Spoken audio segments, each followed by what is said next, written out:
Sadhguru Jagi Vasudev is a realized master, mystic, and yogi. He has shown the way for people to attain to their natural joy and to live life with experience from one's own inner nature. His presence is filled with grace and compassion. Sadhguru's scientific approach towards spirituality and work towards the upliftment of humanity have received accolades worldwide. The words that come from him in intensity and utmost clarity, from his deep understanding and wisdom, can change the very core of the being.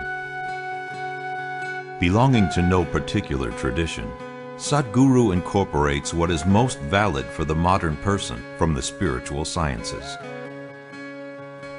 His work, an outpouring of his blissfulness, finds expression in the form of a ceaseless offering to help all beings.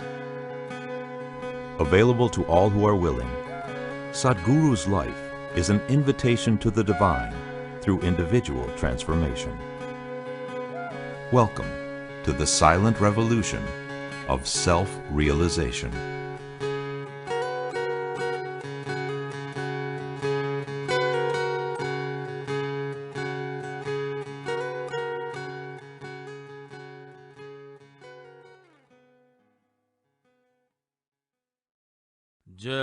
Jananam sukadham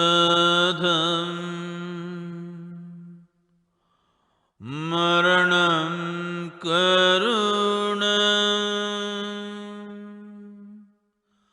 milanam maduram smaranam karunam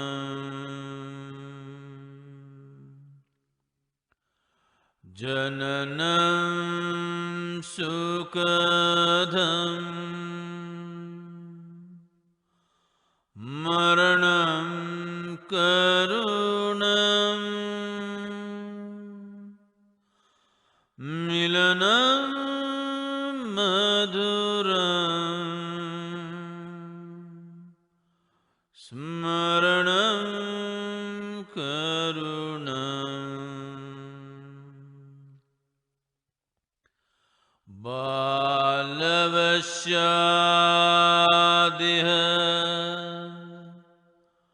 sakalam karunam samayadhipate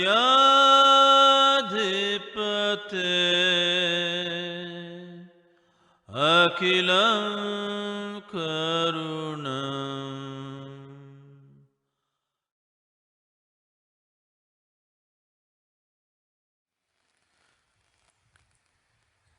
Sadhguru, India is well known for spirituality and has witnessed many realized masters who have worked for the upliftment of mankind.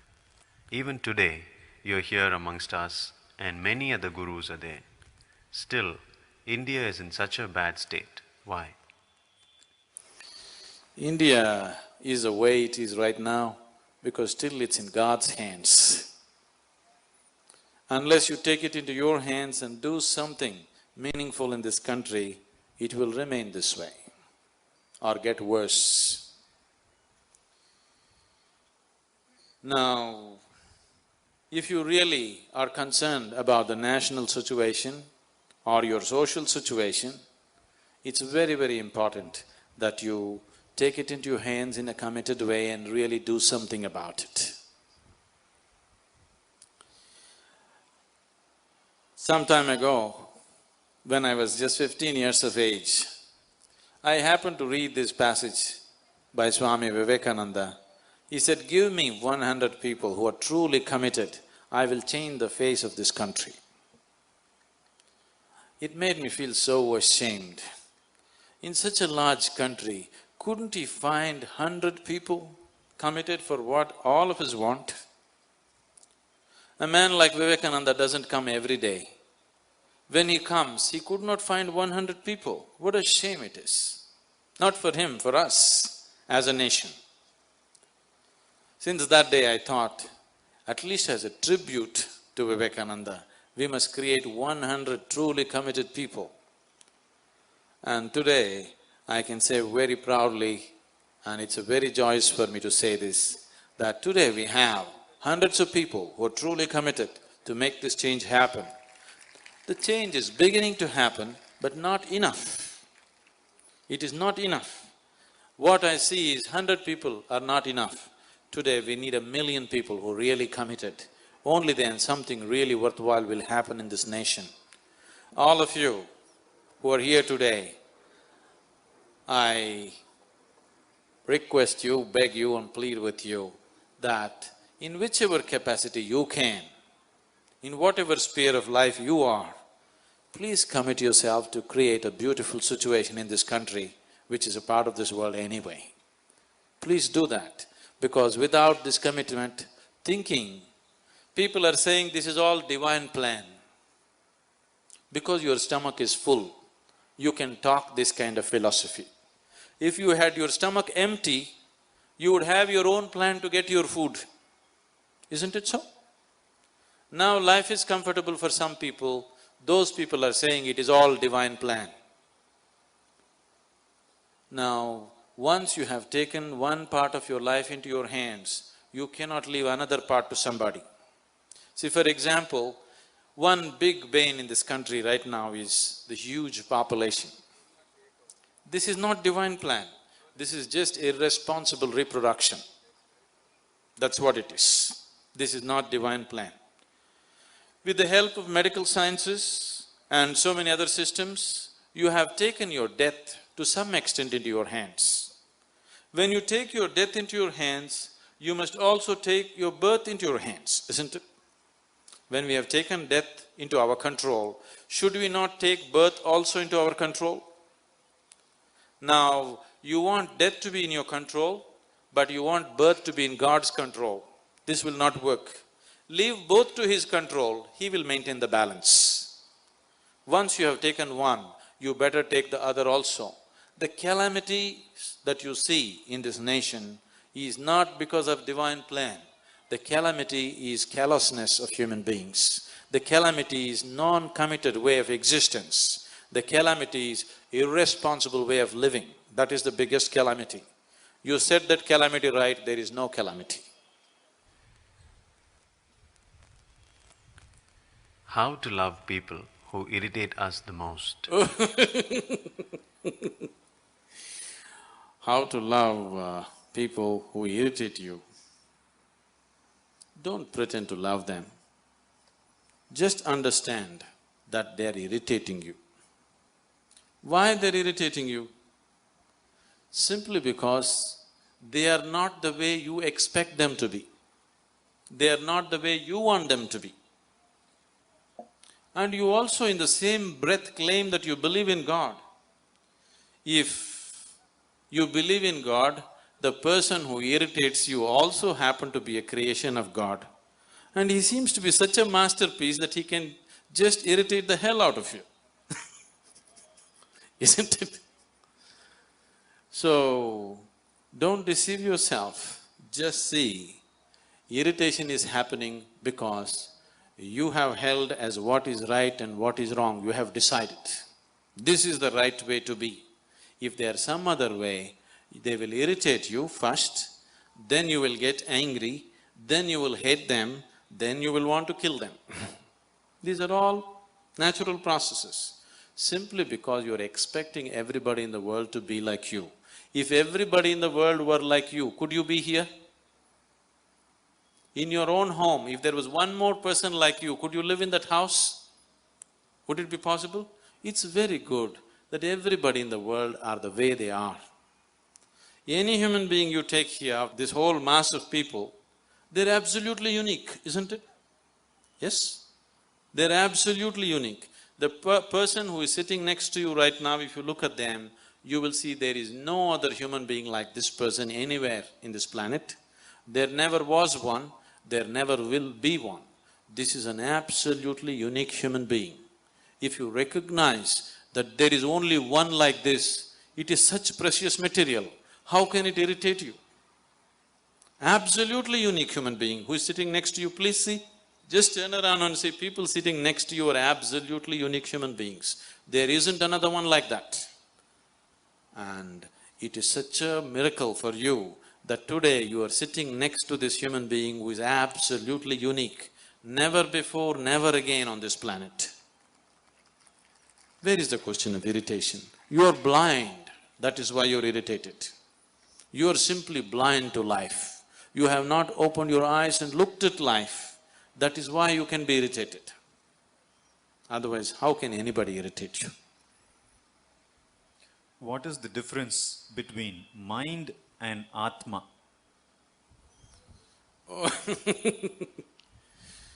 Which Atma are you talking about? What Atma have you experienced? Mind, you know the function of the mind to some extent. Atma, what do you know? Once again, you're talking about stories that other people told you. We can tell you any kind of story, but please do not talk about things which are not in your experience. The moment you start talking about what is not in your experience, to put it very bluntly, you're just lying to yourself, isn't it? Yes? If you're talking about things which are not in your living experience, are you not lying to yourself? Yes or no? So don't talk about Atmas. About mind, we can see. Atma, you cannot see right now. Does it mean to say it does not exist? It does not matter whether it exists or not. It is not in your experience right now. So if you want to experience anything beyond physical nature, obviously you cannot experience it with five sense organs. You must have a way of perceiving life beyond the five sense perceptions. That's what yoga means. Yoga means raising your perception beyond the physical so that you can experience that which is not physical. Only when you experience that which is not physical, we can say you are spiritual. Not because you believe this or that you are spiritual. Not because you go to the temple, mosque or church you are spiritual. You will become spiritual only when the realm of your experience transcends the physical reality and you have started experiencing that which is not physical. Let's not give names to that.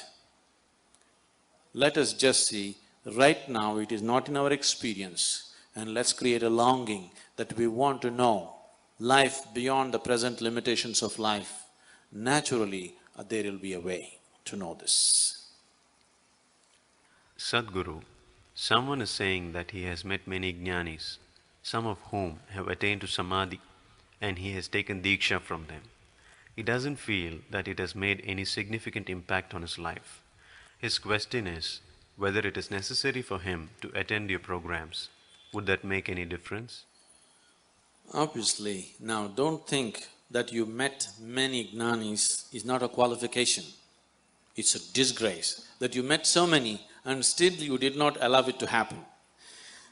That means wherever you went, you failed. That's what it means.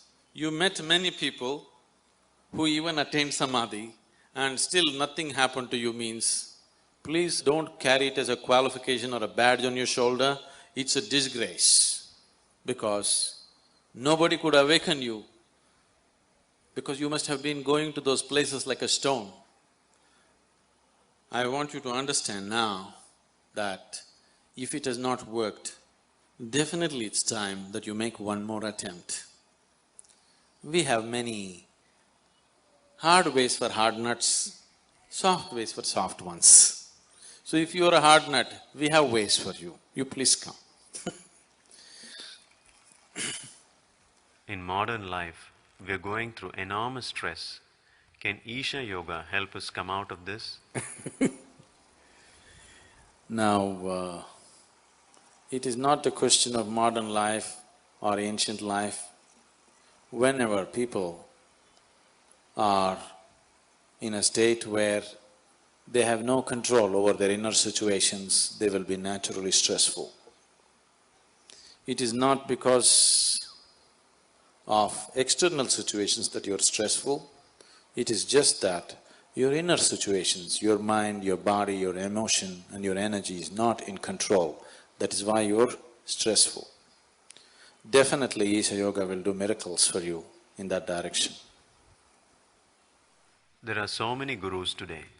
All are claiming different things in the name of liberation. How can I know who is the right guru for me?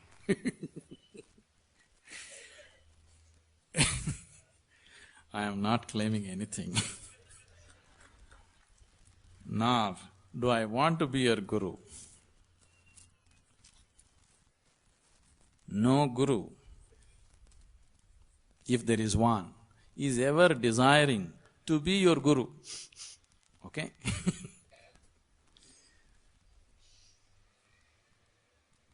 Guru means, gu means darkness, ru means dispeller. One who dispels your darkness is your guru.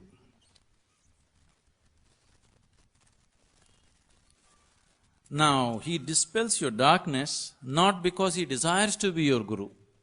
He dispels your darkness because he has the necessary light within himself.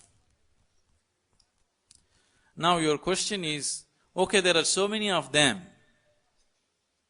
which one should I choose? This question is like, which soap shall I use? Lux, Hammam, Nirma, which one?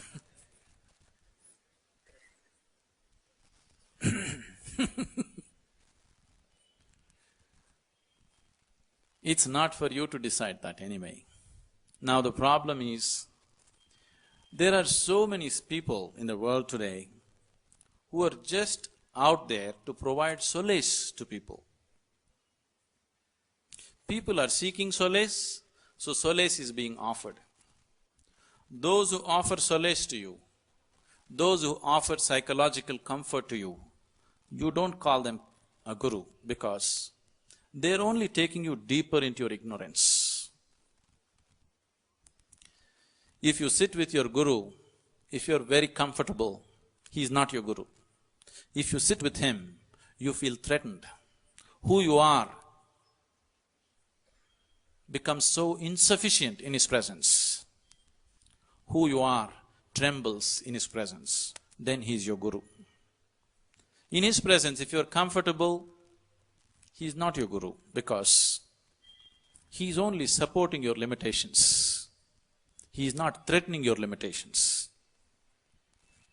In his presence, you don't know what to do, he is your guru. In his presence, you know what to do, he is not your guru. In his presence, you don't know what to do, but still everything happens, he is definitely your guru. This is not something that you judge. But right now there is a need to judge because so many of them are coming.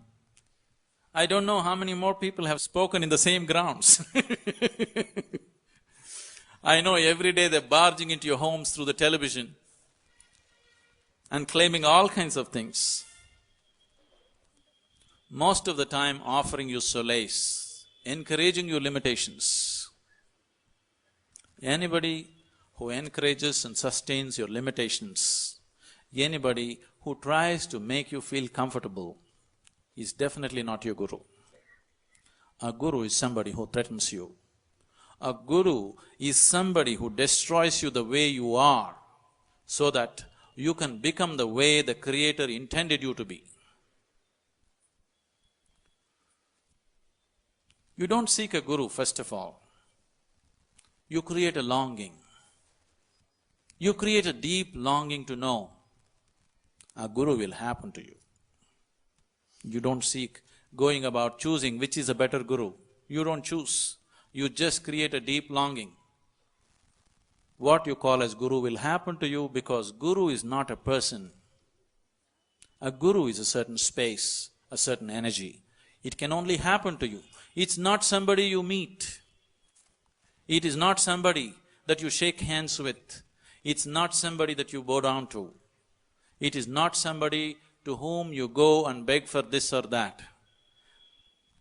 That space, that energy which you refer to as guru will happen to you. It will overwhelm you. It will destroy you the way you are so that you will become unbounded. You will become the way Creator intended you to be. In the name of religion, so many conflicts have happened. Is it necessary to have so many religions? Can't there be just one universal religion I think we have already answered this question in many ways. Why should there be a universal religion? I would like to see, there are 7 billion or 6 billion people in the world, I would like to see 6 billion religions. Only then it'll work for you.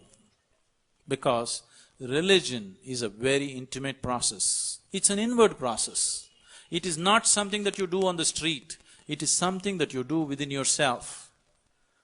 We don't need one religion, we need billions of religions. Each individual should see which is the way for him to seek his ultimate nature. He need not form a group, whether the group is 5 people or 10 people or million people, it has no meaning. Religion is something that you do within yourself, not on the street.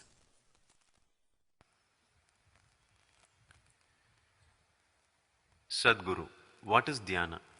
How is it different from puja and prayer? Does practicing meditation bring well-being to us the way we want it, just like performing rituals does? There is a catch in the question. Bring well-being to us the way we want. This is the problem with people. They not only want well-being, they want well-being the way they want. And they also claim that they believe in God. Please see, the only problem with your life right now is, life is not happening the way you want it to happen. If life is not happening the way you want it to happen, if you're a believer in God, it must be happening the way God intends it. You must be very happy, but you're not happy. Your beliefs are so hollow that it is not working. Now, what is dhyana? If you're in dhyana, are you beyond rituals, prayer and all these things?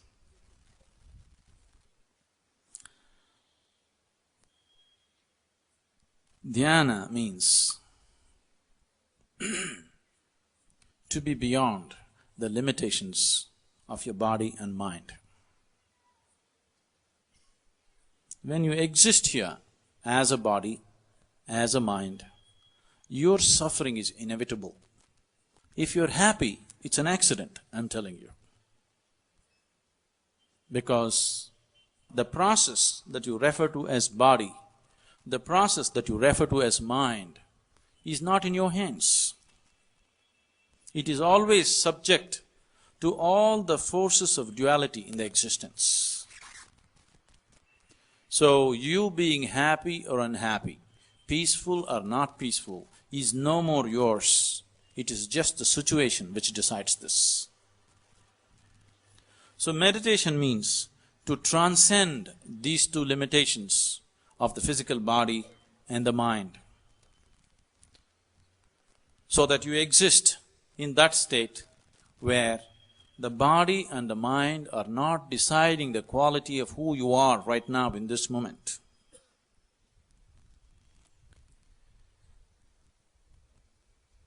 To be in meditation means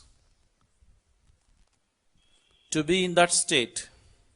To be in dhyana means to be in that state where you are in touch with the source, that which is the basis of this body and this mind. Now, what is it that you're referring to as God? What is it that you're referring to as the divine? What is it that you're referring to as Allah and Shiva and God and whatever else? That which is the basis of all creation, that is what you're referring to as God. So meditation means to be in that state where you are neither the body nor the mind, because body and mind are things that you gathered from outside. They are not the basis of life, they are only the surface of life. The physical reality of the existence is only the peel of the fruit. See, the peel has no purpose of its own. Only as a protective layer for the fruit, the peel means something. For example, this moment you're sitting here, this body is very important. You have to feed this body, you have to clothe this body, you have to decorate this body, you have to pamper this body in so many ways. But that something inside this body which you never experienced, if that something leaves this body, nobody is interested in the body. Now the fruit is gone, nobody is interested in the peel anymore. Only because the fruit is inside, we value the peel. But right now, you have gotten so deeply involved with the peel that you have forgotten about the fruit. If you're eating the peel of life, how life can be? It has to be bitter, but the problem with the peel is, it has spots of sweetness in it. These spots of sweetness in the peel have come because of its association with the fruit. But these spots of sweetness exist. Right now, your whole life is about searching for these spots of sweetness. These spots of sweetness have come only because of the fruit. If you transcend the peel, if you go beyond the peel and taste the fruit, your life will become completely different. If you keep yourself limited to the peel, the physical existence is just the peel of life. Right now, your whole experience of life is limited to the physical existence, because everything that you experience in your life right now is only through the 5 sense organs. These sense organs can experience only that which is physical. It cannot experience anything that is not physical. If we have just come here to eat, sleep, reproduce and die one day, we don't need this kind of intelligence. We don't need this kind of body. To eat, sleep, reproduce and die, if you had come as an insect or a worm or an animal or a bird, you could have fulfilled those things much better than any human being. As a human being, you are not too good at those things. This person, once he has come in the human form, he has come with a different capability of knowing and experiencing life beyond the physical dimension. That's what meditation means. To know life beyond the limitations of 5 sense organs, to know life beyond the sphere of that which is physical, to know life and experience it at the source, not at the surface.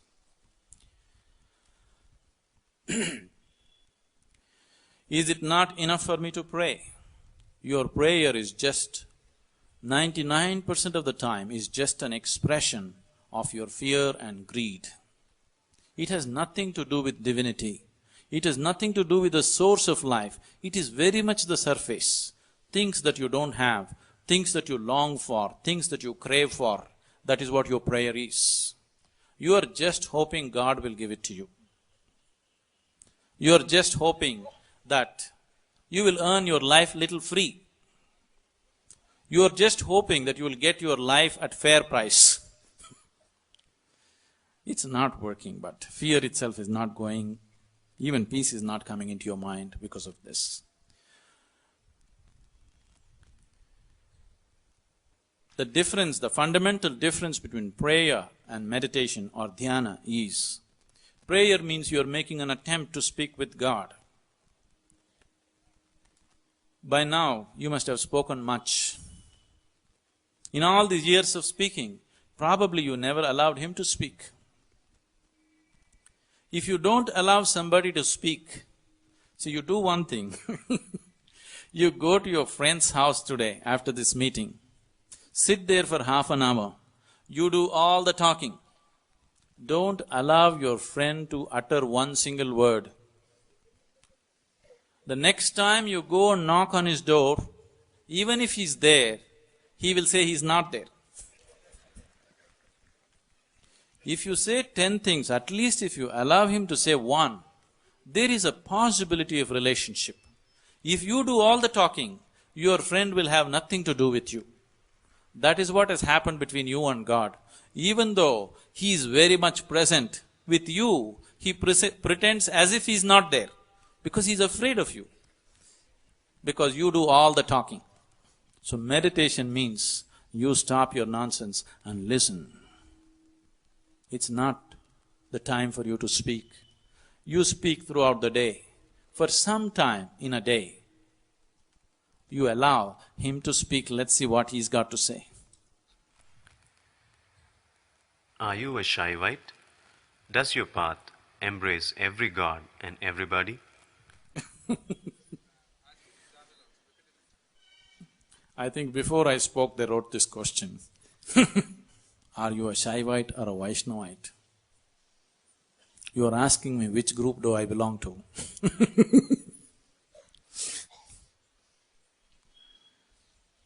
I am a kind of person that no group will like. Because in many ways I am a threat to all groups. First of all, why do you want to form a group? The need to form a group has come within you because as a being you're insufficient. You're feeling insufficient by yourself. This is the reason you have formed groups. Whether the group is family or community or religion or caste or whatever. Any kind of group you have formed because by yourself you feel insufficient. As a being, you are not sufficient.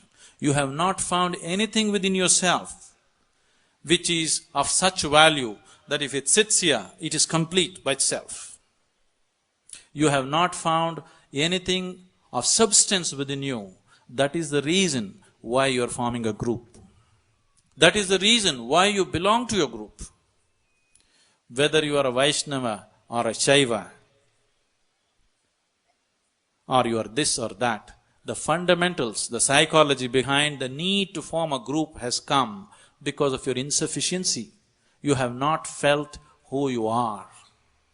You have not bothered to see who you are. You have not bothered to experience what is the nature of your being. That is the reason you have formed a group. Now, my whole work and my life is to help people experience the divine within themselves. If you experience the divine within you, after that, definitely you would not have any need to belong to any group. You don't even have to identify yourself as a human being and alienate yourself from the other life forms in the existence. You can just exist here as life. Life is sufficient unto itself. You don't have to make Shaiva out of it. You don't have to make Vaishnava out of it. You don't have to make Hindu out of it. You don't have to make Muslim out of it. If you sit here, this being is sufficient. Now, people are always struggling with this because they're trying to find value for themselves from outside. They're always trying to add value to their life, either through education, or through the clothes they wear, or through the jewels they wear, or through the homes that they stand in, or through the visiting cards that they carry. You're doing all this because somewhere you have not experienced the nature of who you are. You have not even made an attempt in that direction. So belonging to this group or that group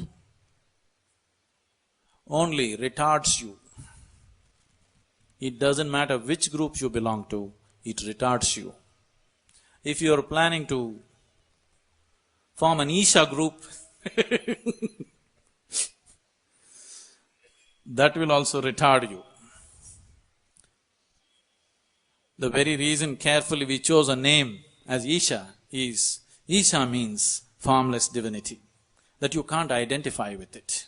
You can experience it, but you can't identify yourself with it.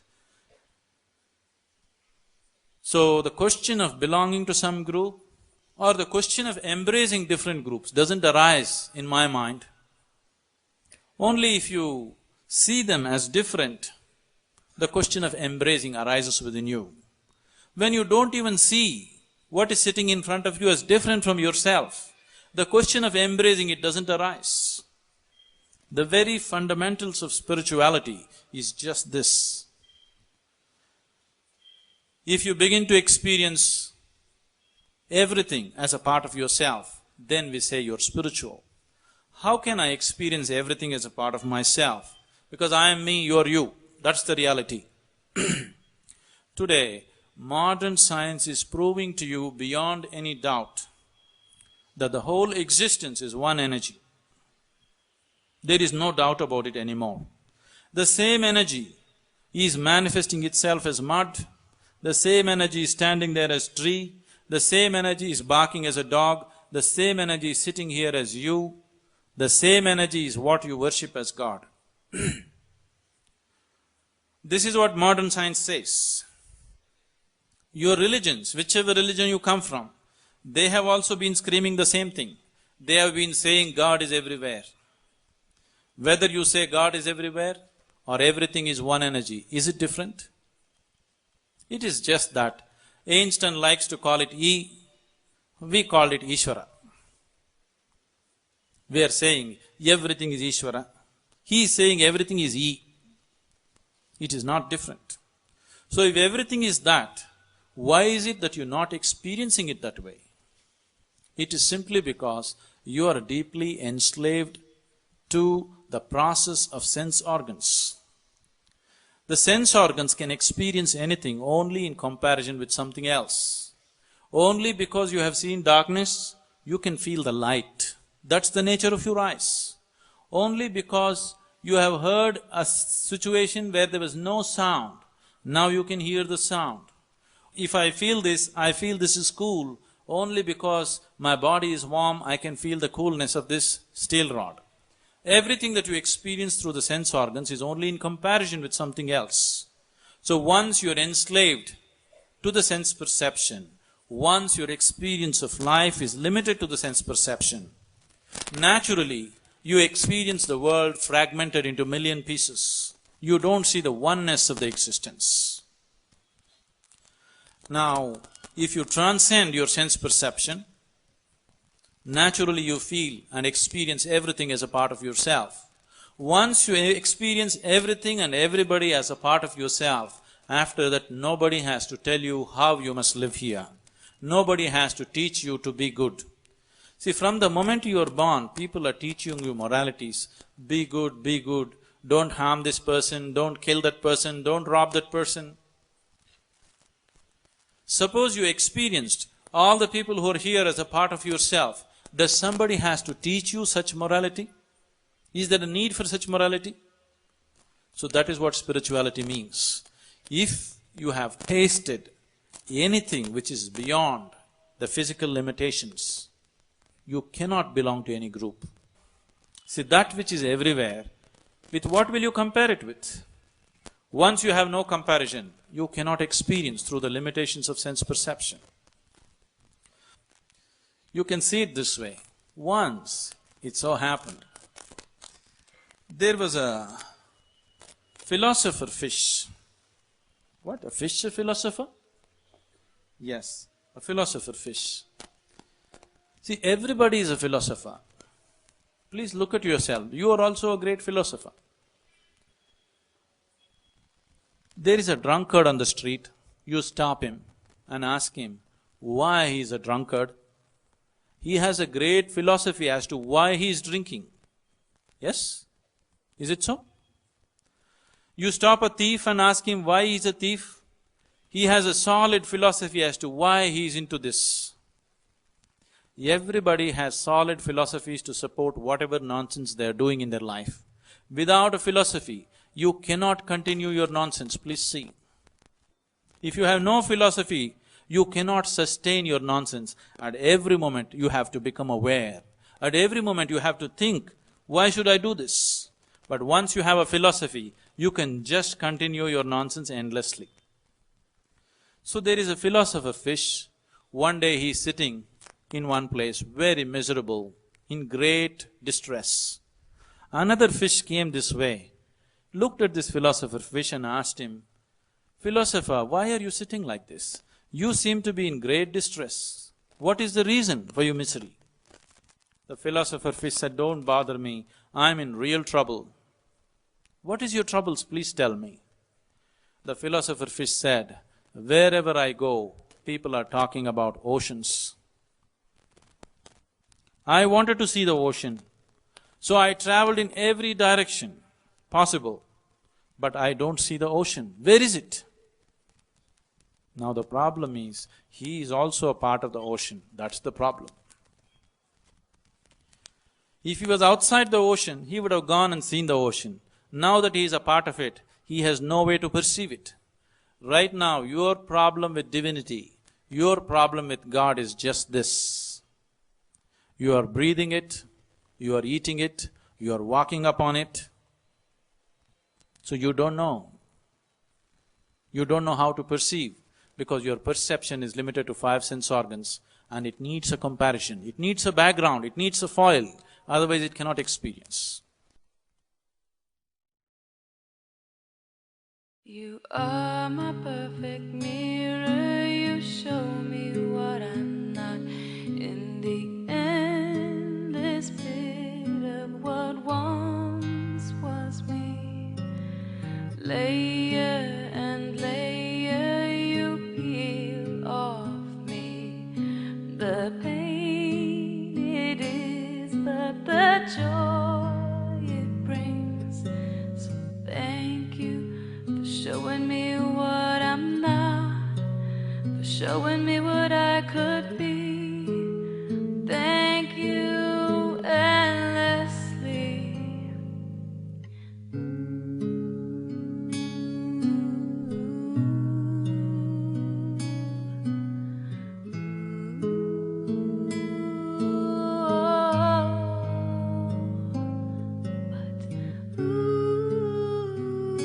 If I could only just be, you could show me all the things I would be willing enough to see.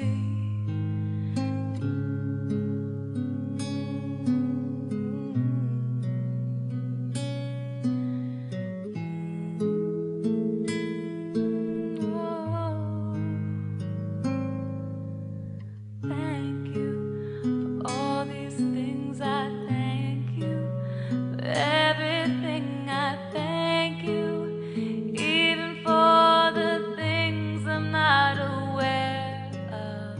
Thank you. Thank you.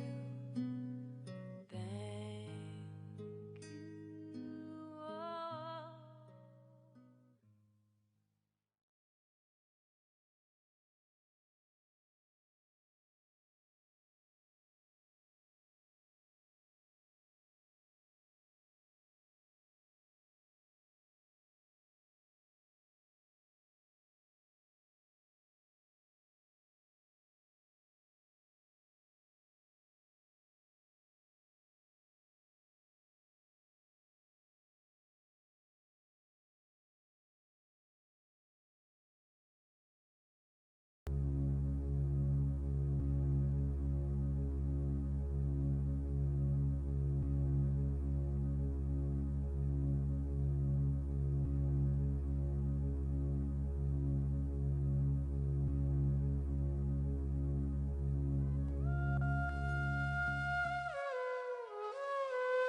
Sadhguru Jagi Vasudev is a realized master, mystic, and yogi.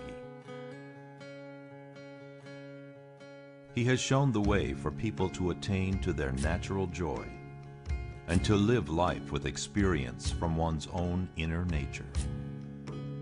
His presence is filled with grace and compassion. Sadhguru's scientific approach towards spirituality and work towards the upliftment of humanity have received accolades worldwide. The words that come from him in intensity and utmost clarity, from his deep understanding and wisdom, can change the very core of the being.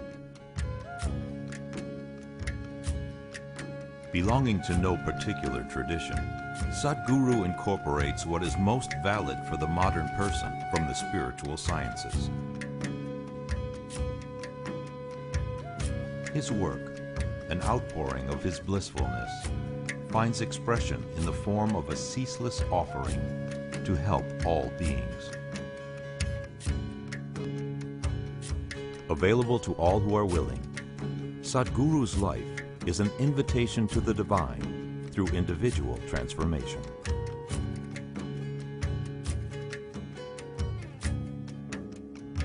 Welcome to the silent revolution of self-realization.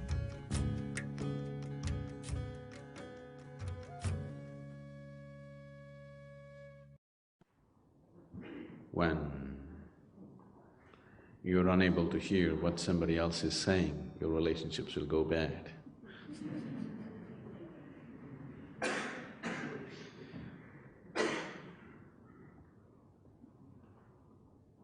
In many ways, the fundamentals of your relationship is you're willing to listen to the other person, isn't it? If you want to say everything, there'll be no relationship.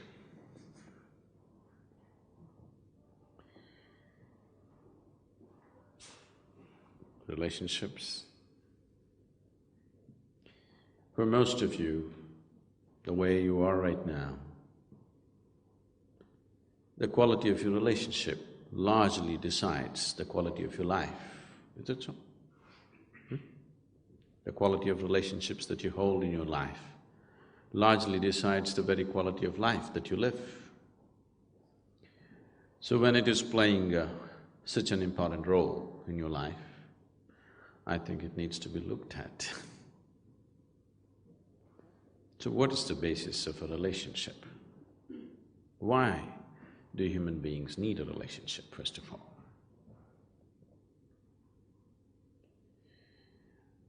Relationships are formed on different levels, various types of relationships,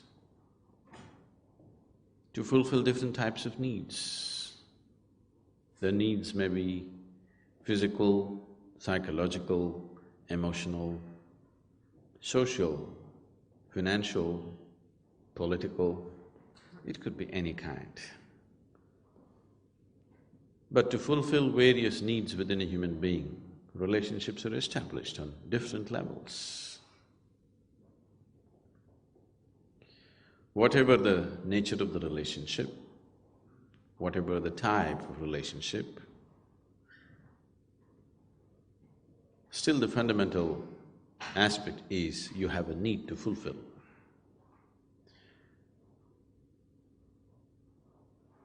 No, I have nothing to get, I want to give. Giving is also as much a need as receiving, isn't it? Yes? I have to give something to somebody. This is also as much a need as I have to receive something. So there is a need, whatever kind of need. Needs may be diverse, accordingly relationships could be diverse.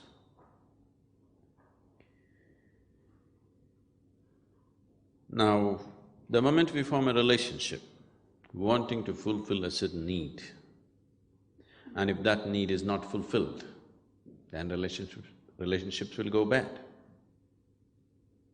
For whatever purpose for which we have formed a relationship, if those needs and those expectations are not fulfilled, relationships will go bad.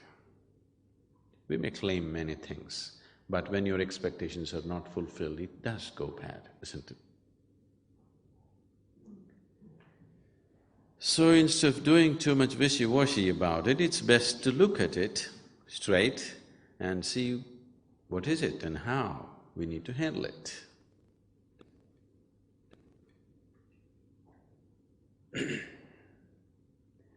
The needs within a human being have risen because of a certain sense of incompleteness. People are forming relationships to experience a certain sense of completeness within themselves. When you have a good relationship with someone dear to you, you feel complete. When you don't have that, you feel incomplete. Why is this so? Because this life, this piece of life, is a complete entity by itself. Why is it feeling incomplete? And why is it trying to fulfill itself by making a partnership with another piece of life? Fundamental reason is that we have not explored this life in its full depth and dimension.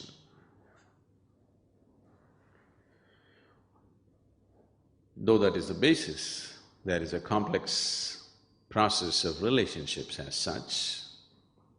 There are expectations. And expectations and expectations and expectations. The expectations that most people are creating are such that there is no human being on the planet who could ever fulfill those expectations. If you, especially this man-woman relationship, the expectations are so much that even if you marry a god or a goddess, they will fail you.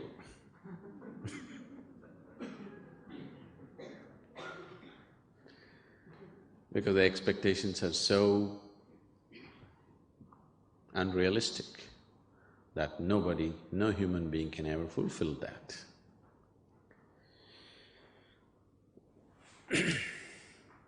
And unable to understand the expectations or the source of expectations. Nobody can fulfill the expectations.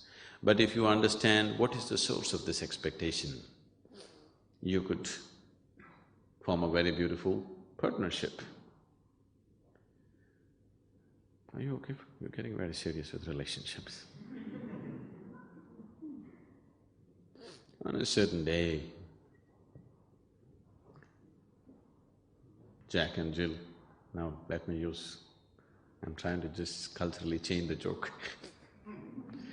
Jack and Jill were going up the hill.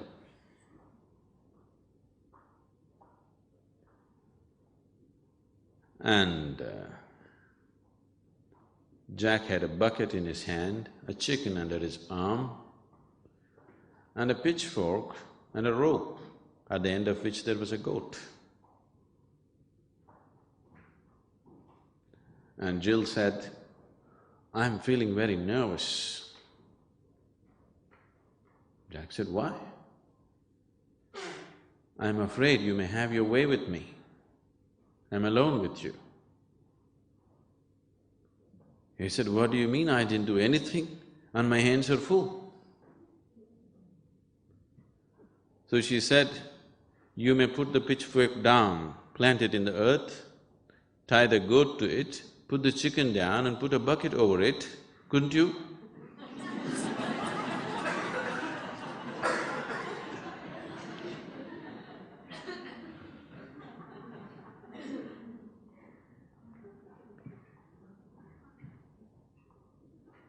And in the process of holding a relationship, the first moment of meeting, the expectations may be common, but as every step that we take in life, the expectations may become different.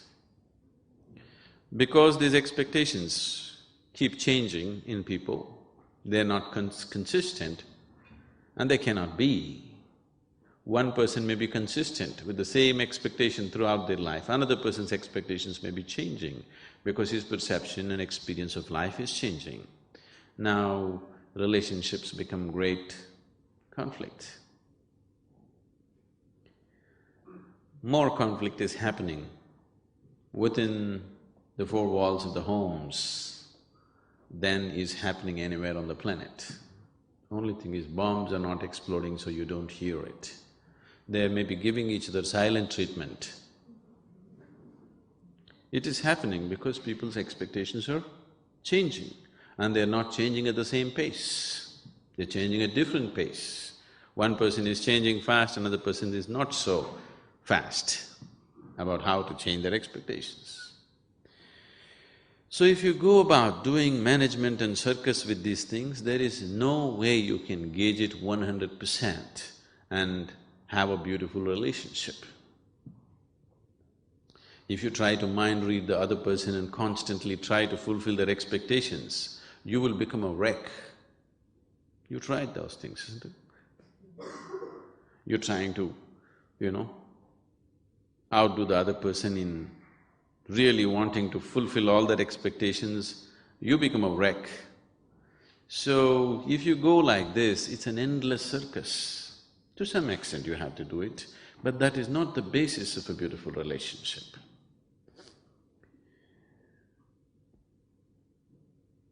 Fundamentally, why have we sought a relationship?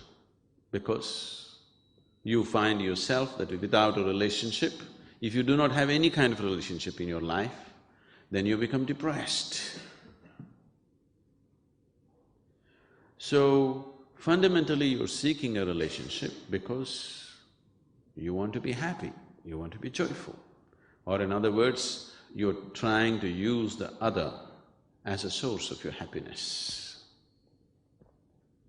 When you're trying to use the other person as a source of your happiness, what it means is, your happiness is not on self-start. It's like this. Maybe nobody is old enough for this, but here… Let's say you bought a car in 1940s. If you got yourself a car in 40s, along with the car you have to get yourself 2 servants, because morning push start. 50s if you got a car, 1 servant would do because crank start. Now all your automobiles are self-start, isn't it? But your happiness is still on push start, isn't it? Somebody has to push it a little bit, otherwise it won't get started. If you put your happiness on self-start, and now if you're happy by your own nature, now relationships will become a means for you to express your happiness, not to seek happiness. If you're forming relationships to seek happiness and trying to squeeze happiness out of somebody, and that person is trying to squeeze happiness out of you, now this is going to be a painful relationship after some time. Initially it may be okay because something is being fulfilled. But if you have become a joy by yourself and you're forming relationships because you want to express your happiness, nobody's going to complain about you because you're in the process of expressing your joy, not seeking joy from the other person. So if your life becomes an expression of your joy, not in pursuit of happiness, then relationships will be naturally wonderful. You can hold 1,000,000 relationships and still hold them good. Now, this whole circus of trying to fulfill somebody else's expectations does not arise, because if you are an expression of joy, anyway they want to be with you. If you're trying to extract joy from them, then they want to avoid you. Yes? Shifting your life from pursuit of happiness to an expression of joyfulness is what needs to happen if relationships have to really work on all levels. Because they are of many kinds. Your body is right now made in such a way that it's still in a condition where it needs a relationship. Your mind is made in such a way that it still needs a relationship. Your emotions are in such a way that it still needs a relationship. And deeper down, your very energies are made in such a way that you still need a relationship on that level also. If your body goes in search of a relationship, we call this sexuality. If your mind goes in search of relationships, we call this companionship. If your emotion goes in search of relationships, we call this love. If your energies go in search of relationship, we call this yoga. All these efforts are just an effort to become one with something else, isn't it? Yes? Whether it is sexuality or companionship or love or yoga, what you're trying is, you're trying to become one with something else. Because somehow, being who you are right now is not enough. How can you become one with somebody else? Physically you have tried, it looks like you're going to make it, but you know you fall apart. Mentally you have tried, many times you thought you're really there, but you know, two minds are never one, isn't it? Isn't it so? You've known enough life to know that, isn't it? Two minds are never one, isn't it? No matter what you do with them, no matter how close you think you are, never really one. Emotionally you thought you really made it, yes? It gave you the feeling that you really made it, two people have really become one, but lines come up very easily, isn't it? So, what is the way to fulfill this longing to become one with something? There is a longing to become one with something else, because the way this one is not sufficient. This longing is not going to stop with just becoming one with one being, because it'll long for more. And this cannot be fulfilled physically or mentally or emotionally. All these three things you've tried. It gives you nearness to that experience, but it doesn't make you one. It remains a longing forever. The very longing may become a sweet experience for people and they may get addicted to the longing. But if you have a longing, you want to reach the destination someday, isn't it? You want to reach a fulfillment. Do you know someone told you the other is hell? The other is always hell. So this is the reason, because you don't want to experience this hell, you want to experience at least a small part of humanity as a part of yourself. And that longing is called relationship.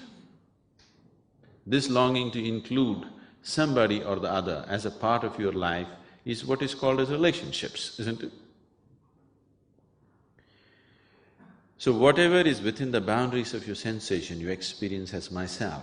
Whatever you experience as myself, if the other is hell, this inclusion could be heaven, isn't it? To experience that heaven, to have that piece of heaven in your life is what is the desperation to have relationships.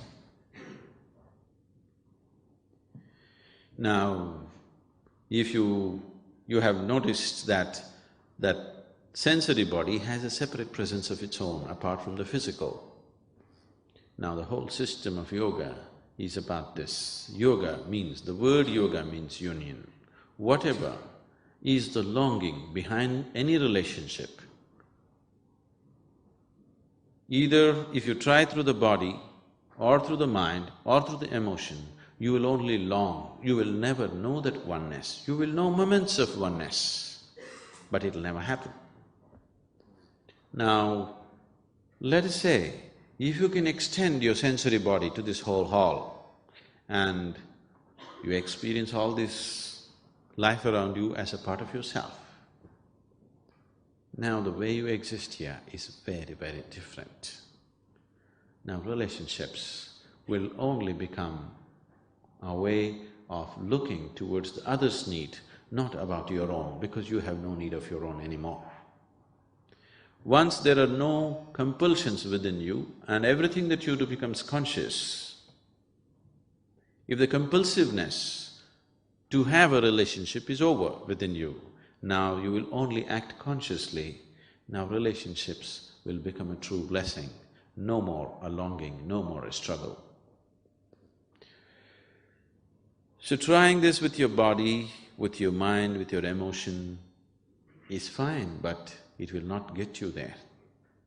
If you can extend these life energies into a larger proportion, simply by keeping your life energies very exuberant, if you keep them highly exuberant, you will see your sensory body will be all over the place. Have you noticed when you're happy, everybody seems to be fine? Yes, you look at people, they all seem to be okay. When you're unhappy, you look at them, nobody in the world seems to be okay.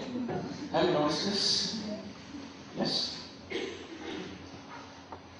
Whenever you see the world has become ugly and not okay, you just have to know you're getting depressed. In fact, the first sign of depression or your insanity is that you start thinking nobody is okay. When we say relationships, people are trying to create relationships on too much fantasy. It is not rooted in reality.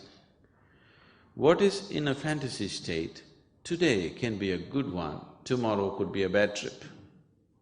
It happened one day. A woman was dreaming, and in her dream, a handsome hulk of a man appeared. She became breathless, and she asked, "What are you going to do to me?" The man said, "Well, lady, it's your dream, whatever you wish." Where do you find such a man? Only in a dream.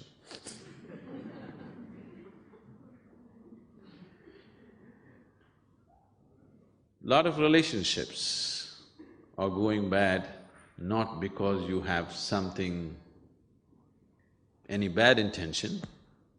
Most of them go bad with good intentions. Good intentions are unbearable many times, isn't it so? There was a new lawyer. His first case, he's very enthusiastic, he really wants to do his best. He lost the case. Then he went to meet his client who was in custody. He went and told him, "I have good news and bad news for you. Which do you want first?" The man said, "Okay, give me the bad news first." So the lawyer said, "You have been sentenced to death." Then he asked, "What the hell can be good news after this?" The lawyer said, "I really fought hard and got the voltage reduced for you."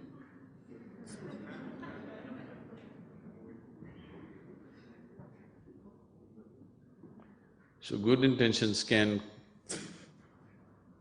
good intentions and too much enthusiasm without the necessary sense about the other person can create too many problems in relationships.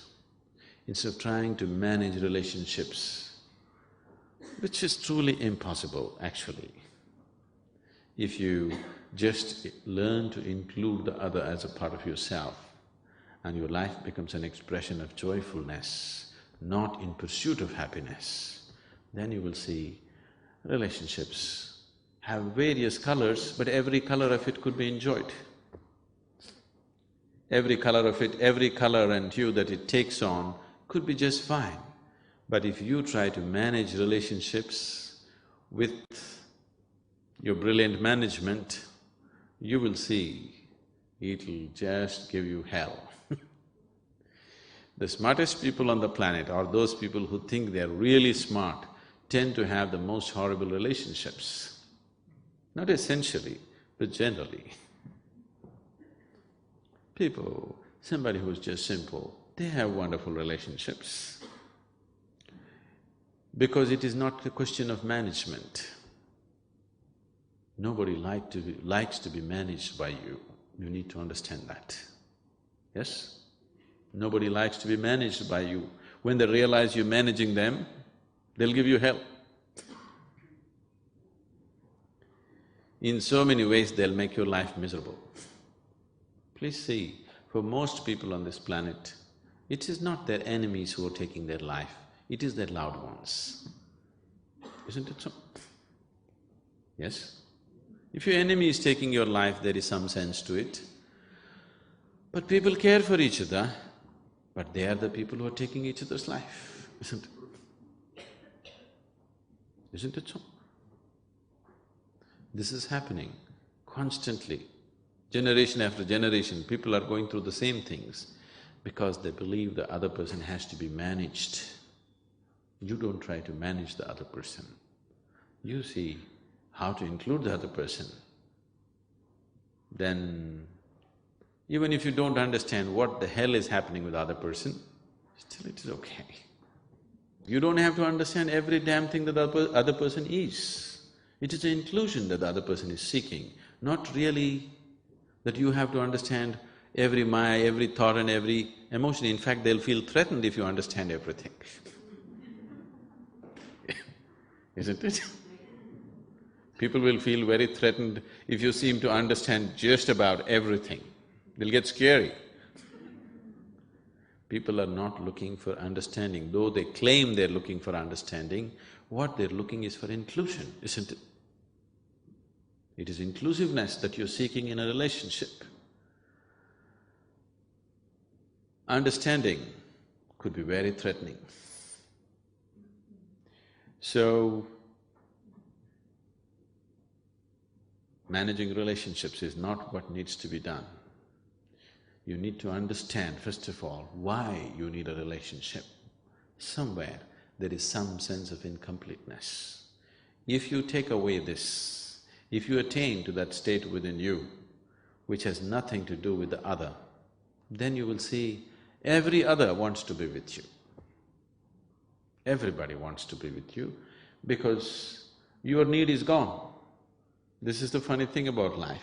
When you have a need, nobody wants to be with you. When your need is gone, everybody wants to be with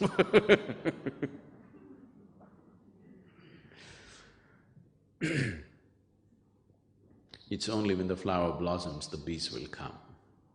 If you don't blossom, bees won't come. You're a closed bud and calling the bees, they won't come. If you open up, you don't have to call, they'll anyway come. So, if you want to have wonderful relationships, do not try to manage the relationship. See how to enhance who you are. Who you are on all levels, physically, mentally, emotionally, energy-wise, see how to up this. If you enhance yourself into a very beautiful state, everybody wants to hold a relationship with you.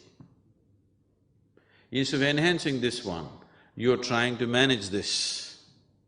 No, it doesn't work.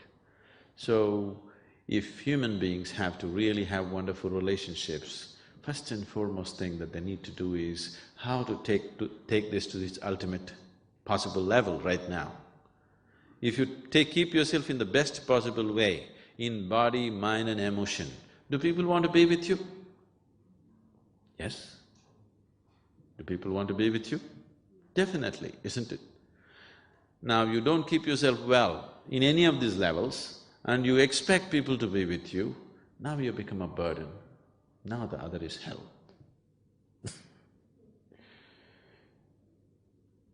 So a human being should always and always and always focus on how to enhance his way of being. Then everything else gets naturally managed. Whether it's your profession or your relationship or whatever else in your life will happen to its best only when who you are is enhanced. If you do not enhance this and try to manage all those things, that is going to be very stressful. It's going to be a very, very stressful life.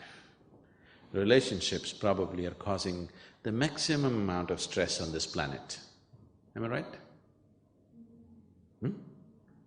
It is. And as people get more educated and they think they're more modern, they're having more problems having any kind of relationship with anybody, isn't it? Isn't it so? Education should have widened our horizons of life, but it looks like it has compressed everything in such a way that you can't get along with anybody. Isn't this happening? Isn't this happening worldwide? There was a time, even now in India, in some parts, a family means it is 200, 300 people in one home, one large home, 200, 300 people living together, because family means the main, grandfather, grandmother, uncles, aunts, granduncles, grandaunts, cousins, everybody is one family. As we got little more educated, we thought, these uncles and aunts, damn them, we dropped them. We thought family means husband, wife, children, parents. Then, after a while we thought, my parents are okay, but her parents are… let's drown them somewhere. Then we thought, let's drop both the parents. We thought family means husband, wife, children. Now children are thinking, it is not so. Now it is becoming such that even two people, the couple are not able to live together. Only if they meet once in a while, they're okay. Weekend marriage is all right, through the week, impossible. It's becoming like that because we are becoming more and more exclusive, not inclusive. The whole modern societies are encouraging exclusiveness. Exclusiveness will lead to depression, isn't it? Yes? People are depressed like never before on this planet, do you know this? Never before humanity had known these kind of comforts and conveniences. Never before has humanity enjoyed this kind of food security on the planet, never before. Never before has humanity enjoyed this kind of health security on the planet. But never before humanity has been this depressed because they can't get along with anybody. They become too exclusive. Inclusiveness is a relationship. Exclusiveness naturally leads to depression. Yoga means ultimate inclusiveness. The word yoga literally means union. When I say yoga, don't think that I'm talking about a particular way of knotting your limbs or holding your breath or standing on your head. No. Anything that leads to the union is called yoga, whichever way.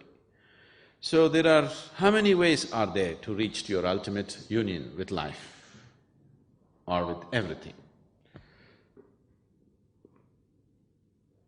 You can only work with what you have, isn't it? Is it so? Can you work with something that you do not have? No, that's clear, isn't it? So what is it that you call as myself right now? Your body, your mind, your emotion, your energies may not be in your experience, but you can easily infer and see, if this one has to function like this, there is some kind of energy making this happen, right? That much everybody can understand. Right now we may not understand how this microphone works, but because it is amplifying the sound, we can understand there's some kind of energy source behind this, either a battery cell or a powerhouse, but some kind of energy source is behind this. So these are the four realities for you: body, mind, emotion and energy. If you employ your body and try to reach your ultimate nature, we call this karma yoga, yoga of action. If you employ your intelligence and try to reach your ultimate nature, we call this gnana yoga, yoga of intelligence. If you employ your emotion and try to reach your ultimate nature, we call this bhakti yoga, yoga of devotion or emotion. If you transform your inner energies and try to reach your ultimate nature, we call this kriya yoga, yoga of transforming energies. These are the only four ways you can do it, because these are the only four things that you really have. Rest is imagination. They may be there, but not in your experience. What is not in your experience is not a reality for you, isn't it? Right now, modern science is talking about 11 parallel dimensions right here. That's not in your experience, isn't it? Not yet a reality for you. You can only make a theory out of it. You can only believe it, but not yet a reality for you. You cannot work with it. Only when it comes into your experience, you can work with it. So these are the only four realities. This is a very beautiful story in the yogic lore. Are you okay for a story? Can I tell you a story?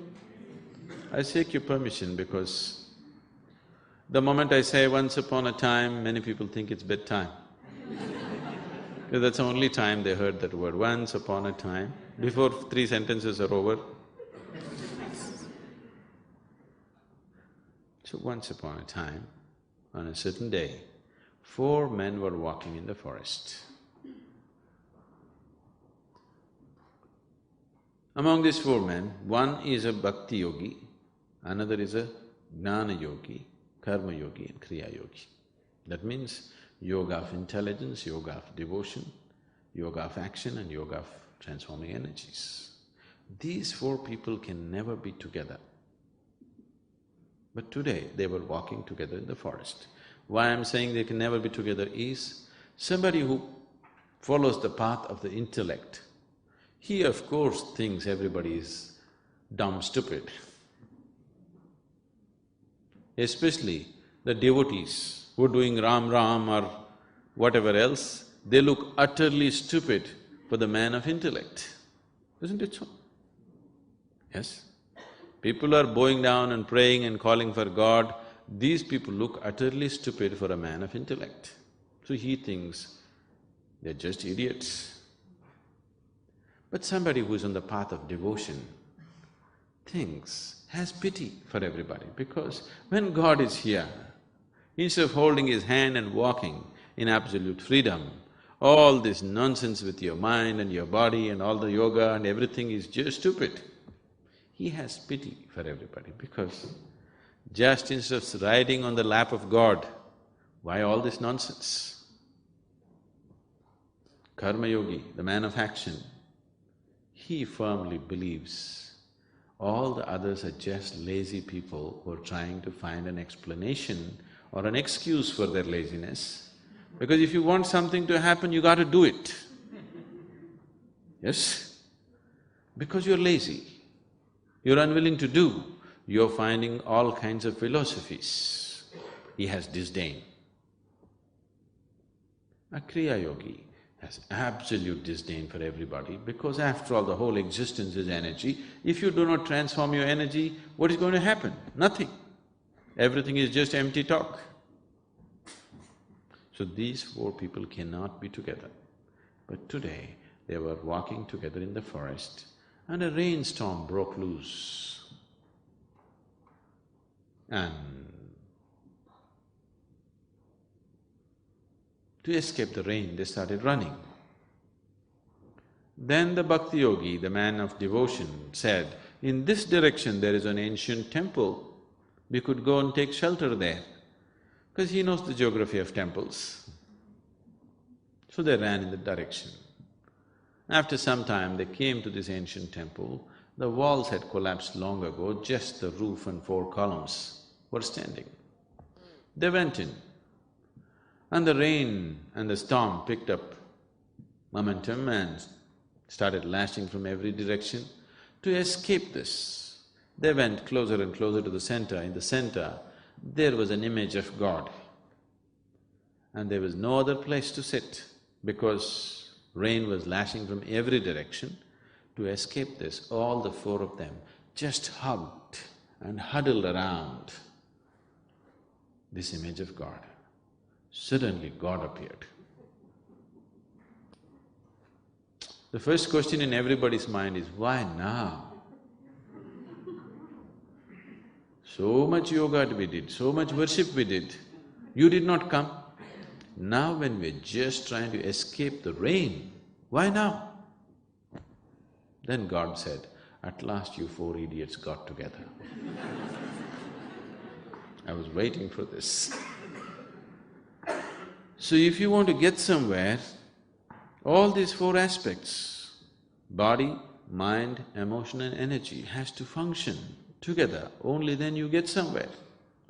With one aspect, you don't get anywhere. Every one of you is a combination of these four things, but a different kind of combination, a unique combination. This is also body, mind, emotion and energy. That is also body, mind, emotion and energy. But it's very different because these four things have come together in different ways in every person. So accordingly, the right kind of yoga has to be mixed in the right proportion, otherwise it doesn't work.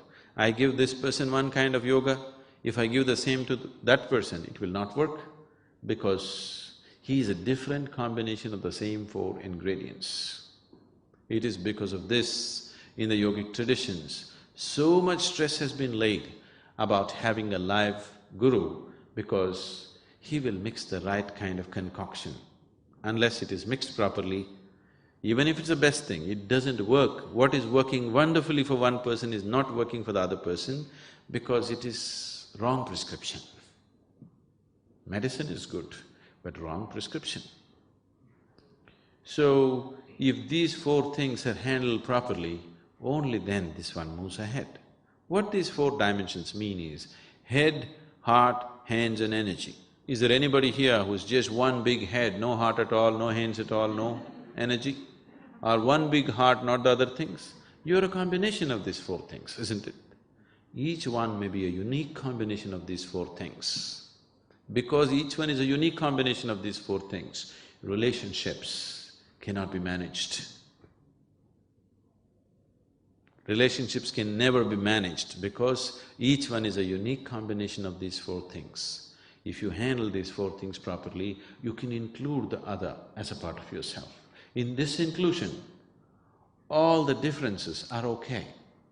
Differences add color and dimension to our life. Always the problem with the other person is that he doesn't think like you and feel like you, isn't it? Can you imagine in your house, if there was one more person like you, could you live there? That would be horror, isn't it? Fortunately, nobody else is like you. Fortunately, nobody else is like you. If all the people in your home were just like you, could you live there? But that's what you're complaining about, that they're different. What is adding color and dimension to your life, that is what you're complaining about. What is good for you, you're complaining because there is no sense of inclusiveness.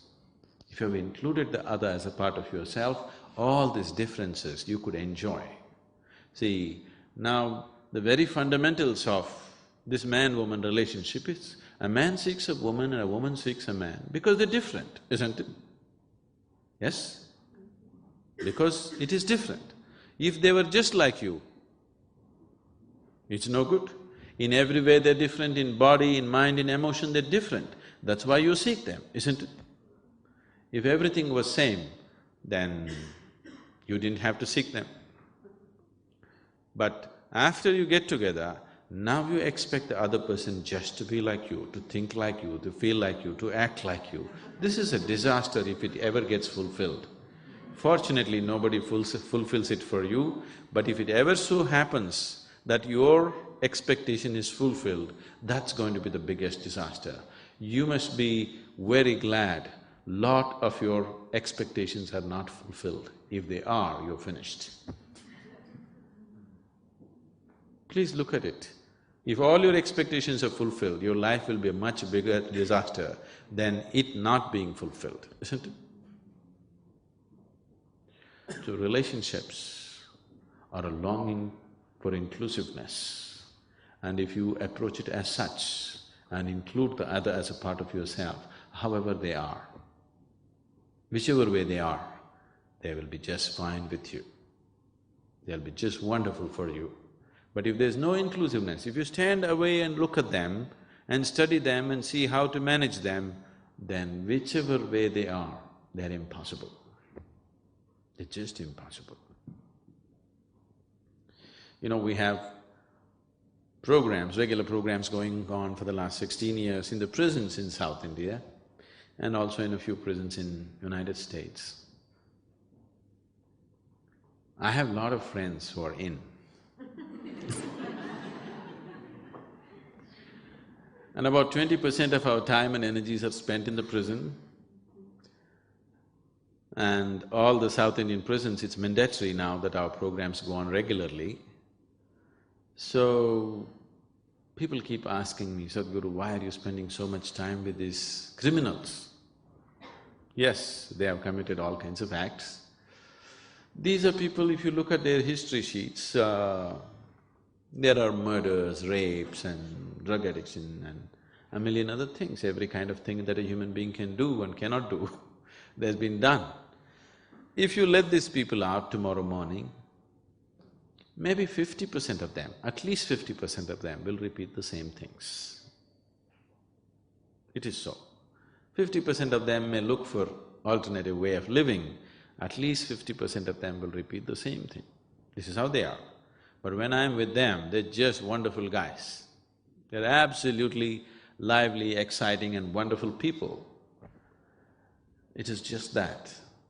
If you include somebody as a part of yourself and if you are not seeking anything from them and you're just a joyful presence for them, when they're happy, any human being, when he is happy, he's a wonderful human being, isn't it so? Yes? If you meet any kind of person when he is very happy, he's a wonderful person. But if you meet the same person when he's unhappy, he could be really nasty. You're so too, isn't it? Yes? If somebody meets you when you're happy, you're just great. If somebody meets you when you're unhappy, it's another game, isn't it? So, somebody is becoming ugly or beautiful, not because they're ugly or beautiful, because they are joyful or not joyful. When they're joyful, everybody's beautiful. When they're not joyful, everybody's ugly, isn't it so? Yes? So we are trying to… the problem with us is, we are always… if we are growing a garden, we are trying to focus on the flower and the fruit. It is not the flower and the fruit that you should focus on, it is the root that you need to focus on. If you nurture the root, the flowers will fall on your head anyway, even if you don't look for it. You don't have to sit there and pray for flowers and fruits.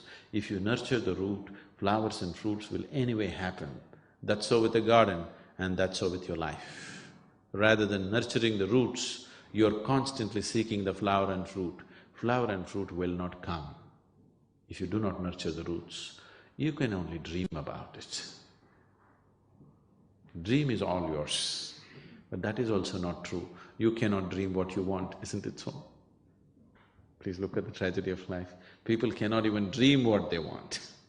Nightmares come.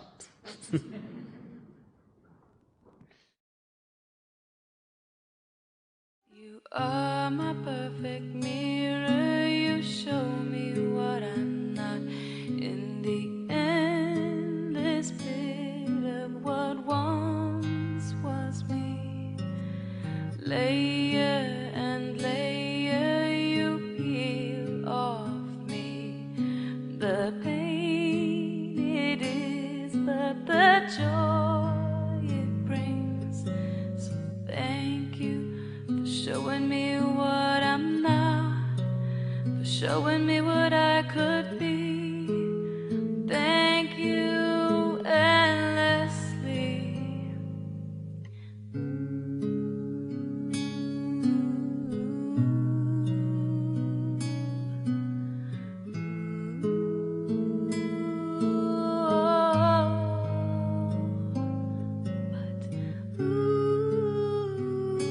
If I could only just be, you could show me all the things I would be willing enough to see.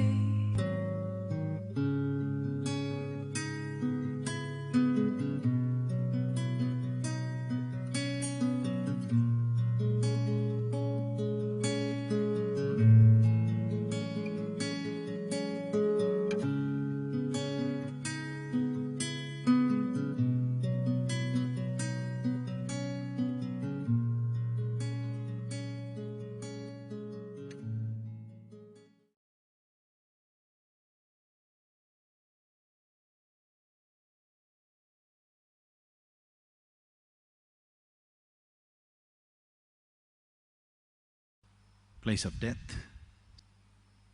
So they are very death-oriented. So when they saw the temples full of life, music, dance, revelry, life, they didn't like it. It looked most irreligious to them. They wanted to pull down the temples, but these were too massive, massive, massive. Massive means you would not imagine buildings like that. I would like a meditation hall like that, but the Egyptian temples are truly massive, truly massive. The Karnak temple, which is one of the well-preserved lot, which is over 4,600 years old, is something like… I may not be exact on this, I would say it is something like 20 times the Rameshwaram temple that we have, which is one of the largest temples we have. That's how large it is. And in terms of its height, it is running into, really fabulous heights.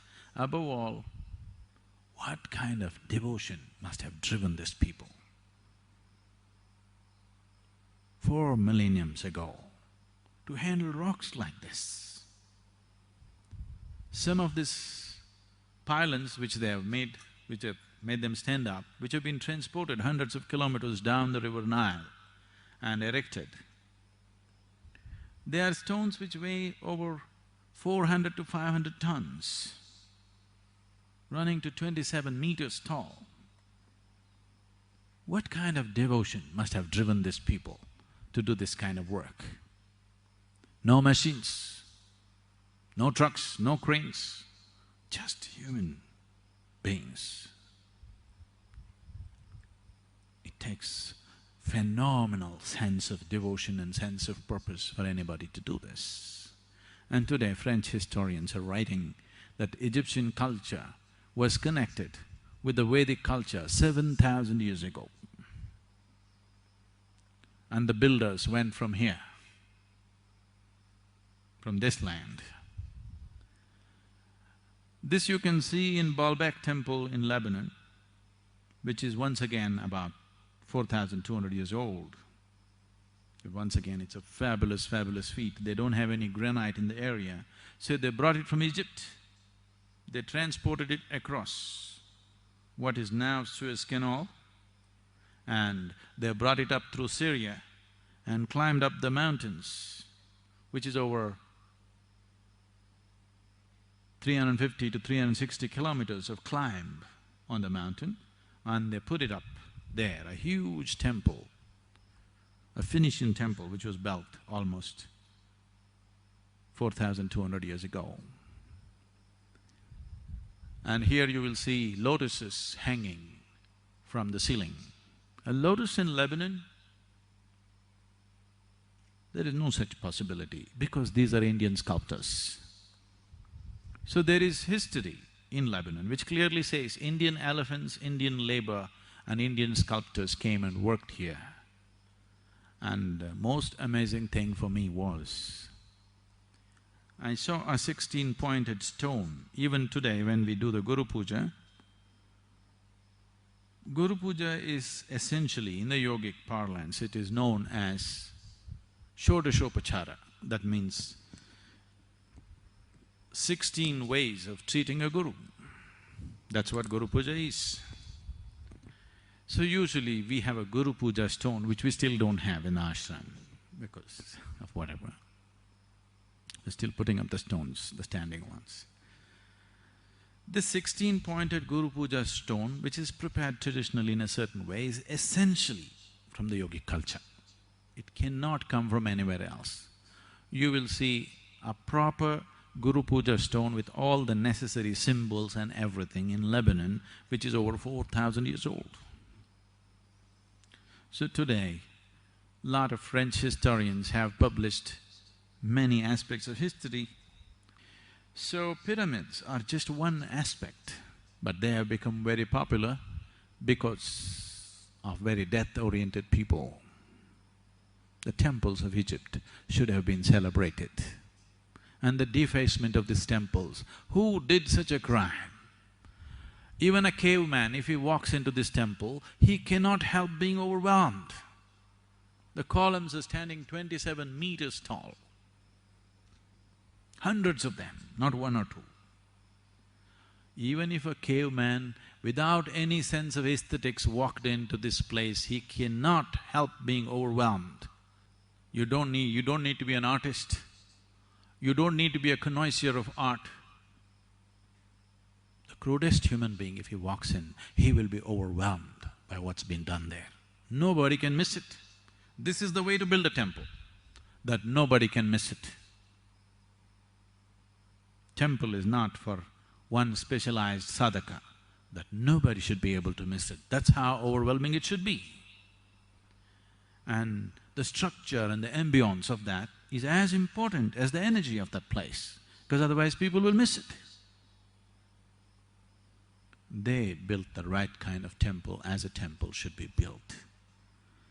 But these people who defaced the temples, they wrote the history and they talked only about the pyramids. That was fascinating for them. This they wanted to demolish. They would have razed it to ground if they could, but it was too much work, they couldn't do it. Otherwise they would have just finished it. So pyramids are just one foolish effort towards immortality. We have no such problems in India. We have no longing for immortality. Our whole effort is to end it. Our whole effort is to end the cycle of birth and death. Mukti is the attitude, nirvana is the attitude, moksha is the attitude. That's the goal. Immortality is not the goal. So, I have fabulous things to say about Egyptian engineering, but nothing to say about Egyptian knowledge of the beyond. There is nothing much. There is some occult. They created certain things which are beautiful, no question. Not that they were totally ignorant, but the kings are always the most ignorant of the whole population. Always. They are the most egoistic, the crudest, most ruthless. They will become the kings. The gentle, beautiful ones never become kings. Rare is such a human being. Rare is such a culture that once in a way they saw a gentle, beautiful, enlightened king. Otherwise, they were always the crudest, grossest, cruelest and the most ruthless who became the kings. So, the pyramids were not built for every Egyptian. It was built only for the pharaohs, who were the kings who had a stupid belief that they will come back again and occupy the same old broken body. I don't know why such a wish. There are enough women in the world, you can get into their wombs and come back with a brand new body. I don't see. What is the point preserving the body, keeping your liver in a pot, keeping your heart in a pot? And now tourists are gazing at your heart and liver. People are dying to take a picture with a pharaoh's heart. Pyramid is a powerful form because it's preservative in nature. How to overcome possessiveness? Oh, okay.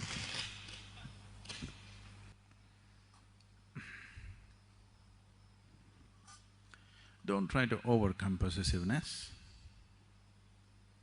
Just possess something absolutely and see.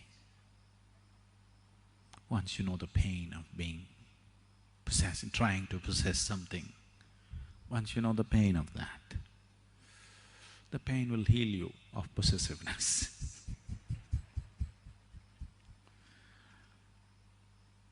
You trying to overcome possessiveness is not going to work, because you already tried, isn't it? Obviously you've tried, you failed, and that's why you're asking me. Possess, absolutely. Whether it's your husband or your child or even your home or even your dog, try hard to possess it totally. You will see it'll bring unbearable pain to you. When it brings that kind of pain, it'll cure you.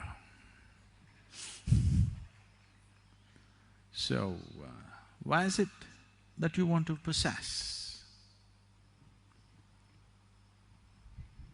You know, in India or anywhere in the world, if you say somebody is possessed, what it means? The one who is possessed is a victim, but one who possesses, you know who he is? You are just that. When you try to possess, you'll become a devil. No, no, no, I love very much. But yes, with good intentions, you will become a devil. That is the problem about possessiveness. Very good intentions. And how do you know devil has no good intentions for you? Who knows? How do you know God has good intentions for you? Only the propaganda says so, but you don't know for sure, isn't it? Yes. If all this is God's making, all that's happening in your life, you don't really know whether He has good intentions for you or not anymore, isn't it? No? You know for sure? You know for sure? You don't know. And you don't know whether devil has bad intentions for you, you don't know. But one who possesses is usually a devil. So with good intentions, when we said somebody is a devil, we did not question his intention. We only are talking about the result of his action, isn't it? Yes? We are not questioning his intention. A devil of a wind. Maybe the wind is blowing with good intention, but because it's devastating your home, you call it the devil because of the result, isn't it? So if the result that you are bringing about is painful, you are the devil. Your intentions may be good, but the result is painful for somebody around you, then you're a devil. So if you manage to possess, you must be a devil. And these victims who are possessed by something else, they can cause hell of a lot of problem to everybody around them. Have you seen them? So, if I tell you don't possess, you are not going to stop anyway, because this is a very deep-rooted problem. This is not going to go away because of somebody's advice. Please don't possess anybody. It's not going to go away. You may shift your objects of possession from this to that, but the longing or the need to possess is not gone. You may shift your object of possessing from this to that, because your wanting to possess something is essentially coming from a certain sense of unfulfilled experience of life, a certain sense of being incomplete. All you are trying to do is fulfill yourself. I want you to understand. You are not trying to be rich, you are not trying to be ambitious, you are not trying to be possessive. The answer is same for greed, for anger, for hatred. You are not trying to be all this. All you're trying to do is somehow find fulfillment. Either by embracing this person, or by killing this person, or by taking what he has, or by taking him. Somehow you want to fulfill yourself because you are unable to bear the incompleteness of who you are. Try hard,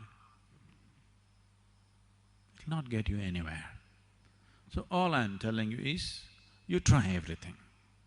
You try greed, you try possessiveness, you try love, you try lust, you try what you want. If you realize it's not getting you anywhere, you must be sensible enough to shift. If something is not working and you're going on doing the same thing, then you're an idiot beyond redemption, isn't it? Don't listen to my advice. Try something. If it works, go on that path. If it doesn't work, leave the nonsense and try something else, isn't it? And you will see, none of these things will work. All of them will create a sense of as if it's going to work, but they'll deceive you later. Try hard and see. Don't try in a lukewarm way. Try absolutely. If you try absolutely, within 24 hours you will know. If you try off and on in lukewarm ways, it'll take a lifetime to know. Then if there are 24 qualities, you need 24 lifetimes to realize this doesn't work, this doesn't work, this doesn't work, this doesn't work. If you try really hard, within 24 hours you will know it doesn't work. Whatever it is, your problem, go all the way into it. You'll see, within 24 hours, this is no good, it will never work. It'll be 100% clear to you.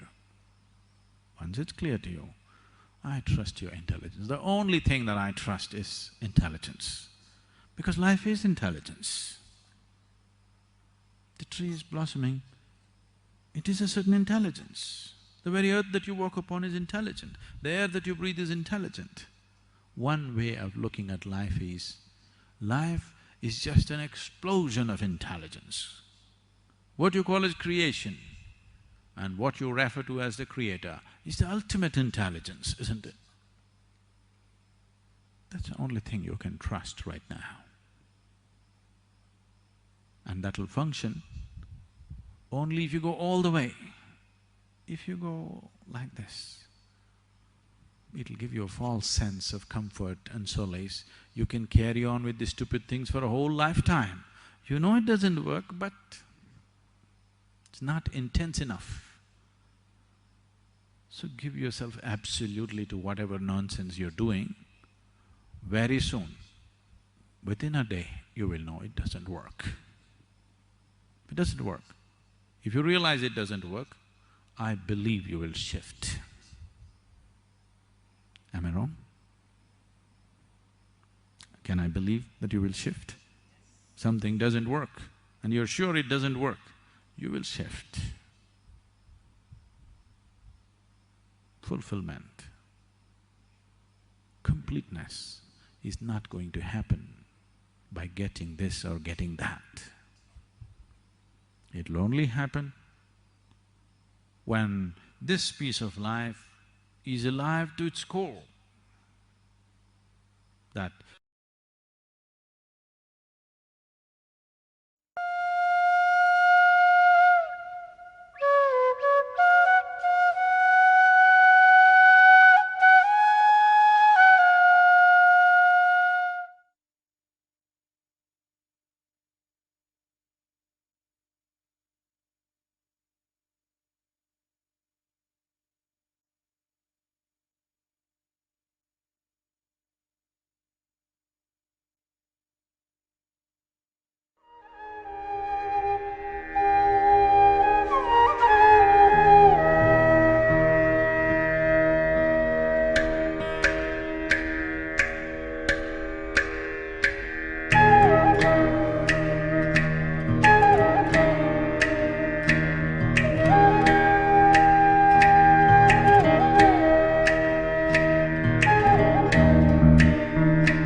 How do I describe Sadhguru, who once and still is my friend, that one being that is there beyond the friend, the being that is there beyond his eyes, beyond his clothes, beyond his ashram, beyond even all the love that people give him.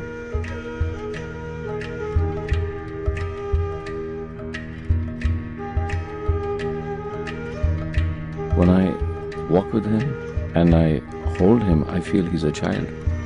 I sense a child in him, and all my being says to me, you must protect this vulnerability. And then when he leaves, I feel that there is this vulnerability that is so acute and so intense, that is so powerful, that it needs no protection.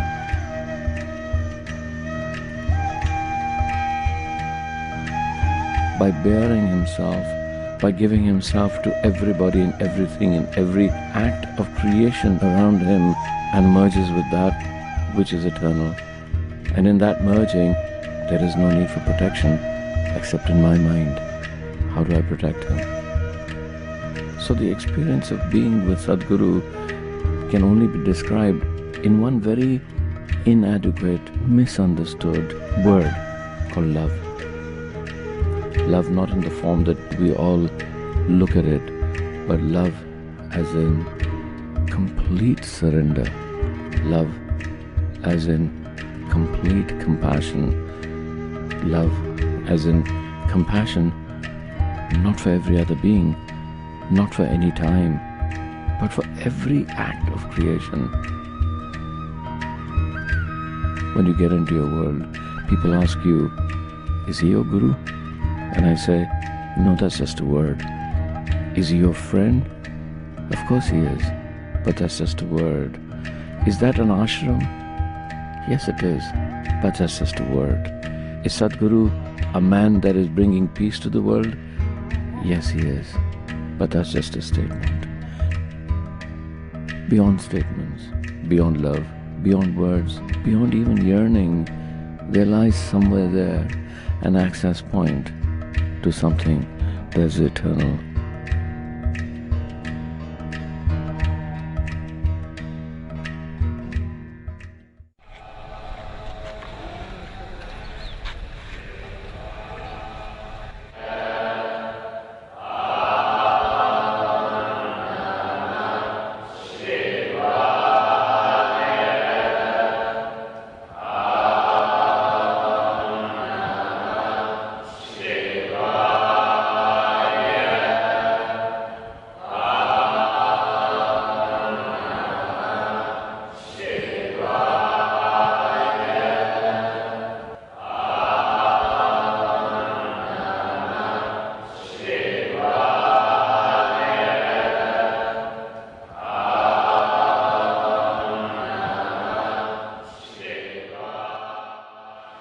Sadhguru, that's very powerful inside. I just walked inside into this space where all the brahmacharis are chanting. There's something special about their chants. It kind of hits you right here. It's kind of energizing and power. So what is it? What's a brahmachari? I mean, we understand in Hinduism, brahmachari means denial, and you've often said it's not about denial, it's about gaining something without denying it. So tell me about it. And I have to say, they're both men and women in there. It's not like, they're not like monks, that all the women have been put up in a nunnery and the monks are in some monastery. They're all there. For example, somebody is climbing out to climb Mount Everest, okay? He prepares for years, probably for a lifetime, he prepares. And then he is in the harshest of climate, denying himself every pleasure of life, of comfort, of family, of society, everything that normally people want to have, he denies himself all that to climb the mountain. But do you really believe he's denying himself? Or is he making another possibility which you can never imagine real in his life? So that's brahmacharya. The word brahmacharya literally means, Brahman means the ultimate, charya means the path. you are on the path of the ultimate. Or in other words, you are somebody who is not willing to settle for small things. So anybody who has created anything worthwhile in their lives have naturally denied themselves lot of simple pleasures other people are having. When you're making a film, maybe you're not eating well, maybe you're not sleeping well. Are you taking your afternoon nap, sitting with your wife, enjoying the siesta, having dinner with them, with your family? Are you doing all this? Everything you deny yourself because you want to create something, isn't it? Isn't that true with every man or woman who has created something worthwhile in their life? The same with brahmacharya, they are on the path of the ultimate. Because of that, their attention is not diverted to other things that people think are valuable. So what's the ultimate? See here, if you look around, there's brick and stone, or rather mud and stone and trees and plants. This is creation. But now if you look at this, from the same soil this tree is coming, throwing out… right now there are no flowers, but it throws out wonderful fragrant flowers. From the same soil a mango tree will come and throw out mangoes. From the same soil you have come and making movies From the same soil I have come and I am a guru. So there is something here which can make this mud into a tree, into a fruit, into a filmmaker, into a guru and into a billion other things. Don't you want to know what it is? Don't you want to experience what it is? And if it was somewhere in heaven, I'm not interested. But if you eat a banana, that banana becomes a human being within you. There is something here which can transform a rice grain or a banana or a piece of bread into a human being. This is the ultimate source of creation. Yeah. Don't you want to know what it is? Don't you want to experience? Don't you want to know the power of it, the beauty of it, the joy of it? So these are people who have had a taste of that and now they want all of it. They don't care whether they eat or not. They don't care whether they drink, smoke and enjoy other simple physical pleasures that other people are addicted to. They have had a taste of the ultimate. Now they want it all, they won't settle for anything less. Okay, now I understand that till you've experienced it, it's an experiential sensation, or more than a sensation. Talk about the ultimate. What is the ultimate? My work as a guru is just to give you a taste of that ultimate, so that your life goes into your tizzy and you go crazy and you want to go for it. You've had a taste, now you can't stop. So your work is to drive people mad? Yes. Right, okay. Because if people slip through their life in the name of comfort, in the name of security, they're wasting their life. They must go all the way. This is not my desire, it's their desire also, because today you have a desire to fulfill this. If that happens, you want the next one and the next one and the next one. If you carefully look at your desiring process itself, you will see you are not willing to settle for anything limited, isn't it? There is something within you which doesn't like boundaries, there is something within you which is longing for the ultimate always. So this is not my idea, this is not my philosophy that you should seek ultimate. You're anyway seeking ultimate in unconscious ways. I am saying, if you seek in unconscious ways, you'll always remain frustrated and the chances of finding it are remote. It's better to seek what you want in a conscious way, in a focused way. So brahmacharis are those people, they're also seeking just what you're seeking, but they're seeking it 100% consciously. So, what is the ultimate? Is there other words? I mean, I'm looking for words. What is ultimate? See, whatever we look at, we can only look at the way you understand it right now, okay? If I say something which is not in your understanding, now I'll be compelling you to believe me or disbelieve me. I don't want to go into such obscenities. I think it's obscene to demand that you must believe me. Okay. So right now in your life, do you see that when you stand here, what you call as myself, actually you gathered over a period of time? Yeah.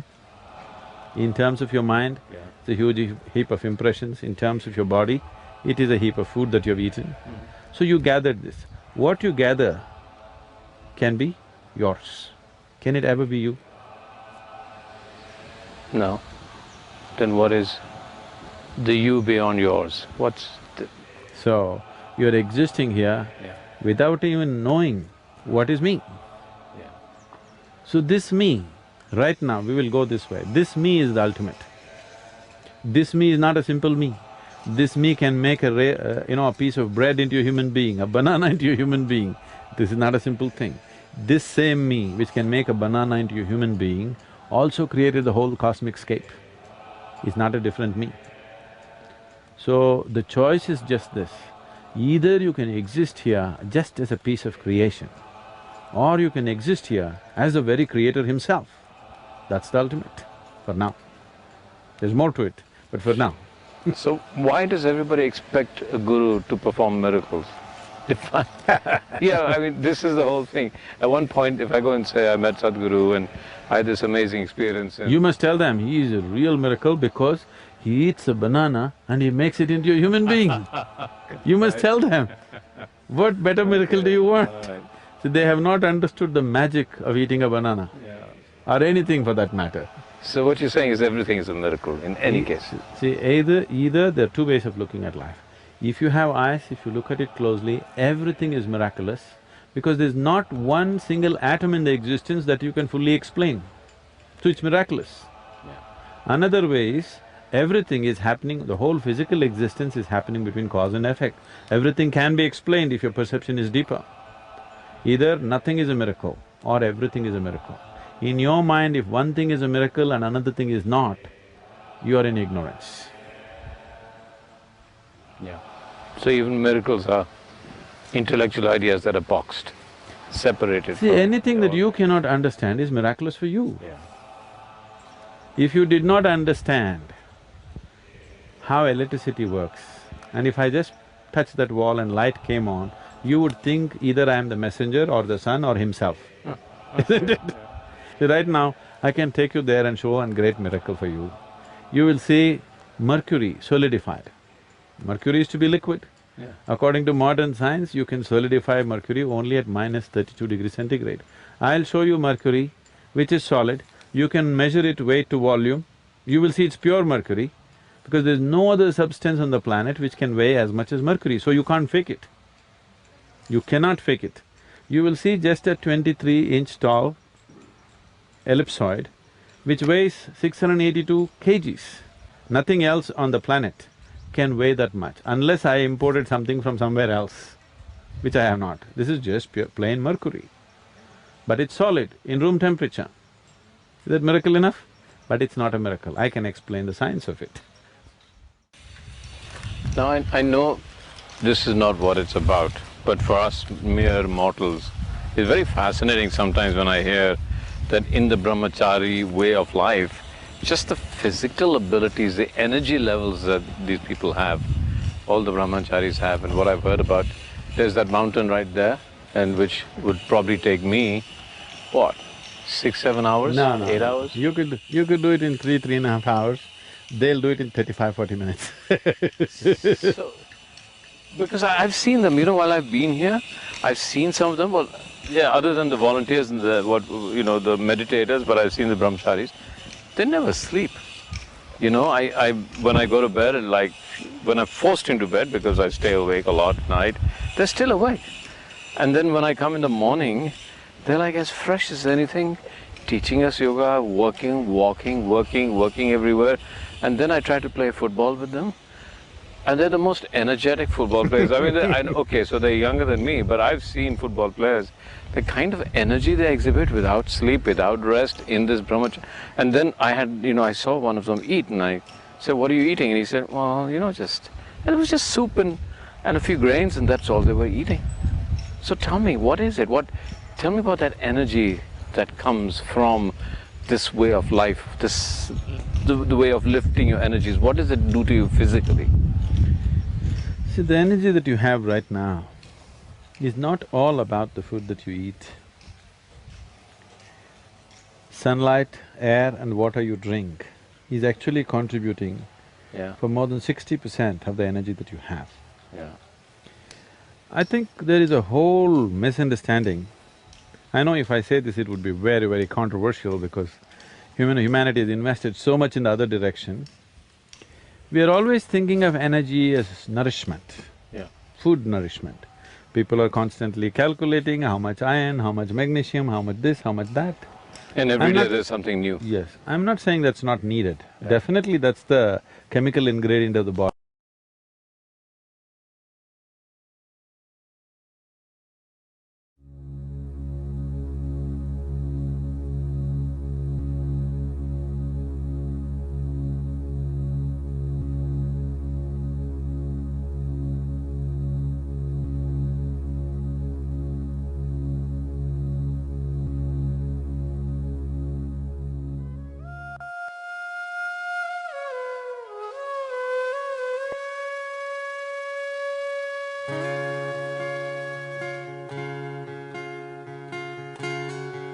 Sadhguru Jagi Vasudev is a realized master, mystic, and yogi.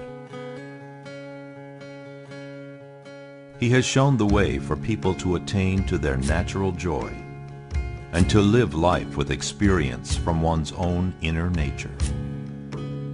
His presence is filled with grace and compassion.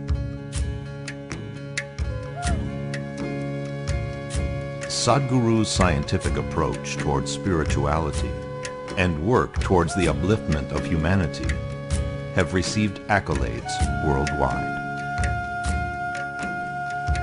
The words that come from him in intensity and utmost clarity, from his deep understanding and wisdom, can change the very core of the being.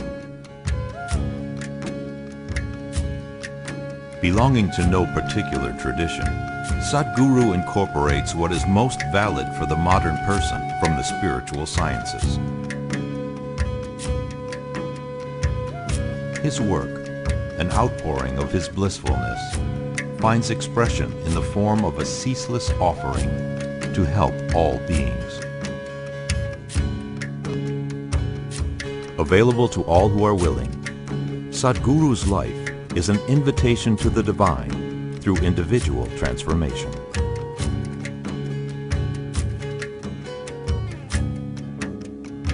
Welcome to the silent revolution of self-realization.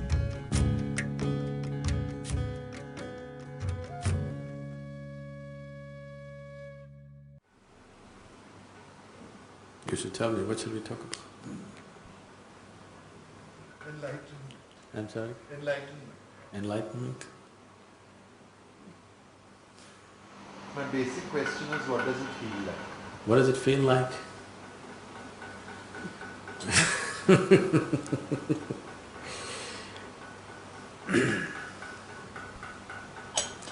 Let's say there's no magic potion in this, just water, okay? Let's say you never had the experience of drinking water. And I have, and if I try to describe to you how it feels to drink water, would I ever get across to you? It doesn't matter how articulate I am, will I ever get across to you? I'm trying. Could you?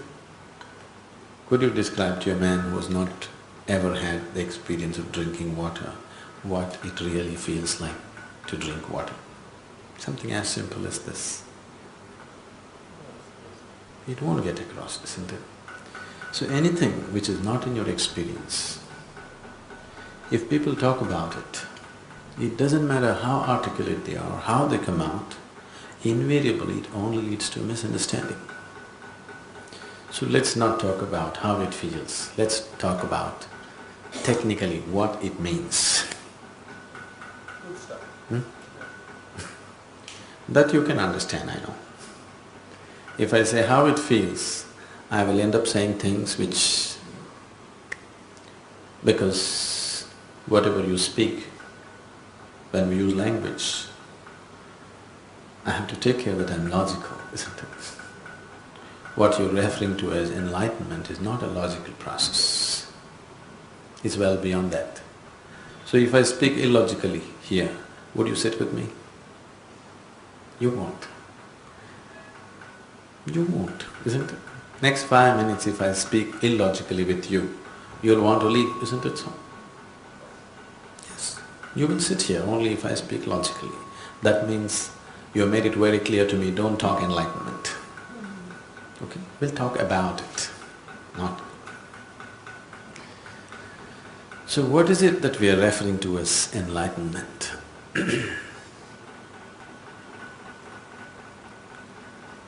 As a human being, there are various levels of experiences that human beings are going through. Some people know just food and sleep, some people know creating something, some people know action, some people know art, some people know music. Some people know drugs, sex, this, that, so many things. But if you look at it carefully, always a human being is seeking to have a larger slice of life, isn't it? Isn't it so?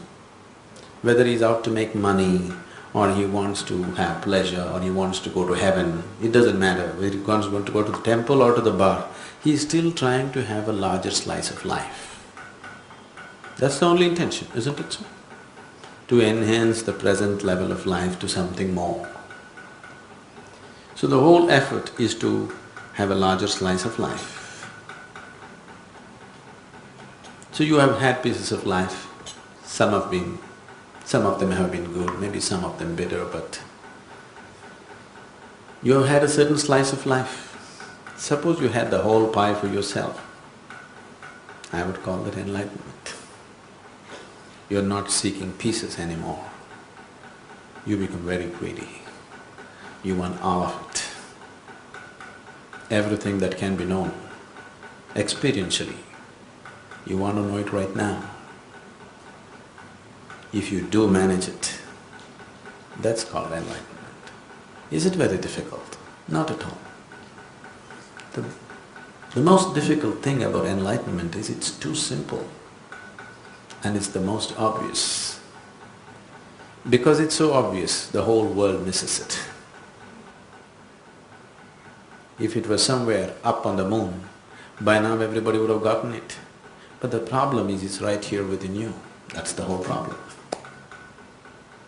And your whole focus is out.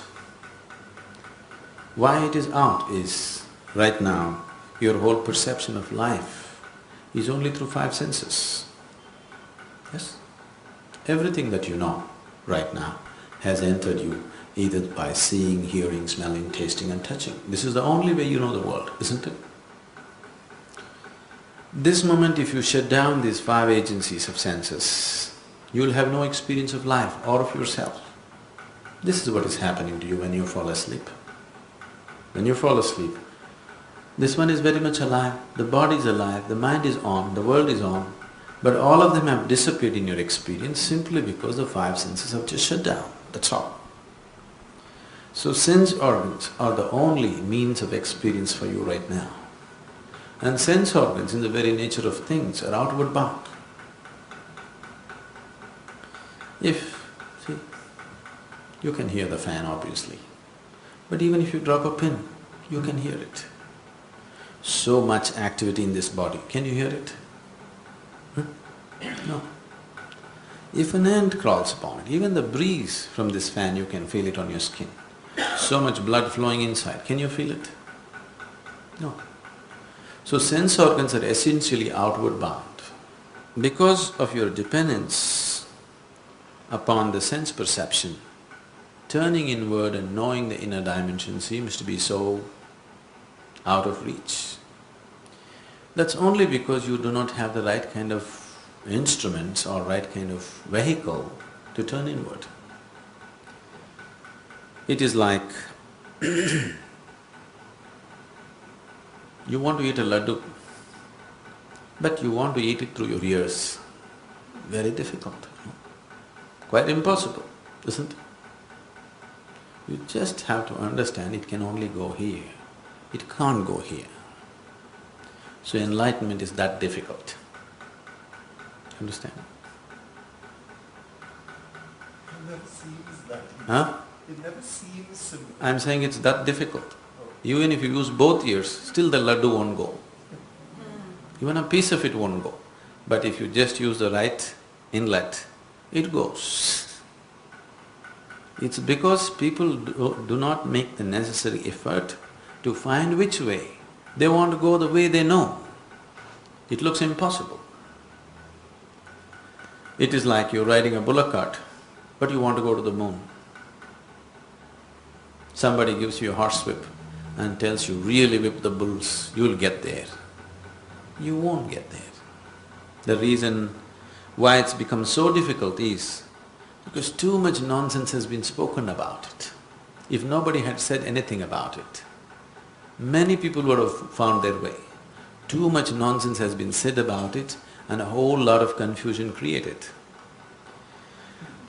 People have written too many things about it without knowing what it is. People have said too many things about it without having a clue what they're talking about, which has left people absolutely confused.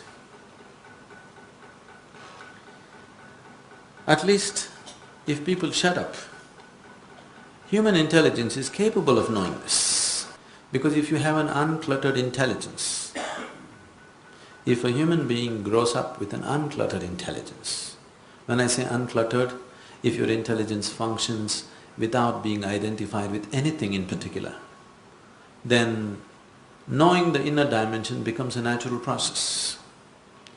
Right now, that possibility has been taken away because right from day one, the parents are working hard to get the children identified with their family and their stupid values and whatever.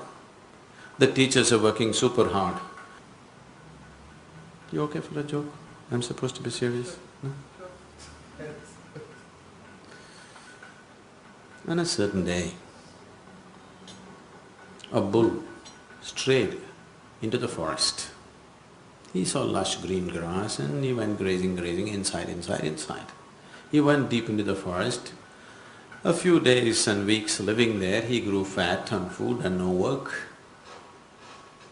Then an old lion, who was well beyond his prime, was having difficulty hunting the wild animals, saw this fat bull. Easier to stalk and kill a bull than a deer, So he looked for his time and then pounced on him and killed him and ate him up. His stomach became real full. Then with great satisfaction he roared. A few hunters were passing that way. They heard the roar and tracked down the lion and shot him dead. The moral of the story is, when you're so full of bull, you should not open your mouth. But all the time these people are opening their mouth. If they all shut up for some time, it will be very natural for every human being to long to know. Right now they're just destroying that by giving ready-made solutions and all kinds of nonsense to believe in. It is very natural for your intelligence to probe at everything, isn't it? And how can you ignore yourself? You have ignored yourself because they have always made you look up there at some god that they themselves have not seen. Because of this, enlightenment has been transported or exported to heaven. Otherwise, it's simple, it's the most obvious. When you heard of Arjuna.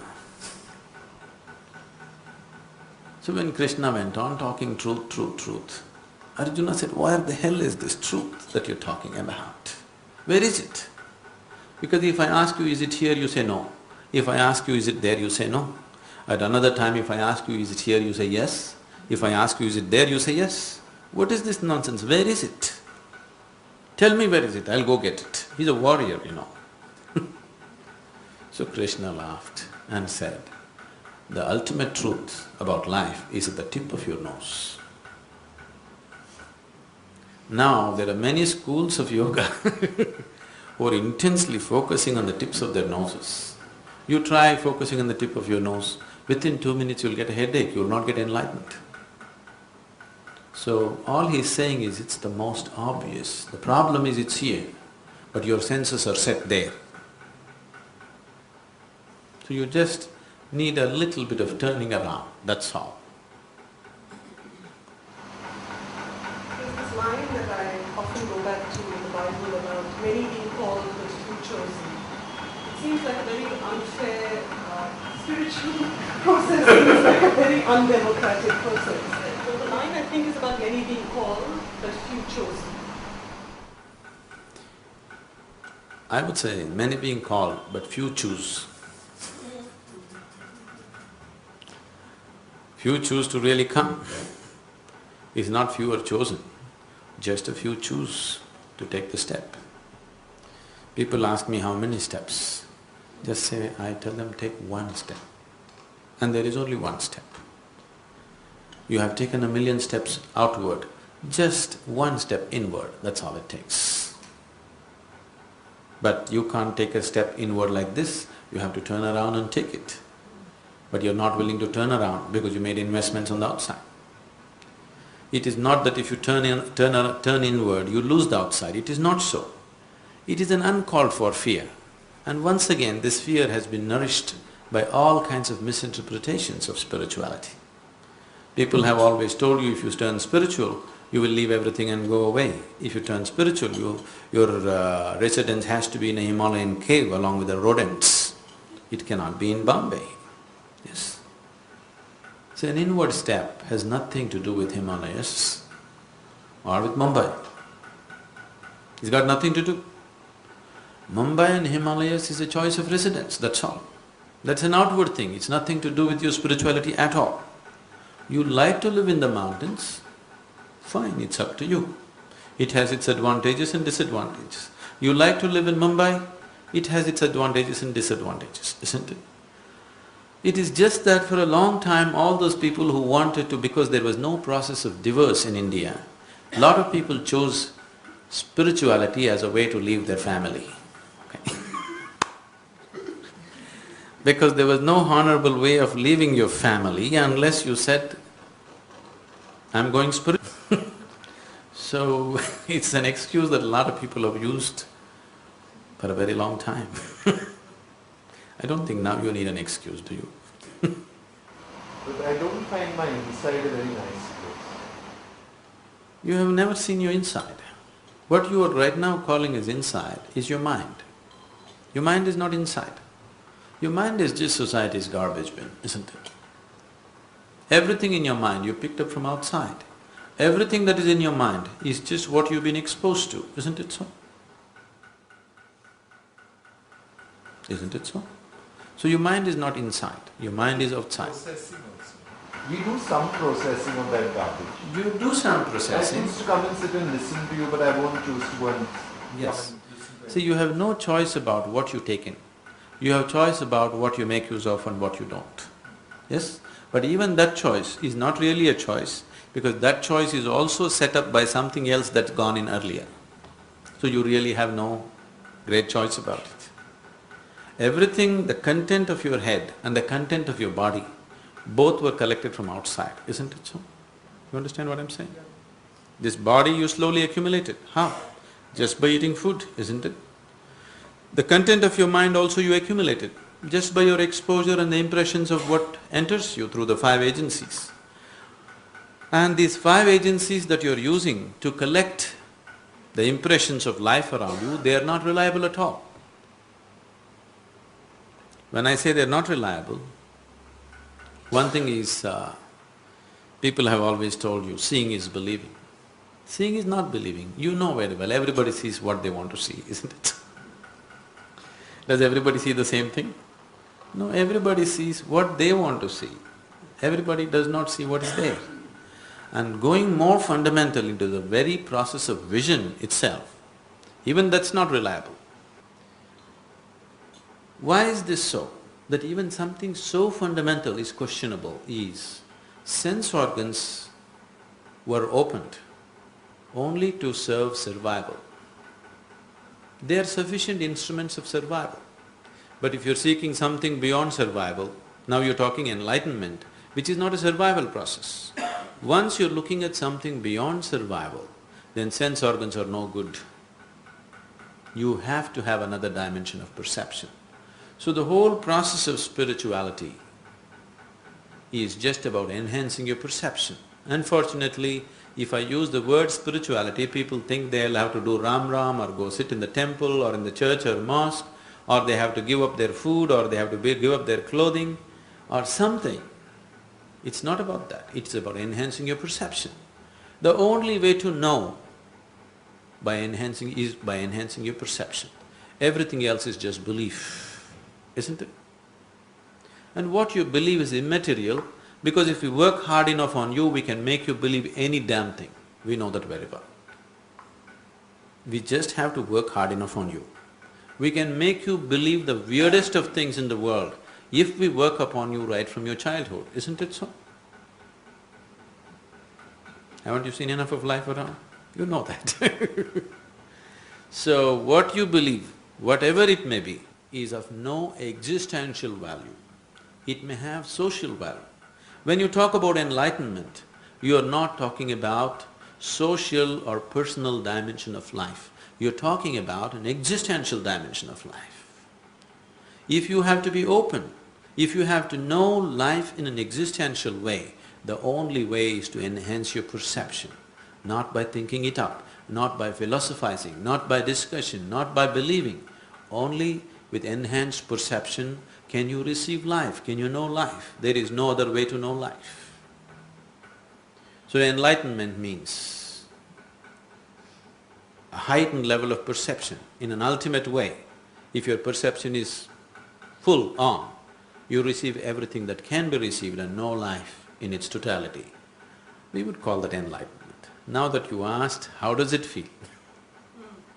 Let me try to work around that.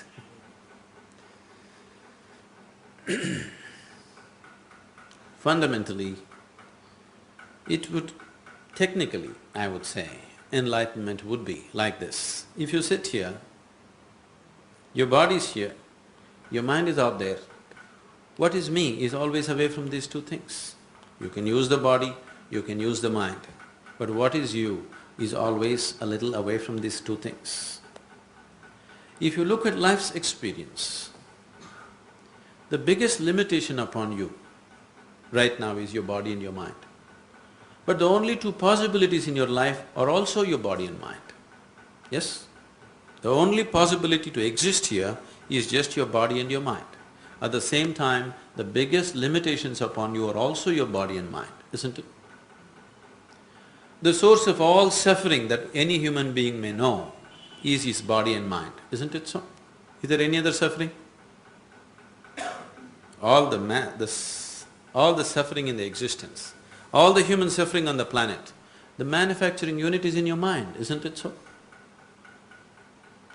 If you have a little distance from this body and mind, now once you have a clear experience that you are free from suffering, once there is no fear of suffering, how would you live here?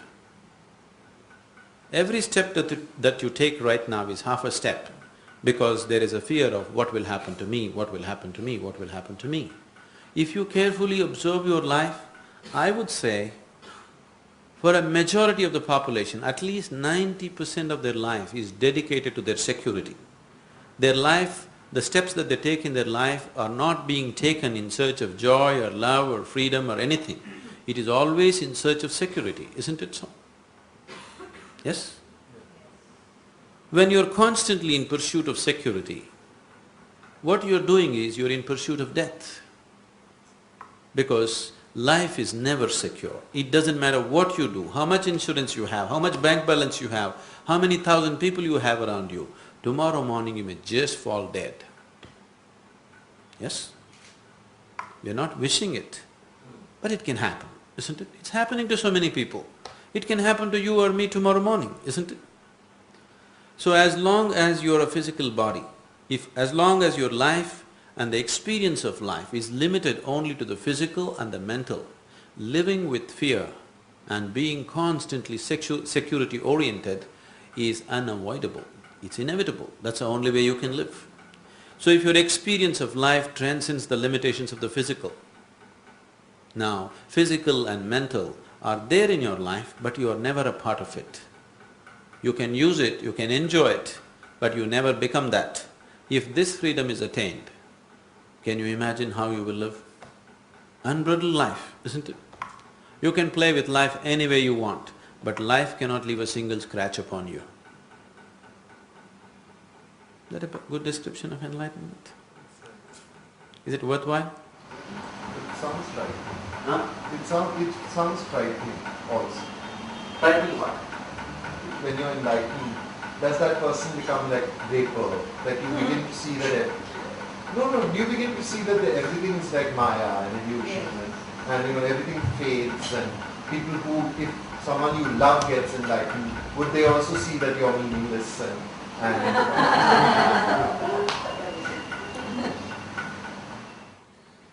You should ask people around me whether I love them or my involvement with them is more or less than anything that they've known in their life with anybody. With thousands of people, I'm very deeply, passionately involved. If you're free from suffering, if you're free from the fear of suffering, would you hesitate to involve yourself in life or would you throw yourself into life? Right now you're hesitating.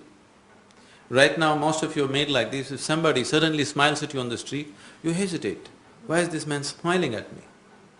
Because you're afraid what would be the consequence of that. Fundamentally you're afraid tomorrow it may hurt me, tomorrow something else may happen to me out of this, isn't it? So you're constantly hesitating to involve yourself with life simply because of fear of suffering. If fear of suffering is taken away, you could give yourself absolutely to everything around you, isn't it? So this way, would you love more or less, love less? Would you love more or less? difficult to imagine, but logically from what you've said, yes. See, I can only speak logically to you. Do you want me to speak another language which is not logical? Yes. If you don't mind, I have no problem with fuzzy.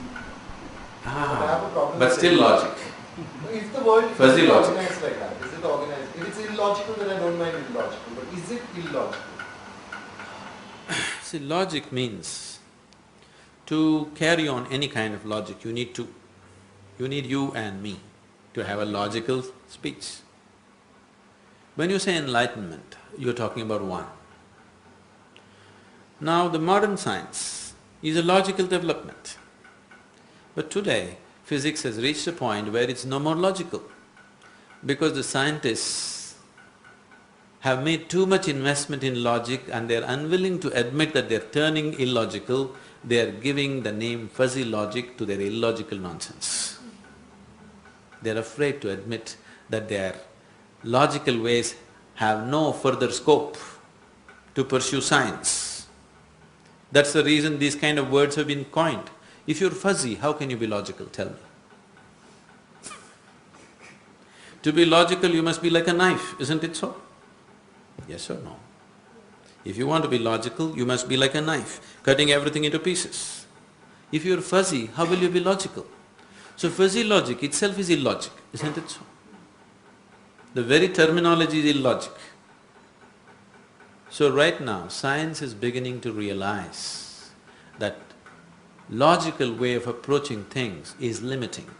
It cannot take you beyond a certain point. It's a good realization. But they have made so much investment in the logical, they're afraid to turn around and say that or do something else, because then all that you've worked on may become meaningless, like you're saying, it may become Maya. So if it is Maya, what's your problem seeing that? I have not said this, okay, this is not my statement. I am saying, in truth, if suppose person next to you is just a bubble of air, what is your problem in seeing it that way? Because you made an investment, isn't it? Yeah, actually. If you're a vested interest, you shouldn't talk about enlightenment. If you're a seeker, wanting to know what is true, only then you should talk about it. Now if you're telling me, even if this person is just a bubble of air, I would like to think he's made of gold, then I'm fine with you. I'm fine with you as a friend, but I won't talk enlightenment to you, because you have no intention like that. You have no intention of seeing life just the way it is. Why are we afraid of seeing life the way it is? You think the way creation is not as good as the way you have imagined it? That's a foolish idea, because you are just a piece of creation.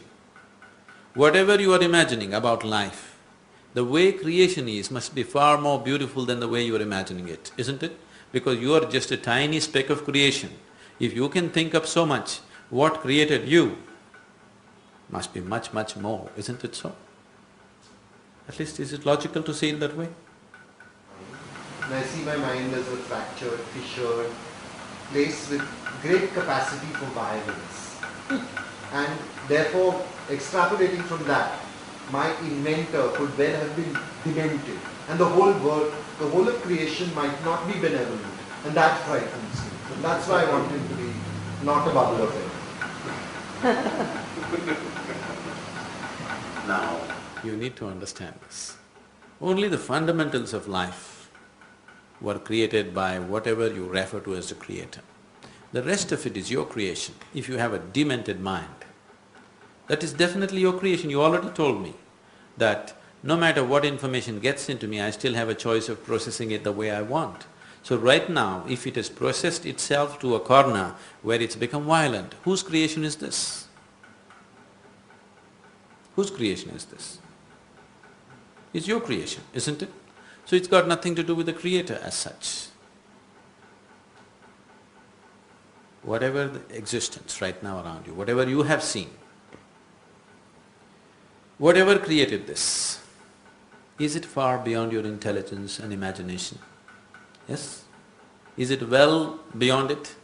Even a single atom, is it well beyond your perception and understanding and intelligence right now? Yes or no? So, such a magnificent creation that you can't even understand a tiny bit of it properly, could it be wrong? This right and wrong is your idea, isn't it? The only right thing to do is to be in tune with the existence and the creation, isn't it? Now, you are not living in the world, you are not a living being, because 95% of the time, you're only thinking about life, you're not living life. Whatever you're thinking, you're beginning to believe is life, unfortunately. What you think is not life. What you think has nothing to do with life. You can think whatever you wish to, but it has nothing to do with life as such. What yoga practices you performed by which you got this kind of ecstatic and blissful experience? I told you they were very simple and physical, nothing spiritual about it. But what you need to understand is, if something larger has to happen, it's very important that… See, right now what you consider as myself is just these four elements. Your physical body, your mind, your emotion and the life energy which makes these things happen. These are the four components which you call as myself, isn't it? If you want something bigger to happen, you must put these four things in proper alignment. So all yoga is structured and designed to put these four dimensions in absolute alignment. So these four dimensions of body, mind, emotion and energy means head, heart, hands and energy. Is there anybody here who's only head, not heart, not hands, not energy? You're a combination of these four things, isn't it? So you need these four basic yogas. There are only four yogas. They are known as Jnana Yoga, Bhakti Yoga, Karma Yoga and Kriya Yoga. Jnana means if you employ your intelligence to reach your ultimate nature, it's called Jnana Yoga. If you employ your emotion to reach your ultimate nature, we call it Bhakti Yoga. If you employ your body to reach your ultimate nature or action, we call it Karma Yoga. If you transform your inner energies and reach your ultimate nature, it's called Kriya Yoga. These are the only four ways. But which one shall I take? There is no such choice, because you are a combination of all these four. You have to employ them in right proportion. Now in this person, the head may be dominant, in that person the heart may be dominant, in that person the body may be dominant. Accordingly, a right mixture has to be done, otherwise it won't happen. There's a very beautiful story in the yogic lore. Are you okay for stories? On a certain day, 4 men were walking in the forest. One is a Jnana Yogi, another is a Bhakti Yogi, another is a Kriya Yogi, another is a Karma Yogi. Usually these 4 people can never be together because they can't stand each other. A Jnana Yogi, who is you employing his intelligence, has great disdain for everybody. He thinks everybody is an utter fool, especially these Bhakti people who are looking up and saying Ram Ram, he can't stand them at all. Yes? Certainly. Bhakti people, they have sympathy for everyone.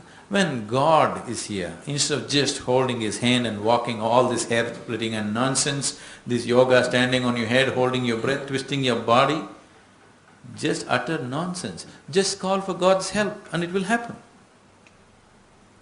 Karma yogi thinks all these idiots are just lazy. To cover up their laziness, they've invented all these stupid yogas. Kriya yogi has absolute disdain for everybody because after all the whole life is energy.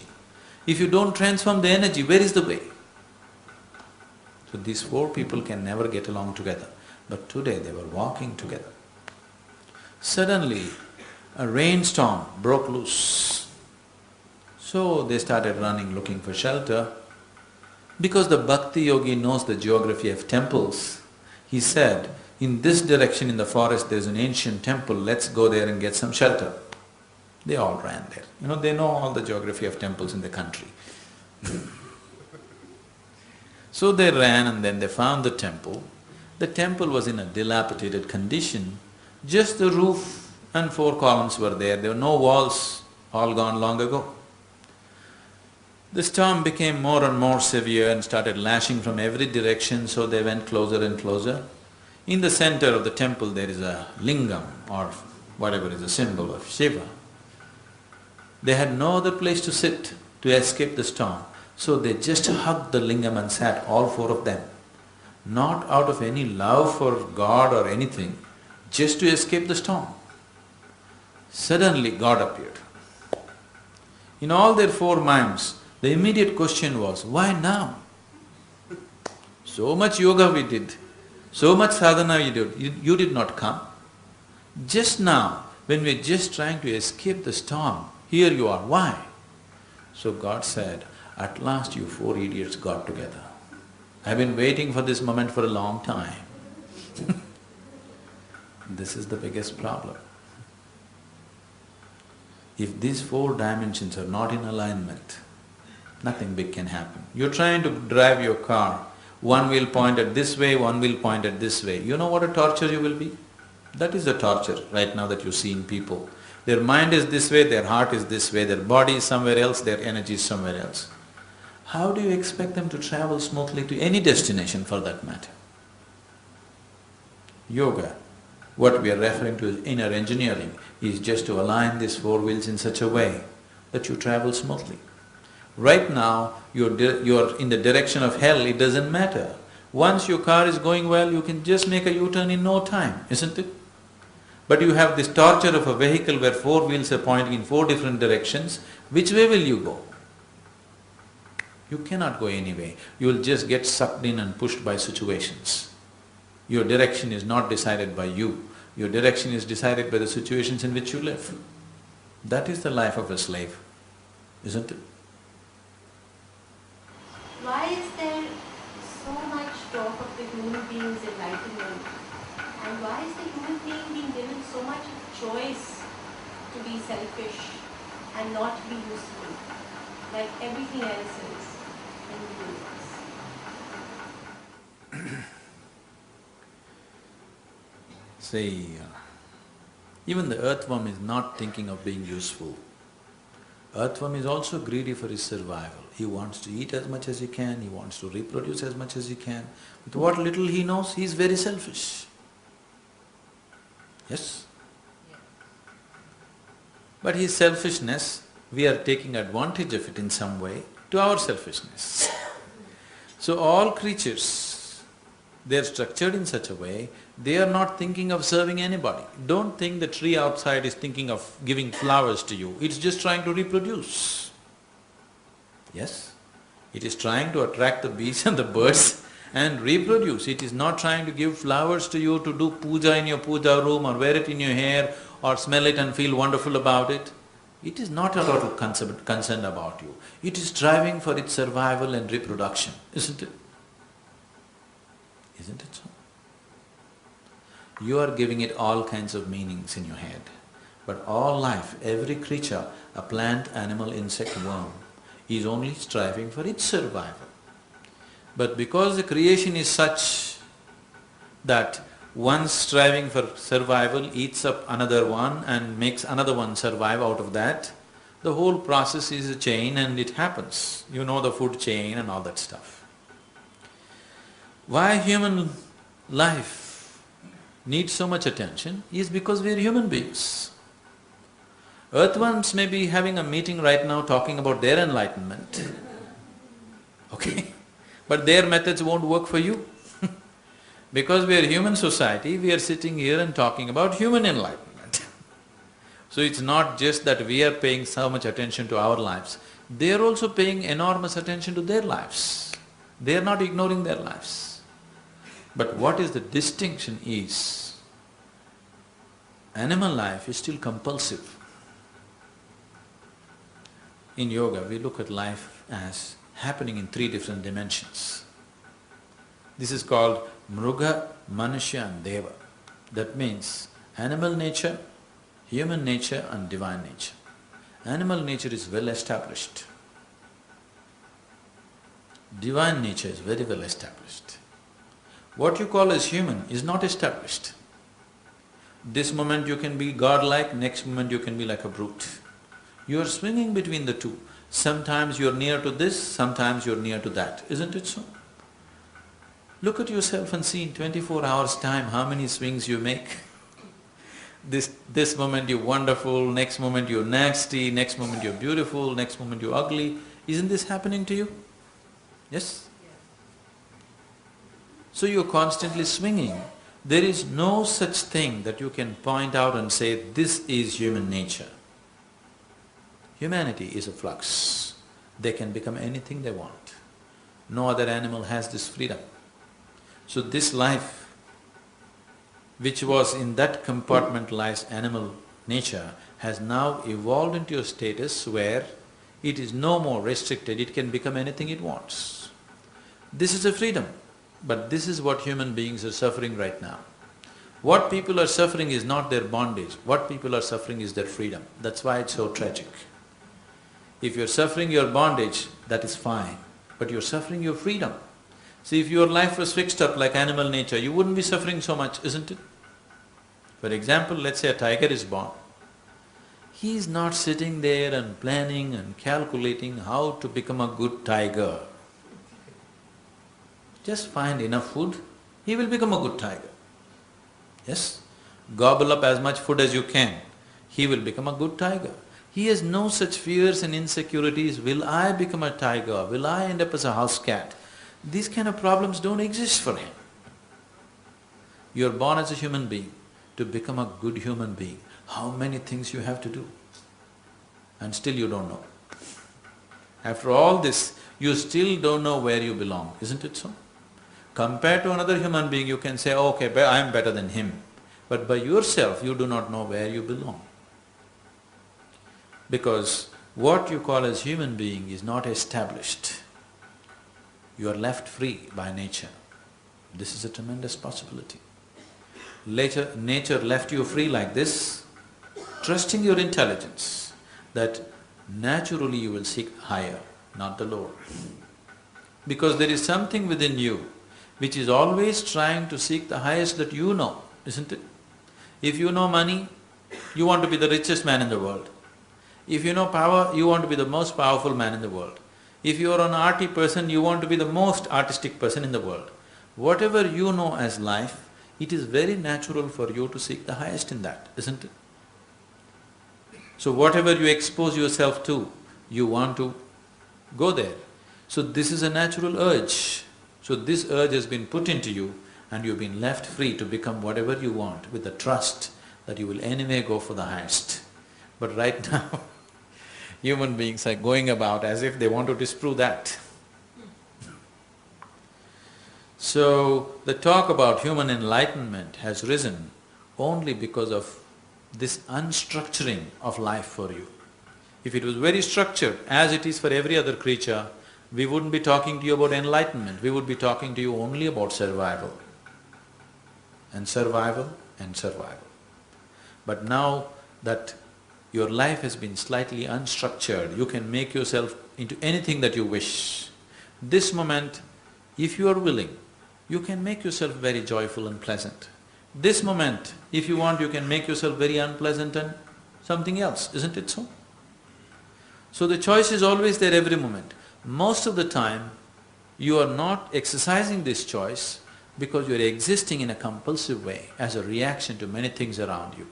Now the whole effort, what we call a spiritual process or path, is to transform this compulsive being into your conscious being, to make every aspect of life, from A to Z, from the process of life, from the process of being born, from the process of living and death and choosing the very womb that you're born in, into your conscious process.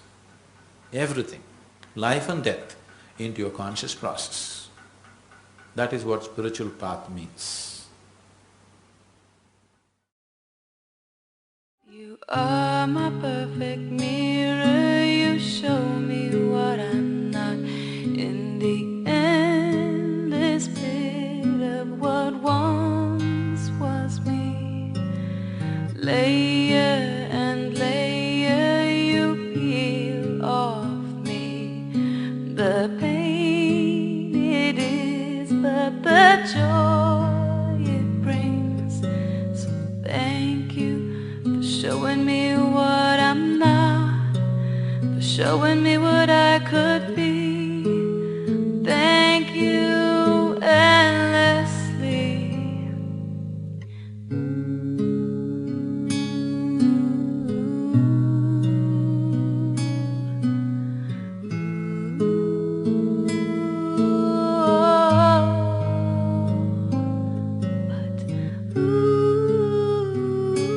If I could only just be, you could show me all the things I would be willing enough to see.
Sadhguru Jagi Vasudev is a realized master, mystic, and yogi. He has shown the way for people to attain to their natural joy and to live life with experience from one's own inner nature. His presence is filled with grace and compassion. Sadhguru's scientific approach towards spirituality and work towards the upliftment of humanity have received accolades worldwide. The words that come from him in intensity and utmost clarity, from his deep understanding and wisdom, can change the very core of the being. Belonging to no particular tradition, Sadhguru incorporates what is most valid for the modern person from the spiritual sciences. His work, an outpouring of his blissfulness, finds expression in the form of a ceaseless offering to help all beings. Available to all who are willing, Sadhguru's life is an invitation to the divine through individual transformation. Welcome to the silent revolution of self-realization.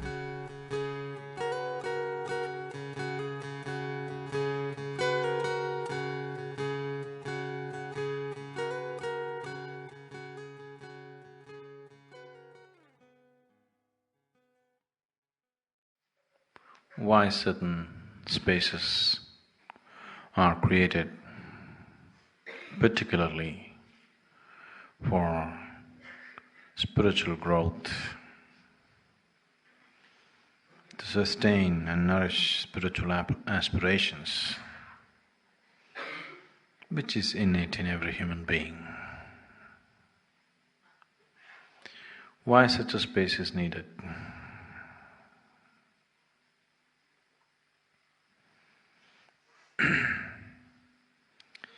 Because once we create a place where 100, 200, 1,000 people have to live together,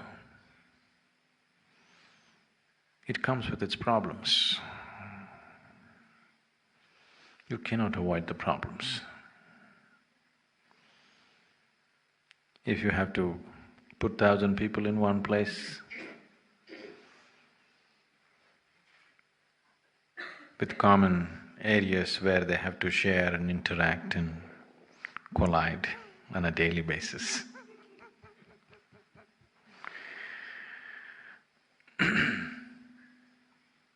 There are bound to be problems.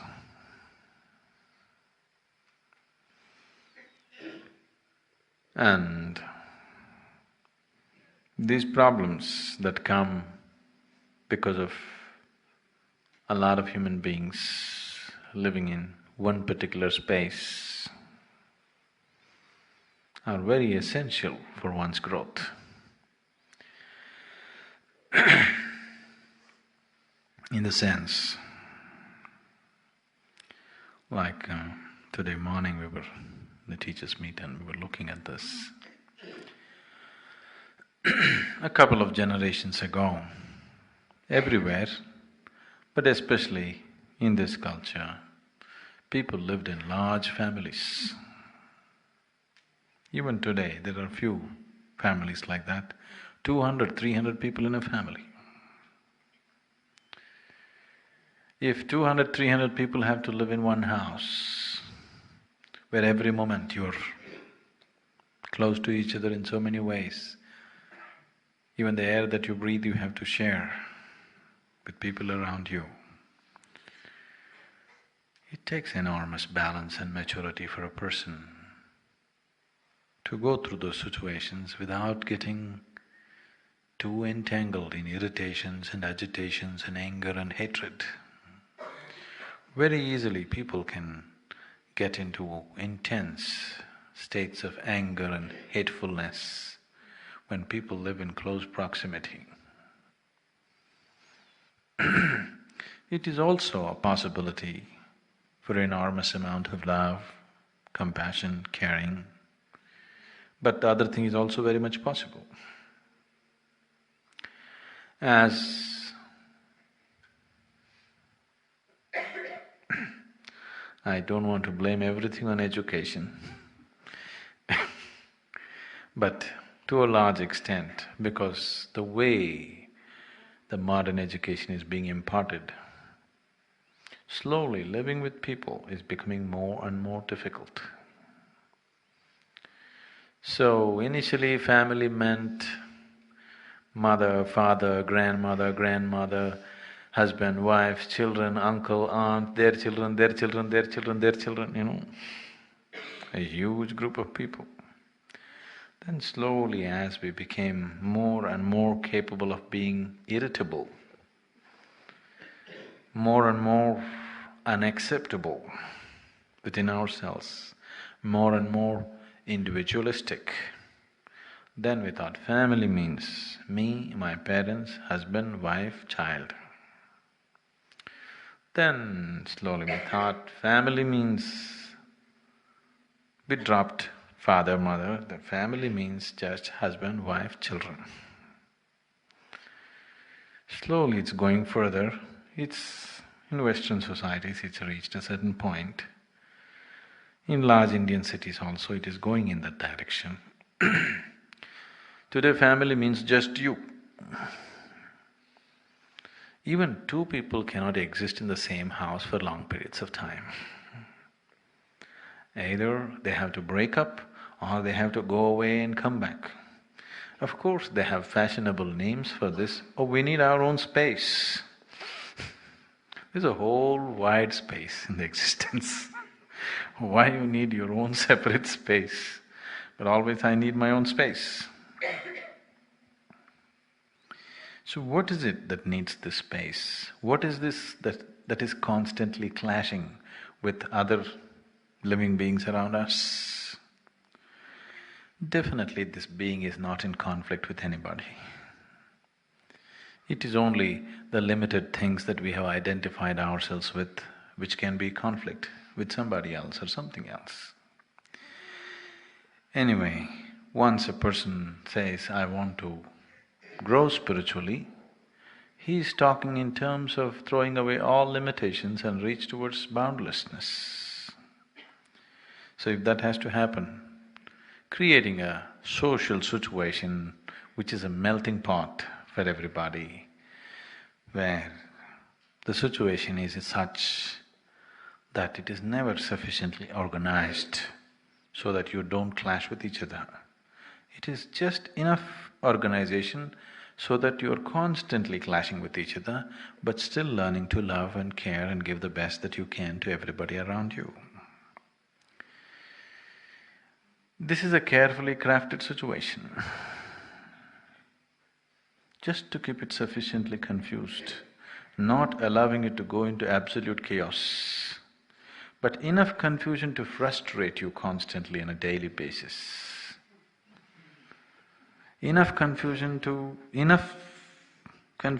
keep you constantly looking, what the hell is all this about? Enough confusion to make you wonder every day, is this all worthwhile? But never enough confusion to make it totally chaotic.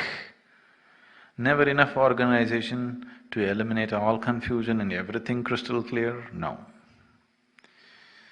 It takes a lot of effort to keep it in this level of confusion.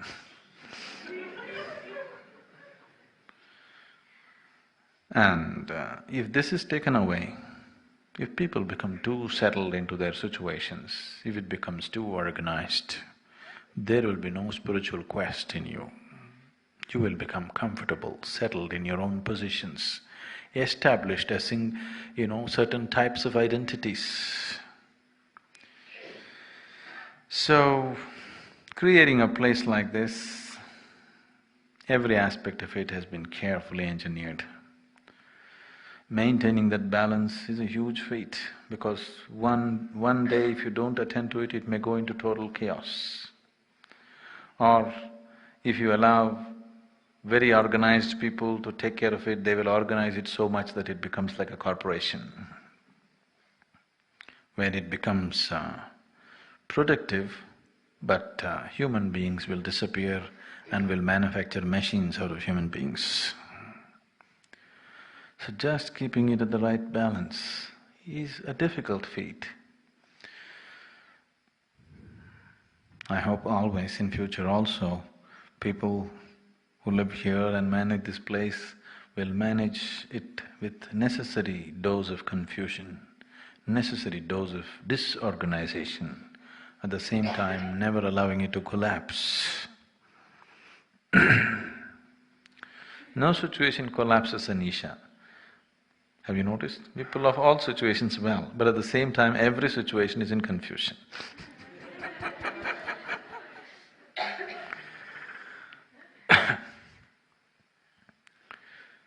Now,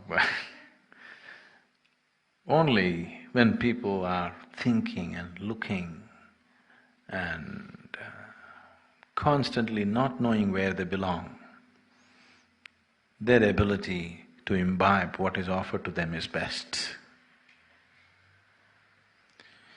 Now, if people become absolutely focused, that would be fine.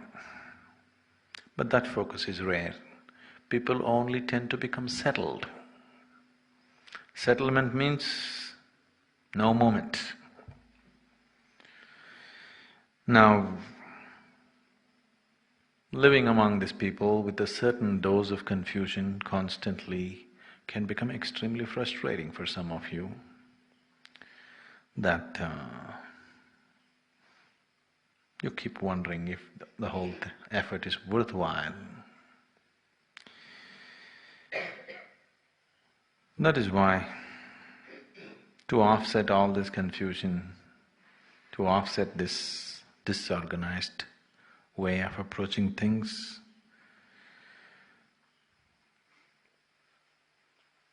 people who come from outside experience Isha as a very well-organized setup, but people who live within always experience it as total disorganization.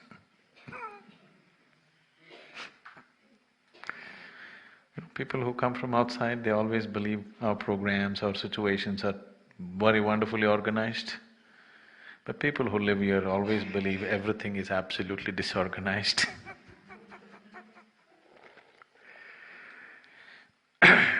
So to offset all this, we have invested and loaded this place with a completely different kind of energy. Otherwise, people will not survive this confusion.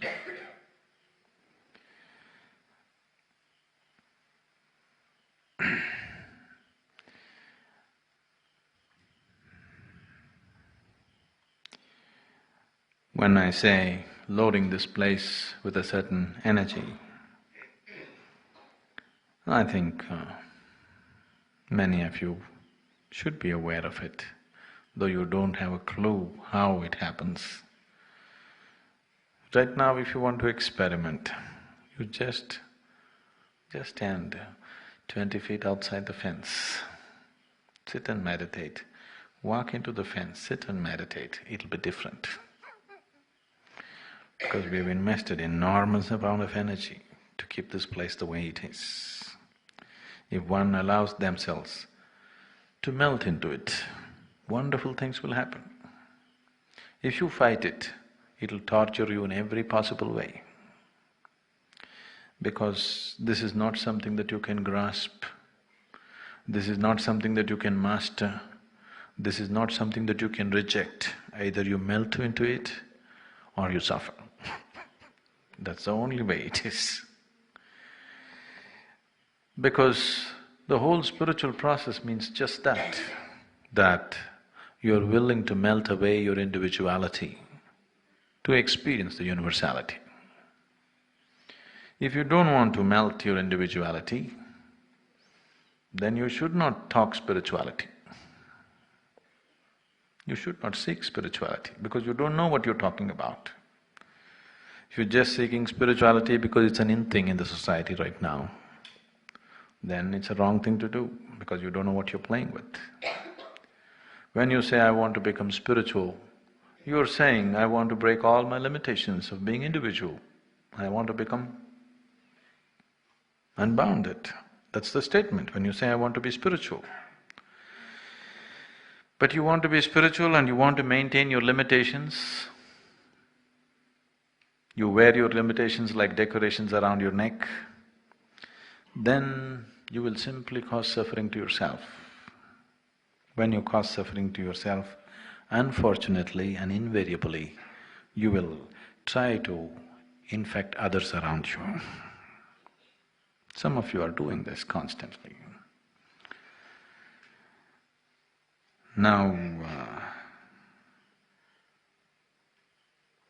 living in a space like this means you have already made up your mind that I want to dissolve, I want to become one with everything, I want to know my ultimate nature. This decision should be made, only then you must enter the space.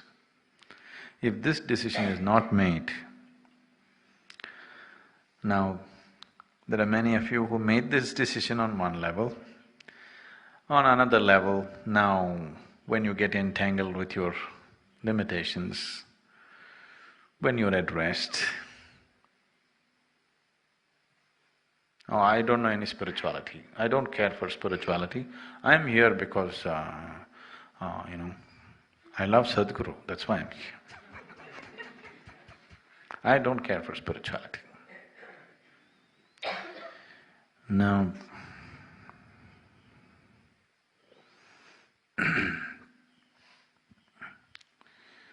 you need to understand this. When you say, I love Sadhguru, You must understand, your love is not for some person. When you say Sadhguru, that means a dissolving agent, a catalyst to dissolve you faster. So if you say, I love Sadhguru but I don't want to dissolve, I don't like spirituality, then either you are mentally deranged or you're somebody who jumps whichever way you like according to your convenience. So both these things are not good. Once you decide to enter a space which is dedicated for a spiritual process, your whole effort should be to dissolve all your limitations. You're on a rail track which goes this way, but you're struggling to go this way. The whole momentum has been pushed this way, the engine is going this way, the bogies want to go this way, then it is only going to create struggle. You will not go this way, you will anyway go this way, but you will go with struggle. Instead of going with joy, you go with struggle. So once you sit with me, that's the only option you have. Whether you like it or you don't like it, I am only taking you this way, towards your dissolution. Either you walk through it joyfully, or you suffer and cry, we'll drag you and take you. But we won't let you go this way. So, the space has been created with a certain understanding, above all with an enormous investment of energy. The kind of thing that cannot be taken away by people, the kind of thing that will last for a very, very long time. Especially now, this generation of people who are here, they must do these things with utmost joy and gloriousness because there are certain advantages right now which will not be there later.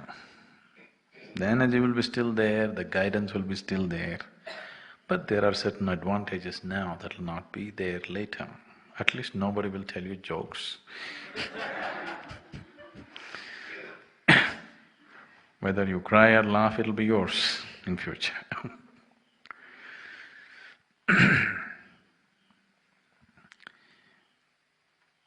A spiritual process or an ashram generally means to renounce.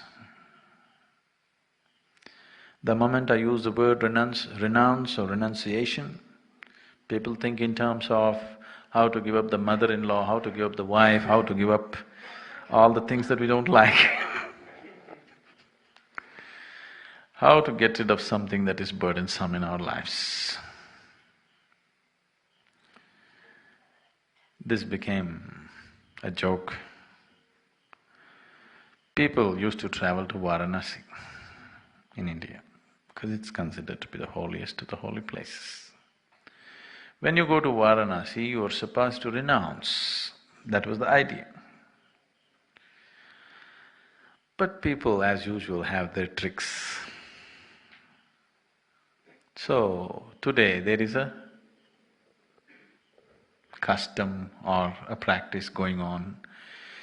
People many Hindus travel to Varanasi and they usually give up some eatable that they don't like. Most of the people give up bitter gourd and come. They actually do this. They give up bitter gourd and come. Anyway, they can't stand it. You can give up your neem ball and come. Now, renunciation is not about giving up this or that. Renunciation means you have renounced your likes and dislikes. You have renounced your discriminatory process in your mind. There's a very beautiful story. Ramakrishna Paramahamsa used to tell this story very often.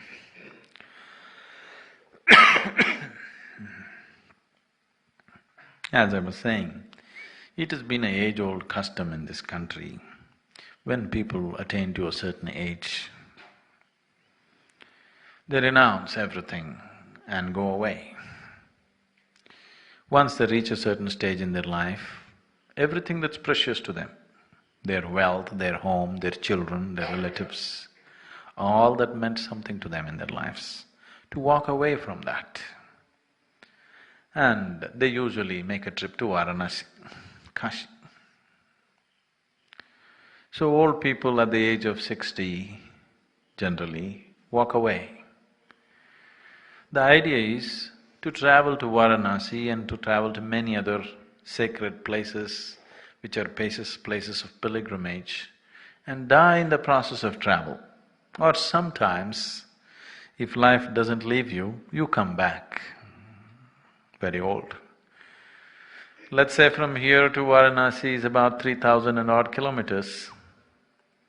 Walking on the way, there are many temples and pilgrim places. By the time you visit this whole thing and come back, it may take 8, 10, 12 or 20 years, depending upon how you walk, how much scenery you watch around you, you know. So by that time your life is done. Like this one couple set forth, renounce on the path of renunciation. Husband and wife walking. Husband was walking a few steps ahead of the wife. Then he saw a diamond on the ground. The moment he saw it, he feared that if the wife sees the diamond, she may lose her resolve for renunciation. She may want to pick up the diamond. She may want to keep it in her purse. She may want to wear it around her neck. So with his foot he was trying to hide the diamond in the mud. The wife caught up with him and noticed that he was doing something. She asked him, "What are you doing?" He tried to avoid the whole issue. Then she saw the diamond and then she said, "The moment you distinguish between what is mud and what is diamond, then there's no renunciation in you. The moment you recognize something as precious as something as not, the moment you recognize something as sacred and something as not, then there's no renunciation in you." So when we say renunciation, when we say living in the ashram, it does not mean giving up.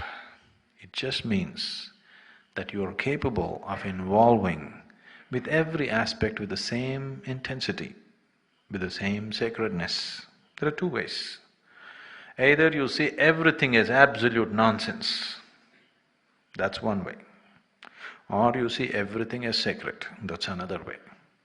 If this is sacred and this is nonsense, then you miss the whole point. If you want to live seeing everything as absolute nonsense, everything and everybody, you see them as total nonsense, then you cannot live among people, you must just live alone. That's one way. Or you see everything and everybody as sacred, then this is another way, but now you can live among people. Either you're involved with everything totally without discrimination, or you are not involved with anything at all, including your body and your mind. That's another way. Both will work wonderfully. But right now, for most of you, the way you're made, your mental makeup and the social situations in which we live, it's better to see everything as sacred rather than seeing everything as nonsense. Both are true. Both are wonderful means, but we must choose what we are ready for, isn't it? If you see everything as total nonsense, then you have no sense of involvement with anything, absolutely. Including your own body, including your own mind, including your own emotions, you don't attach any importance to anything. Or you attach at most importance to everything in the existence. You don't make a distinction between mud and diamond, everything is diamond for you. Both ways it works. But here in this ashram, we have chosen to see everything as sacred, because if you want to live among people, that is the way. So renunciation does not mean giving up what is inconvenient for you. That the whole world is doing anyway, isn't it? Isn't it so? The whole world is always willing to give up that which is not convenient for them. Everybody renounces what they don't like. Everybody renounces what is inconvenient for them. That has no significance, has no value to life, especially spiritually, it doesn't mean anything. So, once you need to understand, all of you, once you step here, whether you sit here for 2 days or for the rest of your life, you have made the mistake of sitting with me. Once you made the mistake of sitting with me, you are on the spiritual path. Either you walk willingly and joyfully, or you cry and yell and we'll drag you anyway. It would be nice for all of us if you walked this joyfully. It would be pleasant for the world around us if you walk this joyfully. But if you are the crying kind, we'll bear with you, but we'll still drag you on. So,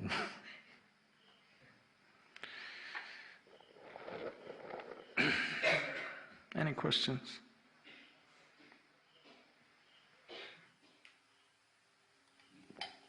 Sadhguru, when I take my daily walks, go to Mahamudra, to the forest ranger station and back again. Through where? Mahamudra? Yes. Oh.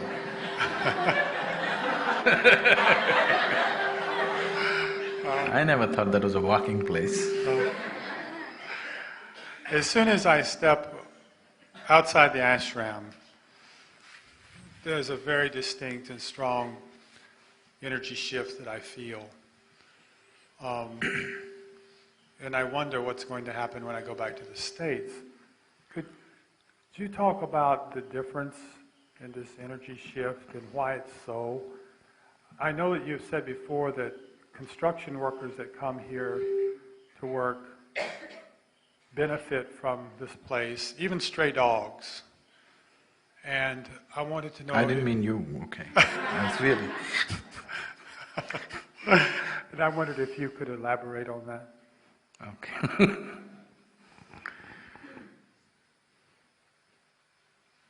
Now,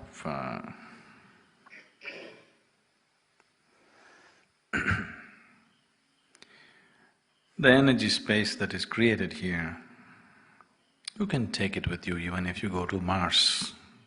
Why States? But you cannot take it to Mahamudra.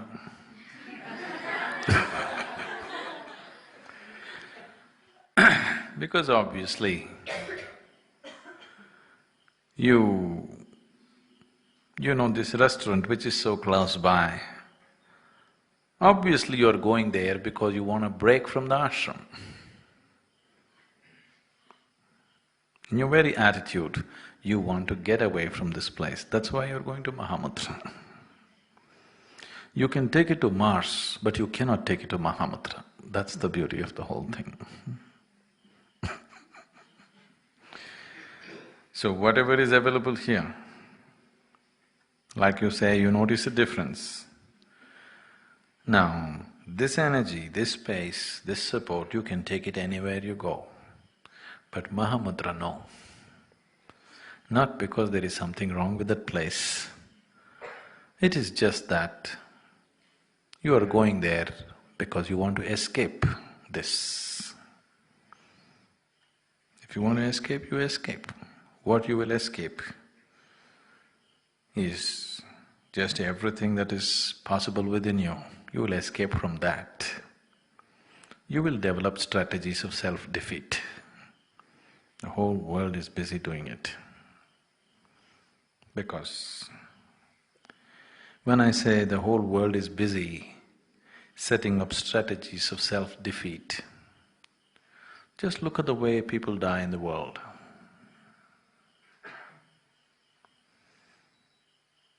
If you are in close quarters with people who die, you will see 90% of the people or even more, why 90, even more, will die the last moment, out of fear, out of total cluelessness, out of total non-control over their own systems. They will die urinating, they will die passing excreta, the last moment. It is not just physical, these things. These things have a lot to do with how established you are within yourself, what you have done to yourself with the process of life. Have you been self-destructive or have you made something out of this? This is… the moment of death is a clear statement. Your whole life you may pretend, but moment of death you cannot pretend. Who you are, death makes a clear statement out of you. So, you want to wait till then and find out, it's up to you. But if you have any sense, you should do something with yourself now, not setting up strategies against yourself. If you try to avoid that which is a means to your ultimate well-being, definitely you're a self-destructive person, isn't it? If you try to avoid it, even if you try to take a break from that which is for your ultimate well-being, then you're self-destructive in some way. Now you want to eat a different kind of food, that's different. You want to breathe fresher air, that's different. You want to get some exercise, that's different. But you want to escape the situation, that's very different.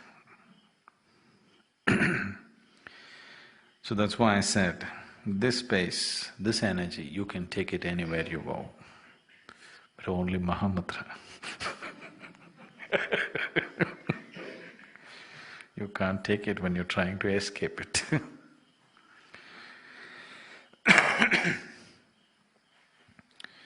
So when I said, anybody who enters the space, even unconsciously, maybe they come here for business, maybe they come here just to work, even a stray dog, I said.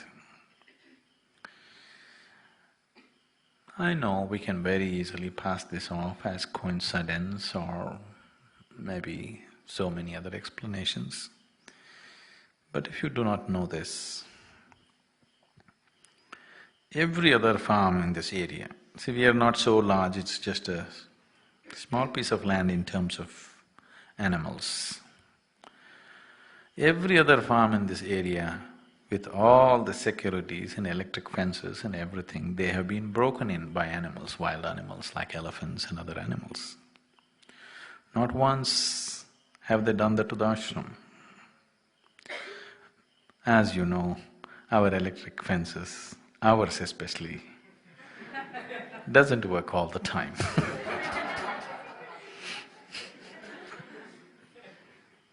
Our maintenance department is doing its best, but it doesn't work most of the time. But not once, in 14 years' time, not once, 12 years?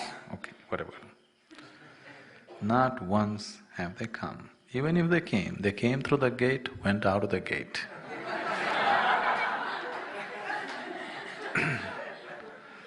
That's extremely good behavior for wild animals.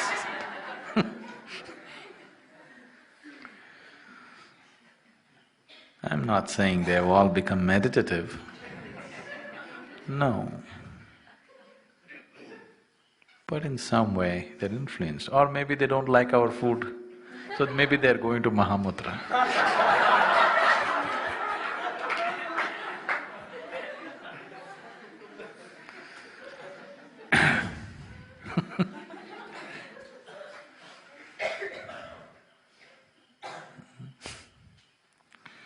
So if you allow this to happen to you, because now you are no more a stray dog, nor are you a laborer who is coming here unconsciously, you have come at least reasonably consciously. You are not all consciousness, but enough consciousness at least to bring you to a place. Once you have that much in you, now there should be no stepping back. Stepping back would be utter foolishness. Now should be no stepping back, just push your gas pedal to the floor and keep it on for the rest of your life. There should be no let up, no brakes, Mahamudra brakes, no, all the time on. You must keep it on because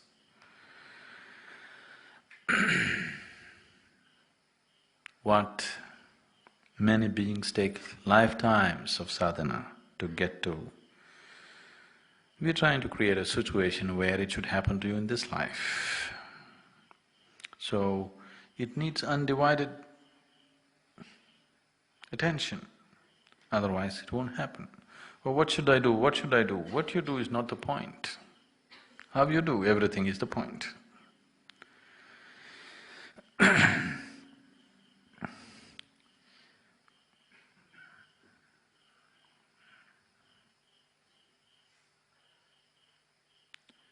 If you start looking at, as I earlier mentioned, I'm sorry.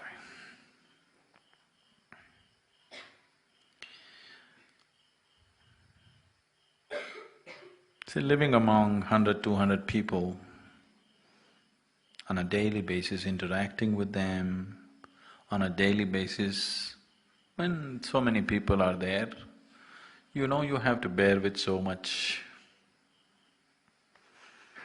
Somebody does not think the way you think, they don't eat the way you eat, they don't wash the way you wash.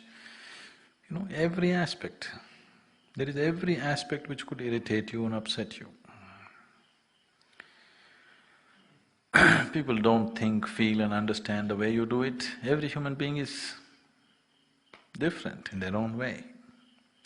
And especially now that Isa is also becoming a kind of cultural melting point, you know, they eat differently, they walk differently, they think differently, they feel differently.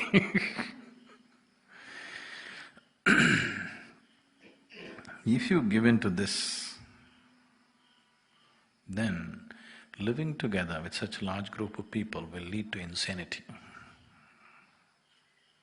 If you just give in to this process of liking and disliking what people are doing and not doing, then surely it'll push you towards insanity. Only if you have a little deeper establishment within you, if you know something little deeper than your own mind, you know something little deeper than your own emotions, your own likes and dislikes, you're not 100% free from it, that's okay, but you know a little bit of that. If you don't have that, then this will drive you to distraction. If you have that, every day you go through the whole struggle but it doesn't take a toll on you, that's a good situation. That you are not oblivious to the struggles around you, you go through all the struggles, but still it leaves you untouched. This is good for your growth. If you're oblivious of the struggles around you, that's not good for you, then you are like a stray dog. A stray dog doesn't know the sufferings that are happening around him. You're aware, you're involved in these struggles, but still you go untouched. That's good. Or if you become a struggle yourself, then again you're lost. So to be involved with everybody's suffering, everybody's nonsense, everybody's limitations, and still to go through it untouched. To have sufficient involvement and caring and everything, but still to go untouched. This is a very good training ground to establish your spirituality. To be spiritual means to know something which is beyond the physical, to know something which is beyond this mind and this body. So, whether you know something beyond your mind and body or not, here every day people are testing you out. If you do not know anything beyond your body and mind, then you will become immense suffering in this place. If you know a little bit of something beyond this body and mind, then you see, you go through everything, it's okay. We will never let it collapse, we will never make it totally chaotic, just a right spice of confusion. Because when you're confused, you're looking, you're more alert. When you're settled, that's gone in you. You may feel more comfortable. You may have a false sense of establishment. See, people are trying to achieve this sense of establishment by creating securities around themselves normally. Make a family, secure job, secure life situations, secure social situations. You feel good. But you constantly live with the fear that if any one of these things are taken away from you, you will become upside down. You have noticed, and probably you yourself have gone through this, people who are living wonderfully today, tomorrow simply because somebody died or their property went away or something else happened, you find them absolutely broken and finished. Yes? Haven't you seen this again and again in the world? Or probably you yourself have gone through this. So this kind of establishment is not going to take you through life and beyond. The moment you say, I'm intending to be spiritual, it means that you have long-term plans for your life. Your life plans are not just between birth and death, you're thinking beyond. That's what it means, isn't it? Once you start thinking beyond the body, that means you have very long-term plans for your well-being. Yes. You're not settling for short-term plans, you have very long-term plans about yourself. So if that is so, the most important thing is to at least establish a little piece of something in you which is beyond your body and your mind. If you don't have that, this place will be a huge suffering. So if you're suffering, you must know that you need to do some sadhana to establish something within you, not to fall upon somebody, not to bite at someone who is around you, not to complain about everybody around you. You must understand, you need little more sadhana, you need some inner establishment. What I want you to understand is, if all we were aiming for is spiritual evolution, all these things would not be necessary. Some simple process, slowly you would evolve.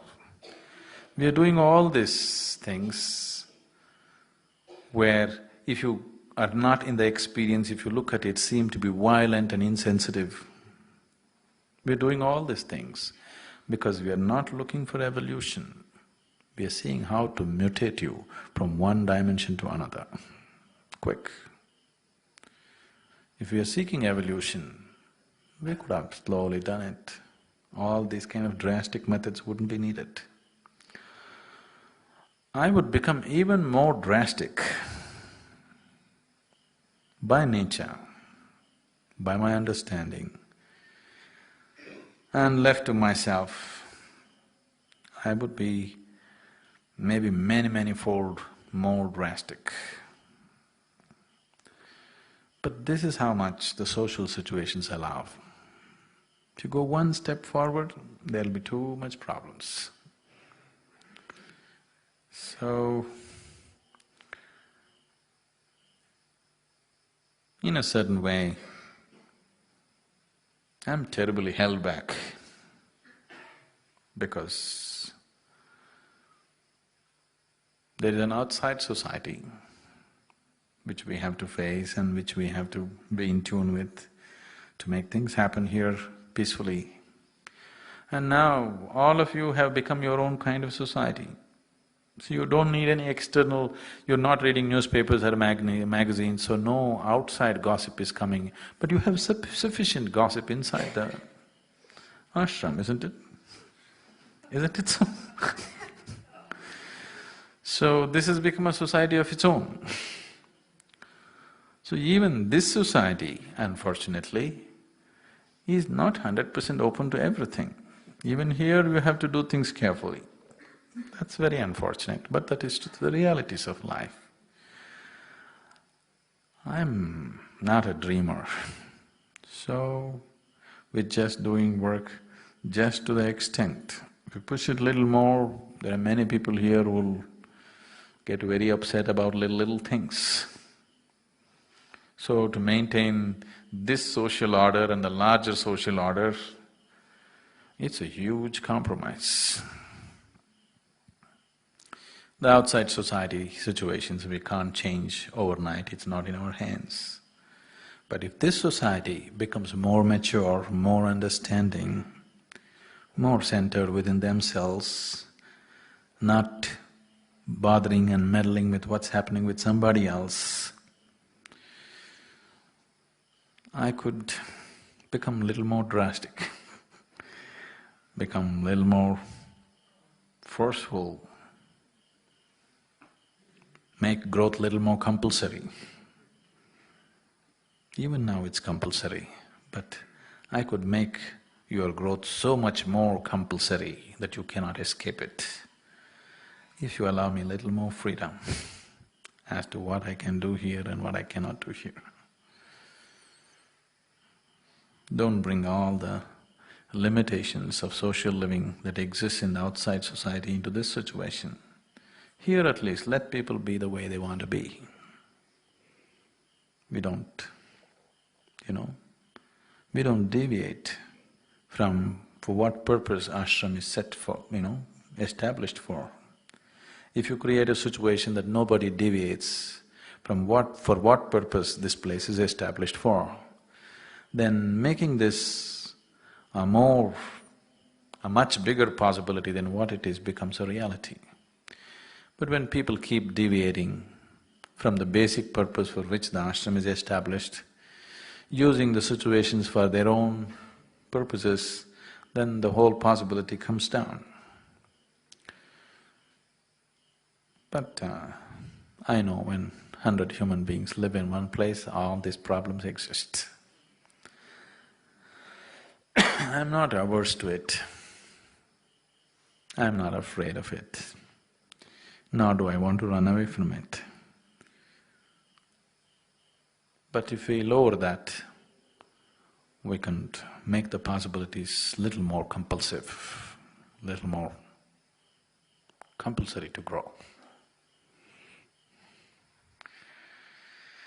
So now that you're in an ashram, no simple nidra, yoga nidra.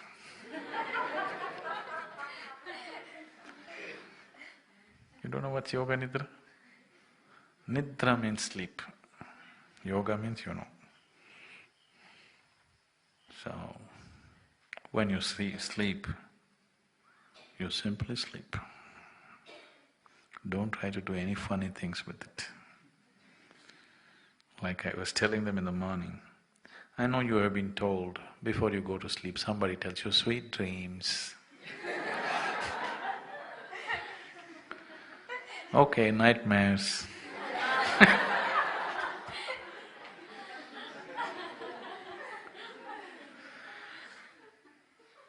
So whether you today want to witness a romantic movie or a horror movie, it's your choice. But all these fancy things come into you only when you don't use yourself sufficiently in your day-to-day life. If you use yourself fully, 100% during the day, when your head touches the pillow, you're dead. The next thing is only peacock in the morning. Then you simply sleep. It's very important. If you want to be spiritual, you learn to do everything simply, the way it is. If you eat, you simply eat. But you have always been told having a dinner means you have to make much conversation to make the food tasty. It speaks badly of the cook, but you have to do many things along with it. No, because every aspect, if you look at it, if you simply do it, it can become a tremendous possibility. For example, eating.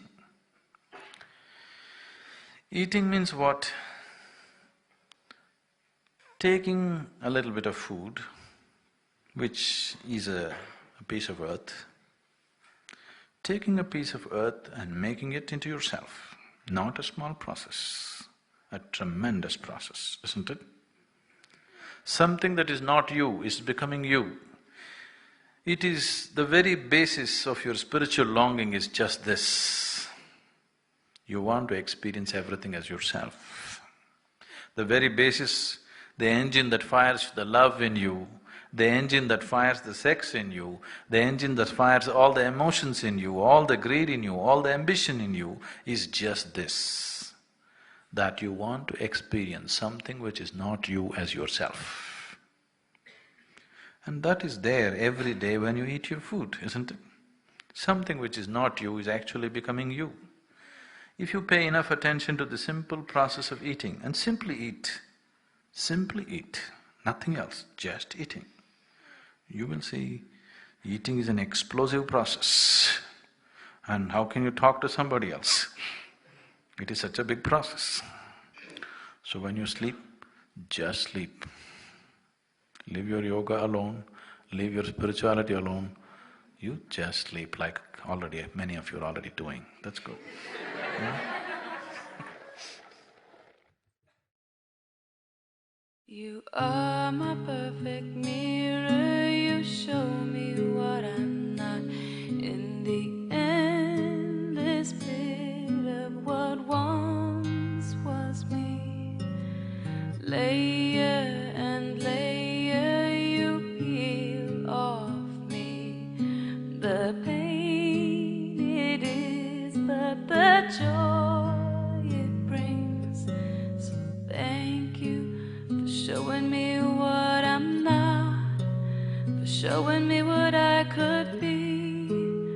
Thank you endlessly.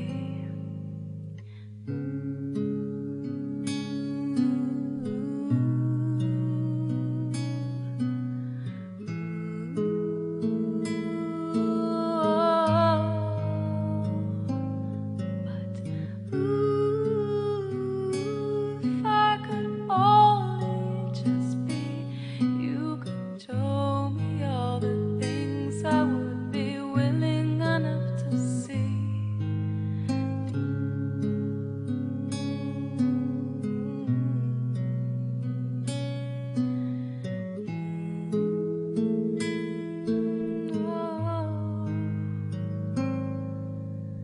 Thank you for all these things. I thank you for everything. I thank you even for the things I'm not aware of.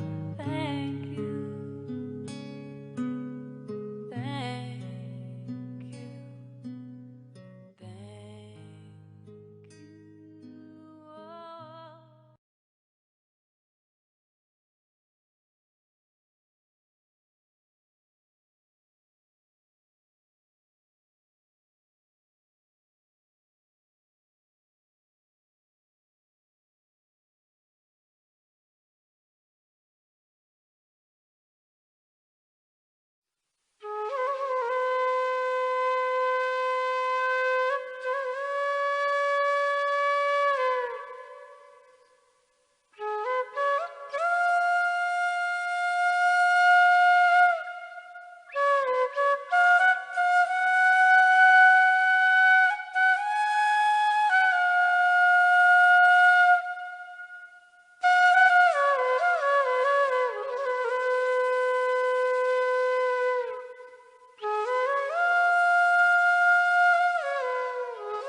Sadhguru Jagi Vasudev is a realized master, mystic, and yogi. He has shown the way for people to attain to their natural joy and to live life with experience from one's own inner nature. His presence is filled with grace and compassion. Sadhguru's scientific approach towards spirituality and work towards the upliftment of humanity have received accolades worldwide. The words that come from him in intensity and utmost clarity, from his deep understanding and wisdom, can change the very core of the being. Belonging to no particular tradition, Sadhguru incorporates what is most valid for the modern person from the spiritual sciences. His work, an outpouring of his blissfulness, finds expression in the form of a ceaseless offering to help all beings. Available to all who are willing, Sadhguru's life is an invitation to the divine through individual transformation. Welcome to the silent revolution of self-realization.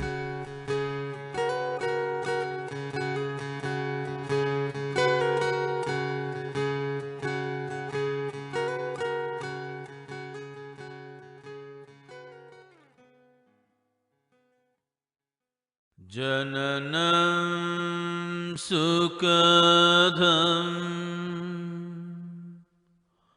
maranam karunam milanam maduram smaranam karunam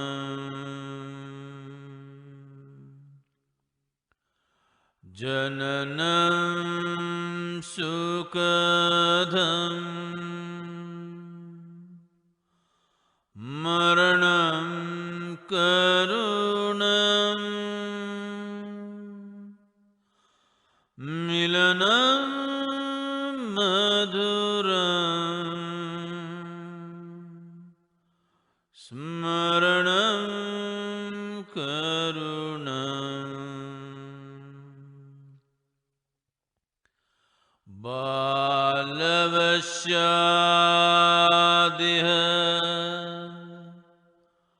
sakalam karunam samayadhipate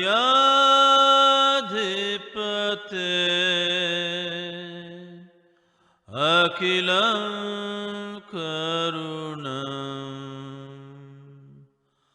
samayadhipate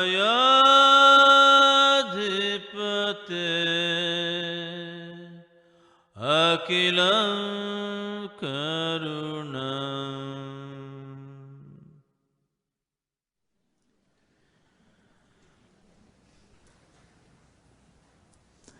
The existence happens in two different dimensions. One is the non-dual oneness of the existence on one level, and the many manifestations of the dual. All the manifestations, the various types of manifestations that you see as life today, fundamentally rooted in the duality. Because there is two, there is many. If there was one, there would have been only one. When I say two, the duality is like light and darkness, male and female, life and death. Because the two is there, all the games are happening. If there was only one, there wouldn't be any game. There would be just existence. The many manifestations, as I said, are fundamentally rooted in the duality. Once duality comes, sex comes. When I say sex, probably in most people's mind, the man is thinking of a woman, the woman is thinking of a man. It's not like that. The birds are blooming, it is sex. Because what you call as sex is the duality is trying to meet. And in the process of the duality meeting, there are also certain functions that the nature wants to fulfill. like procreation and survival of that species. Always the duality is trying to meet, because what was one has manifested itself as two. Now there is a longing to become one all the time. This longing to become one finds expression in many ways. When you're young and your intelligence is hijacked by your hormones,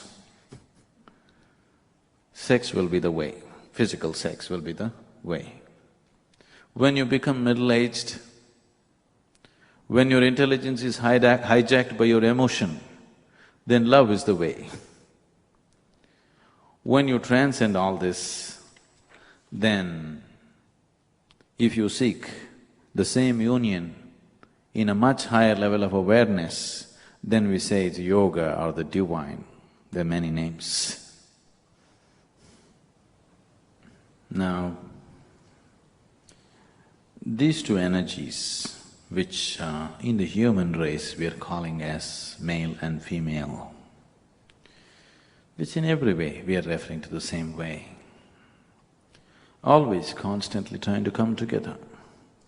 At the same time, except for this longing to be together, there is nothing common between them. They are lovers and enemies at the same time. Constantly this is going on because they're opposites. If they look for similarities, there is nowhere, no common ground. But the attraction of the opposite is always there. What you call as opposite is always a relative thing. The whole process of what we are referring to as sex is just two opposites making an attempt to become one. The intention of sex is good, but the method is hopeless. Never are you going to really become one. The intention is fine, that you want to become one, but the method is quite hopeless, isn't it? Pleasure is involved, so it draws people, but oneness never really came. So we are trying to meet in other areas of emotion and intellect, trying to find some common ground. We like the same things, we like the same kind of ice cream, we like the same color. Like this, people are trying to find a common ground, but actually there is no common ground.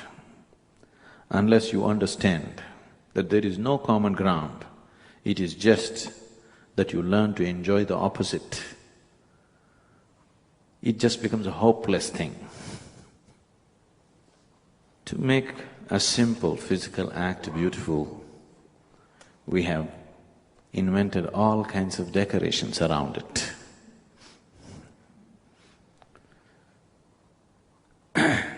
Without those decorations, most people would be unwilling to get into this physical act. Lot of people cannot simply face the basic physical act as it is, because unless it's decorated, they will feel obscene, they will feel like an animal, they will feel so basic and physical, which is the reality. In some way, we are trying to cloud our vision of reality with lots of decorations. We always add emotion to it, because without emotion it would be ugly.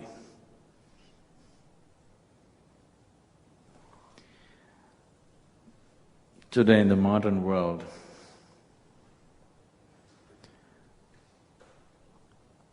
see, sex is a natural thing. Sexuality is invented by you. Do you understand? Sex is a natural thing, it's physical, it's there in the body. But sexuality is something that you invented, you created, it's psychological. There is no such thing, it is something created by you. Today, this is sweeping the world. It is no more healthy, in so many ways it's become sick. Because if sex is in the body, it's fine, it's beautiful. The moment it enters your mind, it becomes a perversion. It has no business with your mind, it has something to do with your body. If it's in the body, it will just fall into its natural place where it belongs. It is a small aspect of you. But today, it has become a huge aspect. It has just become life itself. If you look at the modern societies now, I would say probably 90% of human energy is being spent either pursuing sex or avoiding sex, whichever way. Yes, sir? Whichever way, that has become a huge aspect. It is just a small thing. If you look at a man and a woman, physiologically it is just a small difference. Like somebody said, either the pocket is in or the pocket is out. With one the equipment is inbuilt, with another the equipment is hanging out. You made such a big issue out of it, you know.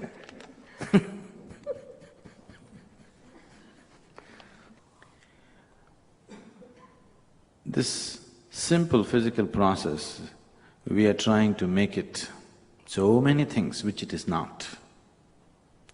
It is just nature's trick to reproduce. Because if this attraction was not there, you wouldn't reproduce. The species would end right now. But now we made such a distinction between man and woman as if they are two separate species. We are going about treating everything, man and woman separately, as if they are two separate species, they are not the same species. No other creature on the planet has this kind of problem with their sex as man has, isn't it? When they have it in their body, they have it, otherwise they're free from it. But with humans, it is on their mind all the time, endlessly. One big reason why this has happened is, somewhere in the past, especially your religions, especially in the West, it is not so much in the East. Especially in the West, your religions went about denying a simple physical process. To such an extent that they even have to make it so ugly that they could not accept the simple biology of a human being. See, religion means liberation, isn't it? Yes? Religion means freedom. How can there be liberation, how can there be freedom when you cannot even accept the biology of a human being? They could not even accept the simple biology of a human being. So we went on saying that instead of looking beyond the limitations of the biological process, we tried to deny the biological process. We went about saying, if somebody is holy, if somebody is really sacred, he cannot be born out of it, he is born without it. Now, once you do not accept the simple biological processes, that is where the bondage began. That is where in so many ways, once you could not accept the simple biological differences between a man and a woman, and what happens, that is where the whole exploitation of the woman started.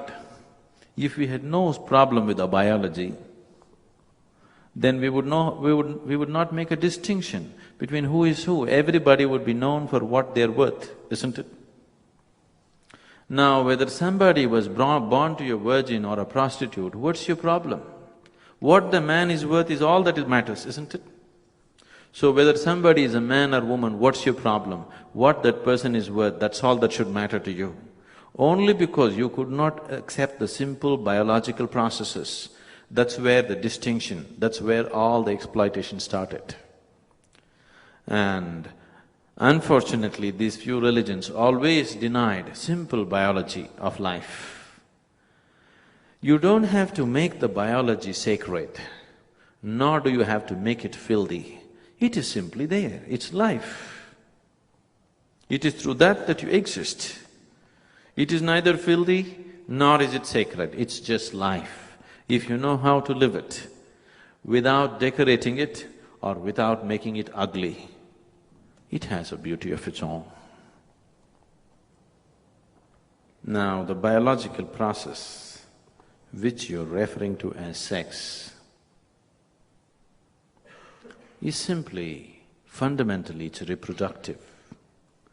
But if there was no sexual difference, if there was no sexual attraction between man and woman, I want you to know this, by now man would have killed all the women on the planet. Not one would have existed, they would be extinct by now. Only because there is a deep need, he's kept her alive. The physical strength of the man gives him the power to physically destroy the woman. If he had no need, he would have destroyed her long ago. Yes or no? Definitely it would have happened. Only because there is a deep need within him. Even though, see, anything that is physically weaker than him, he's gone about destroying, isn't it? Yes or no? Anything that is physically weaker than him, he's gone about destroying. The same would have happened to the woman, only because there is a need, the survival has happened. Now, this need between the sexes, this need between the two biological entities of the same species is fine as a survival process. But if you're seeking anything beyond survival, it'll never be enough. Even people who are into this process, or even though this process is active in people in different levels, without the decorations of emotion, they were not willing to go through it. If you discover in a certain relationship, a sex-based relationship, now unfortunately in the Western countries, it has happened this way, if you utter the word relationship, they'd simply think it has to be sex-based. Yes? Nothing else is a relationship. Only man, woman or whatever, some sex-based relationship is the only relationship. This is unfortunate. This has happened because your identification with the body has become so strong. As you get more and more identified with the body, sex or sexuality becomes more and more important. As you become less and less identified with the body, you will see the sex recedes. You see in your own societies, somebody becomes very intellectually active, he becomes identified with his intellectual process, do you see the need for sex recedes in that man? Somebody who is physically identified with his body, in him the needs are very heavy. It's always so. Where you're identified, it is through that everything functions in you. So, in any relationship, sex-based relationship, if you discover one day that actually in the other person there is no emotion, it is simply physical, suddenly you feel that you're being used. Yes, is it so? After all, it is sex, it is physical. That's all it can be. But without the decorations of emotion, you will feel that it's not good enough, it's an abuse. In sex-based relationships, what is usually passing off as love is just a mutual benefit scheme. You give me this, I'll give you that. If you don't give me that, I won't give you this. It's like this. One day, Shankaran Pillai went to the park. Shankaran Pillai means, it's a common name in India. Went to the park. There on one of the stone benches, a pretty woman was sitting. He also went and settled down on the same bench. After a few minutes, he moved closer. She moved little away. Again he moved closer. She moved little away. Again he moved closer. She moved little away. Now she's at the end of the bench. The only choice she has is either she has to get up and go or she has to do something else. Again he moved closer, now she pushed him away. Shankaran Pillai waited for a few moments. It was evening, sun was setting. You know, when the sun is setting, the twilight, those are the times you can say things and make people believe. Yes. When the sun is up there, nobody's going to believe you. So, Shankaran Pillai went down on his knees and told her, I love you. I love you like I have never loved anybody in my life. The woman is always a fool for love, she melted. Nature took over, things happened. Then, it is becoming 7:45. He got up in a hurry and he said, I need to go, I need to go. What, you're going? You said you loved me. In her understanding, the moment he utters the word, I love you, they have become one. He said, no, I need to go, my wife will be waiting. 8 o'clock is dinner time at home. So, I love you is a mantra. When a person transcends the limitations of his duality, the struggle of the duality is gone in him, only then the divine manifests itself. What you're referring to as the divine, it's a much abused word, I know. But what you're referring to as the divine, if there is something divine, where should it be? Or where can it be? It's a question. I just want to help you to look at things, not just, I'm not propounding any theory or philosophy. I know so many philosophies are being propounded just to support people's sexuality. I don't see why you need a philosophy to have sex. It's just biology. You don't need a philosophy, isn't it? But people are always propounding philosophies to have sex. So no philosophy, just be with me and look, I want you to look at it. Don't make a theory out of it. First thing, you make something which is so simple and basic, right and wrong. Then you want to find a philosophy to subvert the wrong and still have it. It's unnecessary, all these complications. If you just see the simplicity of what it is, it'll become a simple part of your life. If you make it complex, it becomes an unnecessarily large part of your life, Now, if there is divine, where can it be? Where can it be? Yes? If there is something that you can refer to as the divine, it has to be everywhere, isn't it? If it's just within you or just within me or just in my temple and just in your temple, it's no good, isn't it? If there is something that you can refer to as divine, it has to be everywhere. If something is everywhere, what faculty do you have to know it?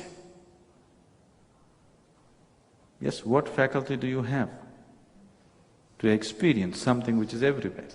Because right now, the only faculties of experience within you are the 5 senses.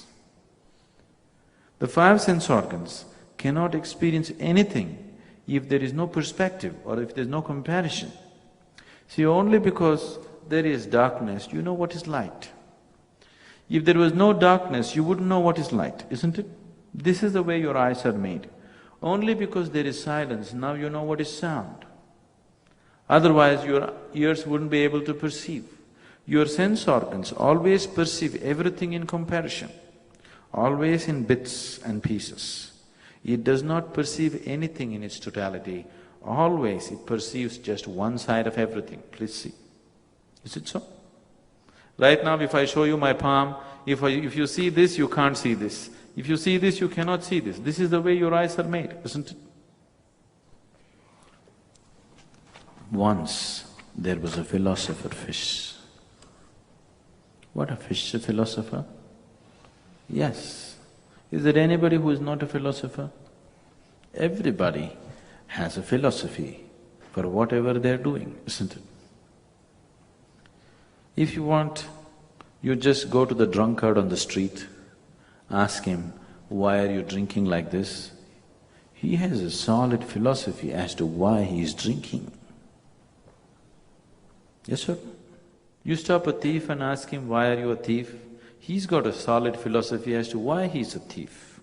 You go and ask a sex maniac why he's like that, he's got a solid philosophy too. For whatever nonsense that anybody is doing, they have the support of a philosophy of their own. Without a philosophy, you cannot continue to do stupid things all your life. Your intelligence will not allow you to do it. If you have a philosophy, you can go on doing the same thing every day, not thinking about anything. Especially if you get God's stamp on your philosophy, you don't have to turn back and look, you can just go on doing the same stupid things endlessly. Yes? Yes or no? The moment you get God's stamp on your philosophy, you are through. You don't have to use your intelligence anymore. You don't have to wonder what nonsense are you doing with your life. You are just clear. Do you see the clarity on such people's faces? This is so with anybody. It doesn't matter which religion, which nonsense you belong to. The moment you get God's stamp on what you believe in, that's it. You don't have to apply your intelligence and see what are you doing with life. You can just go on. So even a fish, a philosopher. One day this philosopher fish is in great misery, sitting in one corner and thinking badly. You know, I see that a lot of people are into lots of thinking here, endless thinking, it's all flying around here, your thoughts. So into deep thinking and misery. Another fish came by and he asked, "Oh philosopher, why are you so miserable? What has happened to you?" He said, "Oh no, I'm in deep trouble." "What's the trouble?" He said, "Wherever I go, people are talking about the ocean. I wanted to see this ocean, so I went every which way I could go, but I don't see the ocean. Where is it? Everybody's talking about it." Now the problem is he is in the ocean, he is part of the ocean, he is ocean in so many ways. Now no way to perceive it. If you were outside, you could see this is the ocean, this is not. But when you're in it, you don't know how. Right now, the same situation is with the divine. When there is nothing to compare, okay, this is divine, this is something else, you could recognize. But now if divine, as you said, if divine is everywhere, how will you recognize it? How will you experience it? Because the only way you can experience life right now is through 5 sense organs. Yes, is it so? So that which is everywhere, how to experience that, how to know that? Within the limitations of the 5 sense organs, there is no possibility.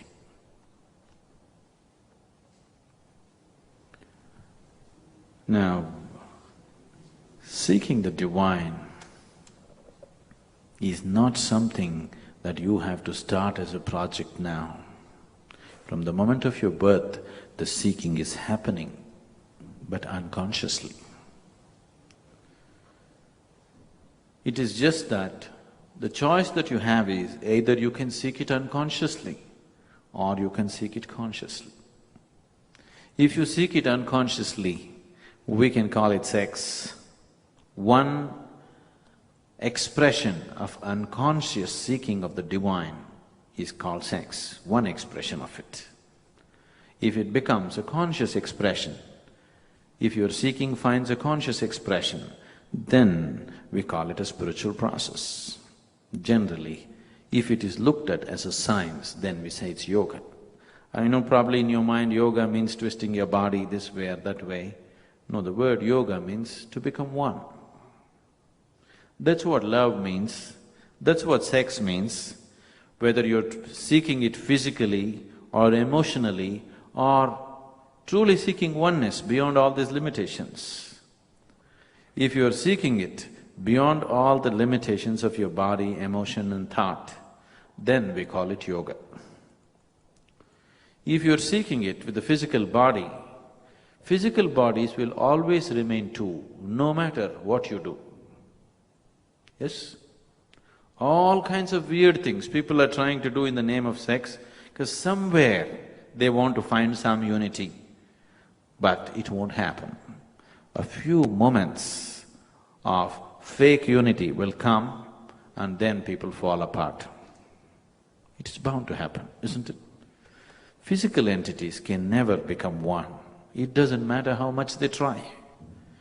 Unless you transcend the physical, there is no question of oneness. Now, I don't want any oneness, I'm just seeking pleasure. That is also okay, but it is just that you will see it's not enough. I am not saying there's anything wrong with it. It is just that this human being will not be satisfied with it. It wants something more, isn't it so? Yes? Just the physical pleasure is not enough, it wants something more. What is that something more? Something more than what this little person has become. Physical body means a bondage because in this vast existence, this little body is a separate entity. If you're identified only with this little body, then there is a sense of insecurity, there's a sense of feeling lost. I would say at least 60% of the sex in the world is happening out of insecurity and nothing else. Not out of love, not out of anything else, not even for pleasure. It is insecurity. Two bodies coming together feels little secure for at least a few moments.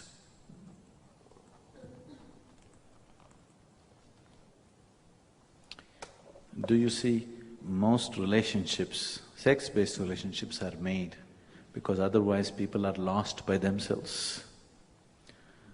Isn't it so? By themselves they're totally lost. They don't know how to be by themselves. It's not for love, it's not for joy, because there's some sense of security in two bodies coming together. One thing I see is, see, with all the affluence, for example, here on the streets, what I'm seeing is, with all this affluence, with all the comfort that has come to the Western societies compared to other parts of the world, you see so much more insecurity on people's faces than anywhere else in the world. This is the reality. If you have not travelled around, this is actually the reality. Here on the streets of a metropolis like Paris, you see so much more insecurity on people's faces than a beggar on the street in the eastern countries. It is so. This has happened simply because slowly the cultures took on too much of physical identity, too much identified with their own physical body. The more and more you get identified with your physical body, the more and more insecure you become, because this body is never safe. Next moment, it may be anything, isn't it? Once your identification is limited to the physical body, then insecurity is the natural way, and naturally the need for sex will increase dramatically when people are insecure. Now, seeking a spiritual process does not mean going to the temple, does not mean believing what your father said, does not mean believing what your priest said, does not mean believing what your book said, whatever the so-called sacred books of the world. It simply means that you are seeking tools to go beyond the limitations of five sense perceptions and experience something more than the physical. That's what spiritual process means. You are my perfect mirror, you show me what I'm not. In the endless pit of what once was me, layer and layer you peel off me. The pain it is, but the joy it brings. So thank you for showing me what I'm not, for showing me what I could be. Thank you endlessly.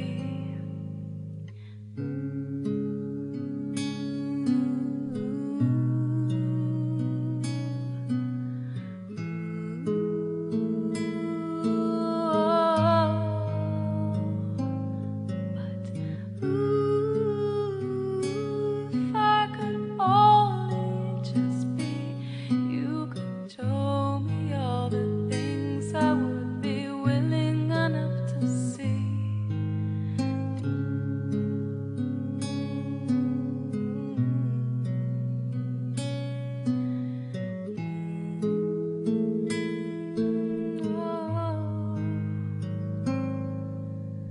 Thank you for all these things. I thank you for everything. I thank you, even for the things I'm not aware of. Thank you. Thank you. Thank you. Oh.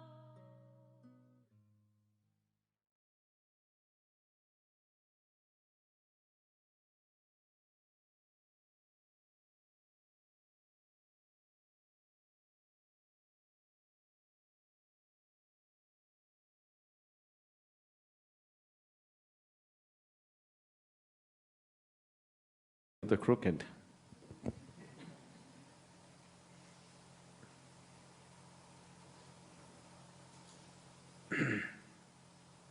There was a crooked man.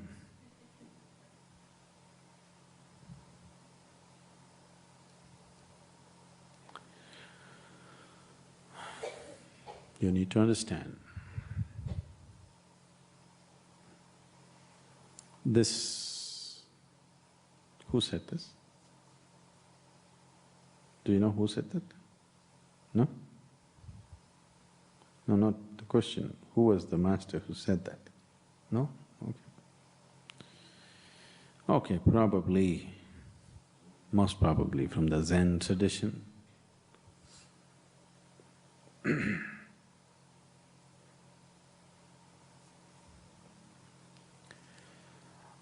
This is being said because people were getting identified with different dogmas. When they said a straight path, they were talking about a dogmatic path, following scriptures and teachings in a certain way. So, if you're facing north, it goes only north. If you go west, it goes only west. East goes only east, south goes only south. But if you take a crooked path, you will see all, but you will not get anywhere. You take a crooked path, you make a whole round, you have a good sightseeing tour, but you're back in the same place.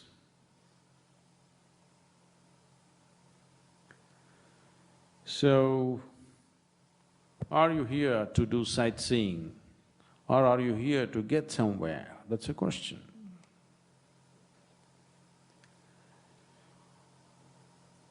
I'm not trying to discredit what's been said because that's definitely been said with reference to dogmatic ways of doing things.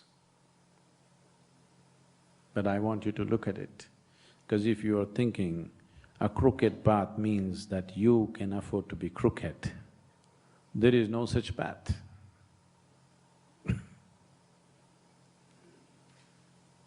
You can take a bend in the path, but you got to be straight.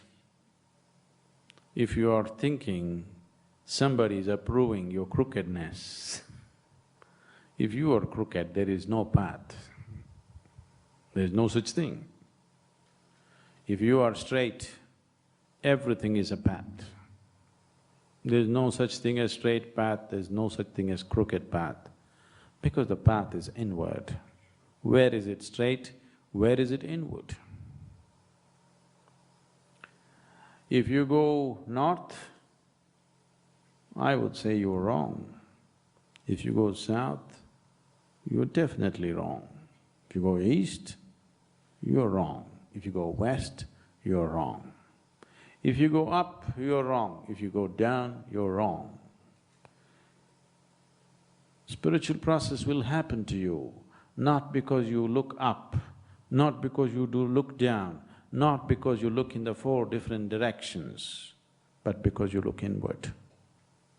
Inward is neither north nor south, nor east nor west, nor up nor down, because what is inward is dimensionless.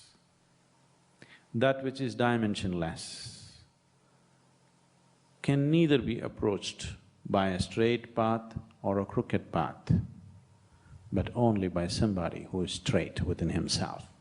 Being straight within himself simply means at least you're straight with yourself. You've gotten used to bullshitting others. It's up to you. If you do it, slowly, situations will push you to your corner. In the larger societies, you can bullshit a little more, there's little more opportunity to get away with it. In a small society like this, if you bullshit two people, that day everybody knows you are a heap. And they know where to put you. Because here, gossip is an effective means of communication.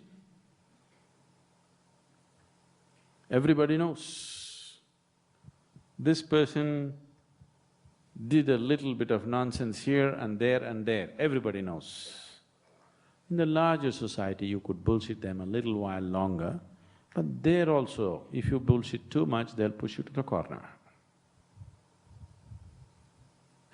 Maybe that's how you got here.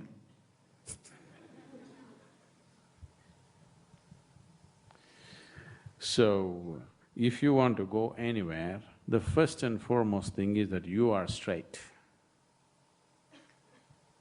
Then don't worry about the path, whether it's straight or crooked, up or down.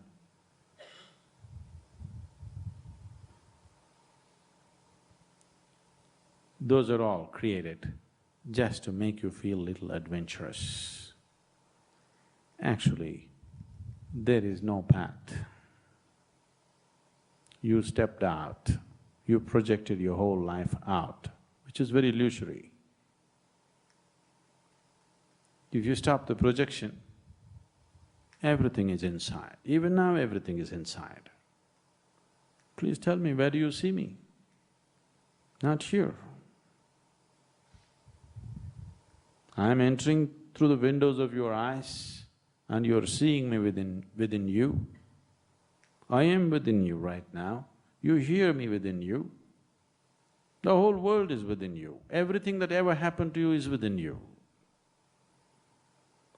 So, the outward projection is an illusion. It is like, if you turn on the projector, the cinema is on the screen. It's all real. If you get involved with it, it's all real. In the cinema, people have fallen in love much more with the people that they saw two-dimensional on the cinema screen than the three-dimensional people who are around them, isn't it so? Isn't it so? More people on this planet have fallen in love with the two-dimensional play of light and sound than the three-dimensional play of flesh and blood. Isn't that so? Because they turn off the lights. That's the main thing. You do one thing, Go and watch the greatest cinema with all the lights on. Your hero and heroine will not look attractive. The lights are all off. Naturally your focus. They became so beautiful. They became so attractive simply because all other things were cut off just by switching off the lights in the cinema hall. In a way, that's what meditation means. You close your eyes, and if you simply sit here, initially for a while the outside insanity plays itself out. If you simply sit in the right kind of presence, then after your outside nonsense has played itself out, there is no other distraction, you just look at this one. This is an explosive form of life. This is not a simple life. Now you saw the cinema in two-dimensional figures, and those people that you saw in the cinema, you fall in love with them much more.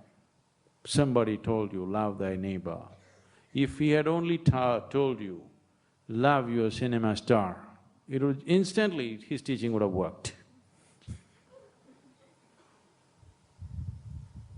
Neighbor, there are two. There's so much room for distraction. If all distractions are taken away and you just look at anything, you'll fall in love with that, anything. You look at an insect, you look at a flower, you look at a twig, you look at the mountain, you look at the rock, you look at a grain of sand without any distraction, you will absolutely fall in love with that. That's what meditation means. So, you don't go on a straight path, nor do you go on a crooked one. You stop doing this foolishness of doing straights and crookeds and bends. You learn to be straight with yourself. And don't try to go anywhere, just be simply here. It will happen, because there is nowhere to go. There is no way for anybody to experience anything outside of themselves, please see. There is no way for you right now to experience anything outside of yourself. Anything that happens to you happens only within you, never outside. So what path are you talking about? Path is always about going somewhere. When you have no need to go anywhere, then you're on the path. It's neither straight nor crooked. It is neither long nor short. It is definitely north nor south. It is inward. Inward is not a direction. Inward is a dimension. It is just that the problem with the spiritual path, the problem with lots of you being here is just this. On a certain day, an old farmer, considered to be wise, was carrying a big bundle and approached a tunnel. He was just about to enter the tunnel, then he thought, it's all right, the tunnel is wide enough here, I can enter this, but that little hole that I see there, I'm sure I cannot get out of it. And he backed out.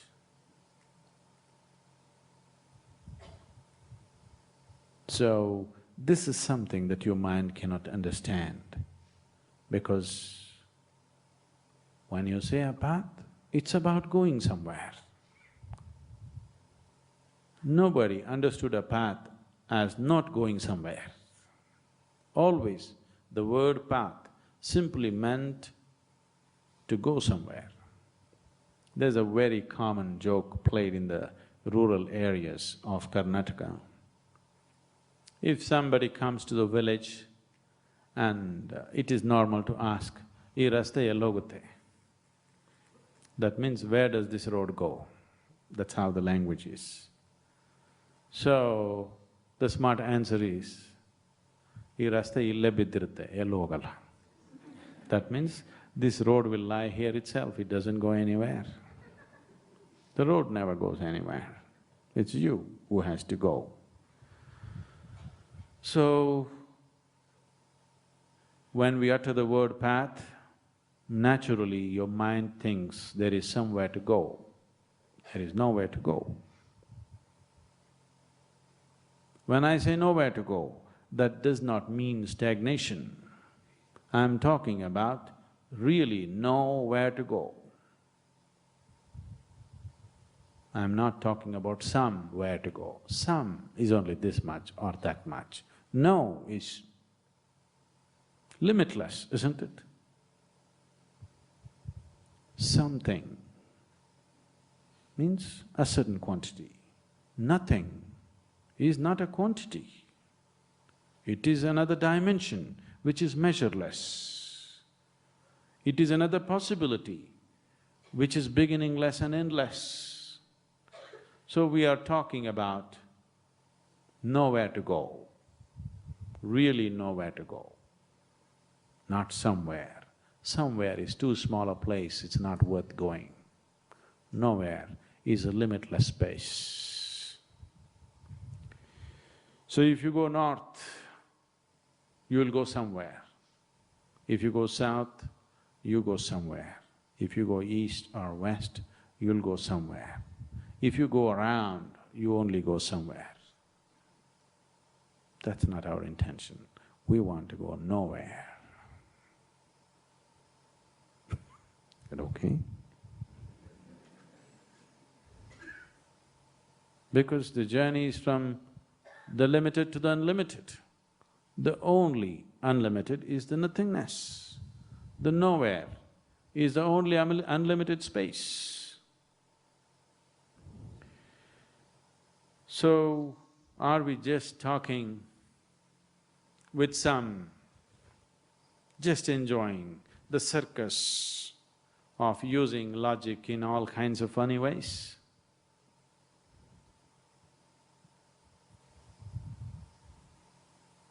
You ask the question because still your mind is in such a state that every day it thinks up a new way of avoiding it. It's innovative. You're all very innovative, aren't you? Every day you come up with a new reason why it cannot be done.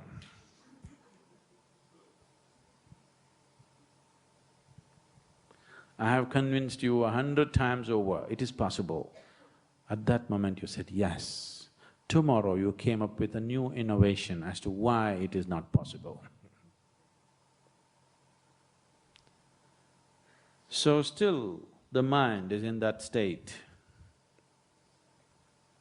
So you like this logical mind, which seems to come up with lot of innovations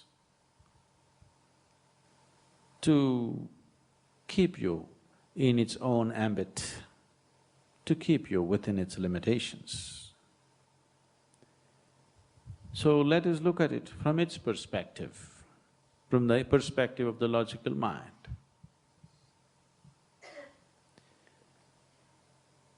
Now we understand, the logical mind also understands, the intellect understands that we exist within certain limitations. You are existing within certain limitations. And you also know you have to go beyond these limitations. Many times you have crossed some limitations and immediately you found the next range of limitations. You cross these mountains, the next range is ready. You cross that, the next one is ready. Those of you who have actively crossed you have seen again and again there seems to be new mountains. Some of you like the same old mountains. You up and down the same thing, that's different.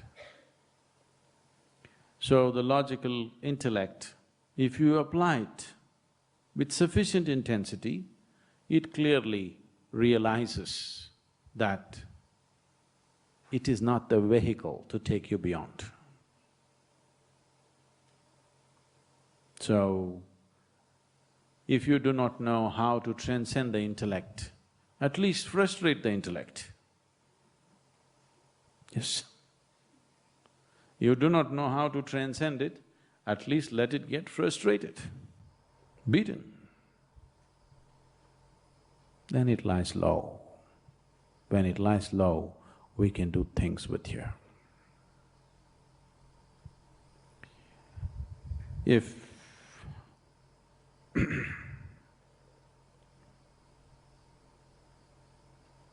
if you really want to step inward,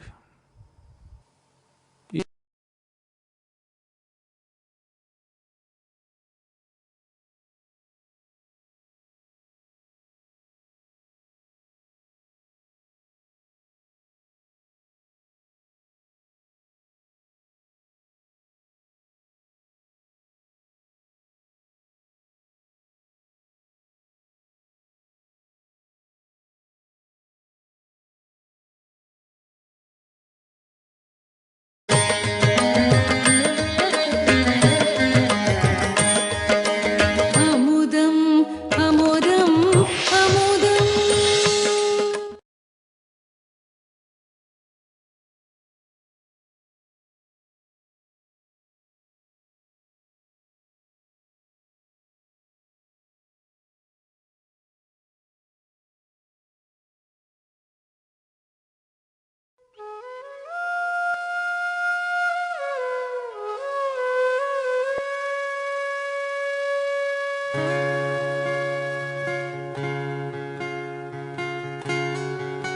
Sadhguru Jagi Vasudev is a realized master, mystic, and yogi. He has shown the way for people to attain to their natural joy and to live life with experience from one's own inner nature. His presence is filled with grace and compassion.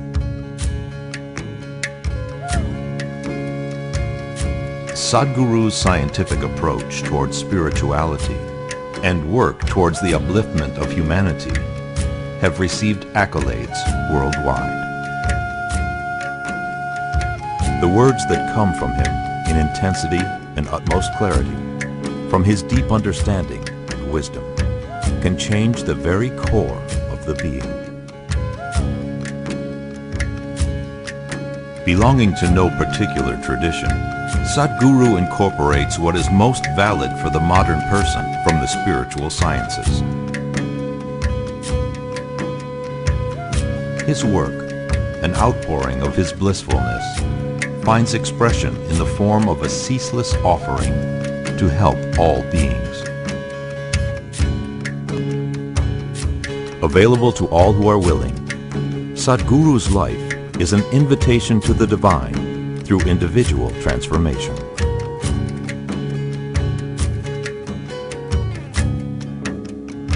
Welcome to the silent revolution of self-realization.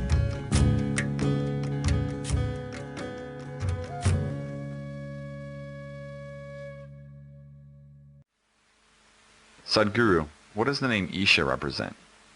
The word Isha literally means that which rules.